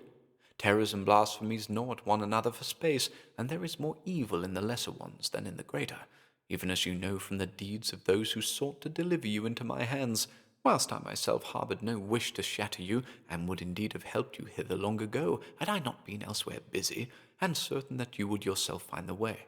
Shun then the outer hells, and stick to the calm, lovely things of your youth. Seek out your marvellous city, and drive thence the recreant great ones, sending them back gently to those scenes which are of their own youth, and which wait uneasy for their return. Easier even than the way of dim memory is the way I will prepare for you. See, there comes hither a monstrous shantak, led by a slave who for your peace of mind had best keep invisible. Mount and be ready. There, Yogash the Black will help you on the scaly horror. Steer for that brightest star just south of the zenith. It is Vega, and in 2 hours will be just above the terrace of your sunset city. Steer for it only till you hear a far-off singing in the high ether. Higher than that lurks madness, so rein your shantak when the first note lures. Look then back to earth, and you will see shining the deathless altar flame of Iredna from the sacred roof of a temple. That temple is in your desiderate sunset city, so steer for it before you heed the singing and are lost. When you draw nigh the city, steer for the same high parapet, whence of old you scan the outspread glory, prodding the shantak till he cry aloud. That cry the great ones will hear, and know as they sit on their perfumed terraces, and there will come upon them such a homesickness that all of your city's wonders will not console them for the absence of Kadath's grim castle and the shent of eternal stars that crowns it. Then must you land amongst them with the shantak, and let them see and touch that noisome and hippocephalic bird, meanwhile discoursing to them of unknown Kadath, which you will so lately have left, and telling them how its boundless halls are lonely and unlighted, where of old they used to leap and revel in supernal radiance. And the shantak will talk to them in the manner of shantaks, but it will have no powers of persuasion beyond the recalling of elder days. Over and over must you speak to the wandering great ones of their home and youth, till at last they will weep and ask to be shewn the returning path they have forgotten. Thereat can you loose the waiting shantak, sending him skyward with the homing cry of his kind, hearing which the great ones will prance and jump with antique mirth, and forthwith stride after the loathly bird in the fashion of gods through the deep gulfs of heaven to Kadath's familiar towers and domes. Then will the marvellous sunset city be yours to cherish and inhabit forever, and once more will earth's gods rule the dreams of men from their accustomed seat. Go now, the casement is open and the stars await outside. Already your shantak wheezes and titters with impatience. Steer for Vega through the night, but turn when the singing sounds. Forget not this warning, lest horrors unthinkable suck you into the gulf of shrieking and ululant madness. Remember the other gods. They are great and mindless and terrible, and lurk in the outer voids. They are good gods to shun. Hey, Ashanta, Nyaka! You are off. Send back earth's gods to their haunts on unknown Kadath, and pray to all space that you may never meet me in my 1,000 other forms. Farewell, Randolph Carter, and beware, for I am Nyarlathotep, the crawling chaos. And Randolph Carter, gasping and dizzy on his hideous shantak, shot screamingly into space toward the cold blue glare of boreal Vega, looking but once behind him at the clustered and chaotic turrets of the onyx nightmare wherein still glowed the lone lurid light of that window above the air and the clouds of Earth's dreamland. Great polypus horrors slid darkly past, and unseen bat wings beat multitudinous around him, but still he clung to the unwholesome mane of that loathly and hippocephalic scaled bird. The stars danced mockingly, almost shifting now and then to form pale signs of doom that one might wonder one had not seen and feared before. And ever the winds of ether howled of vague blackness and loneliness beyond the cosmos. Then, through the glittering vault ahead, there fell a hush of portent, and all the winds and horrors slunk away as night things slink away before the dawn. Trembling in waves that golden wisps of nebula made weirdly visible, there rose a timid hint of far-off melody, droning in faint chords that our own universe of stars knows not. And as that music grew, the shantak raised its ears and plunged ahead, and Carter likewise bent to catch each lovely strain. It was a song, but not the song of any voice. Night and the spheres sang it, and it was old when Space and Nyarlathotep and the other gods were born. Faster flew the shantak, and lower bent the rider, drunk with the marvels of strange gulfs, and whirling in the crystal coils of outer magic. Then came too late the warning of the evil one, the sardonic caution of the demon legate who had bidden the seeker beware the madness of that song. Only to taunt had Nyarlathotep marked out the way to safety and the marvelous sunset city. Only to mock had that black messenger revealed the secret of those truant gods whose steps he could so easily lead back at will. For madness and the void's wild vengeance are Nyarlathotep's only gifts to the presumptuous, and frantic though the rider strove to turn his disgusting steed, that leering, tittering shantak coursed on impetuous and relentless, flapping its great slippery wings in malignant joy, and headed for those unhallowed pits whither no dreams reach, that last amorphous blight of nethermost confusion, where bubbles and blasphemes at infinity's centre the mindless demon sultan Azathoth, whose name no lips dare speak aloud. Unswerving and obedient to the foul legate's orders, that hellish bird plunged onward through shoals of shapeless lurkers and caperers in darkness, and vacuous herds of drifting entities that poured and groped and poured, the nameless larvae of the other gods that are like them blind and without mind, and possessed of singular hungers and thirsts. Onward unswerving and relentless, and tittering hilariously to watch the chuckling and hysterics into which the siren song of night and the spheres had turned, that eldritch scaly monster bore its helpless rider, hurtling and shooting, cleaving the uttermost rim and spanning the outermost abysses, leaving behind the stars and the realms of matter, and darting meteor-like through stark formlessness toward those inconceivable, unlighted chambers beyond time, wherein black Azathoth gnaws shapeless and ravenous amidst the muffled, maddening beat of vile drums and the thin, monotonous whine of accursed flutes. Onward, onward, through the screaming, cackling, and blackly populous gulfs, and then from some dim, blessed distance there came an image and a thought to Randolph Carter the doomed. Too well had Nyarlathotep planned his mocking and his tantalizing, for he had brought up that which no gusts of icy terror could quite efface. Home, New England, Beacon Hill, the waking world. For know you that your gold and marble city of wonder is only the sum of what you have seen and loved in youth? The glory of Boston's hillside roofs and western windows, aflame with sunset, of the flower-fragrant common and the great dome on the hill, and the tangle of gables and chimneys in the violet valley, where the many-bridged Charles flows drowsily. This loveliness, moulded, crystallized, and polished by years of memory and dreaming, is your terraced wonder of elusive sunsets, and to find that marble parapet with curious urns and carven rail, and descend at last those endless balustraded steps to the city of broad squares and prismatic fountains, you need only to turn back to the thoughts and visions of your wistful boyhood. Onward, onward, dizzily onward to ultimate doom through the blackness where sightless feelers poured and slimy snouts jostled and nameless things tittered and tittered and tittered.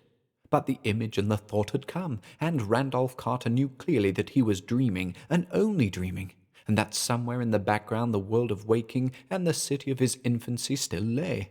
Words came again.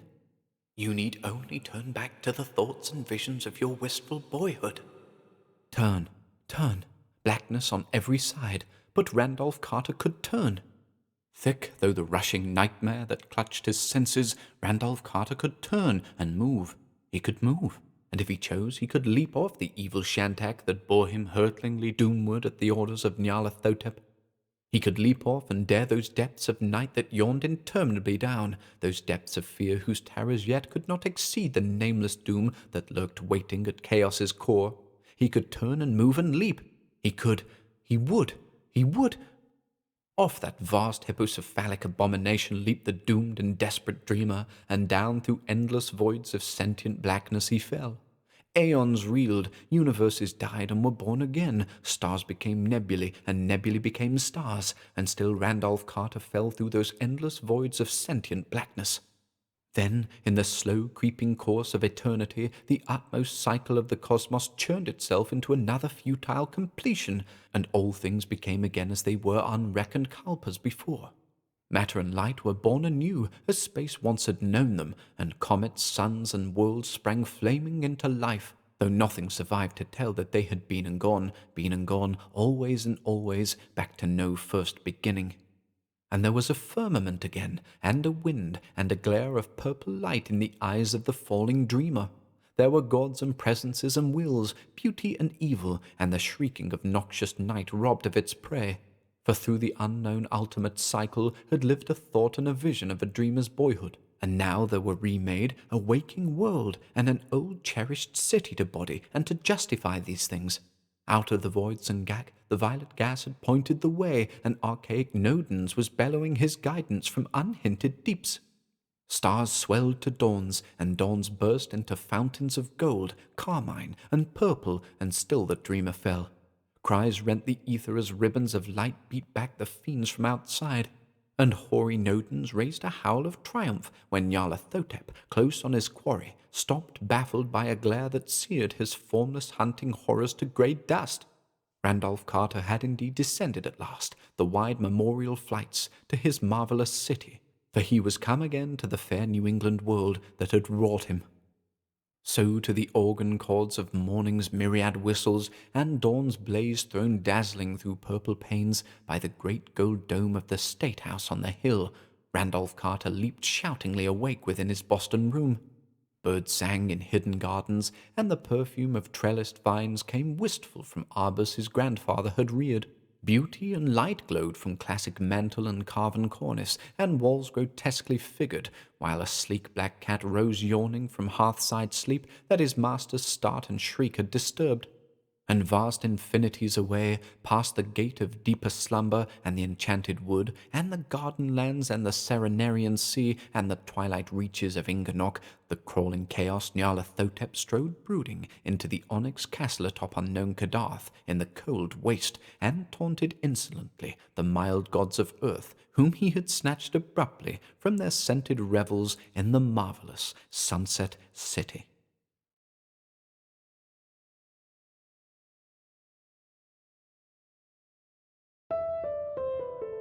And thank you once again, ladies and gentlemen, for joining myself and Randolph Carter on what can only be described as a quest quite unlike any other.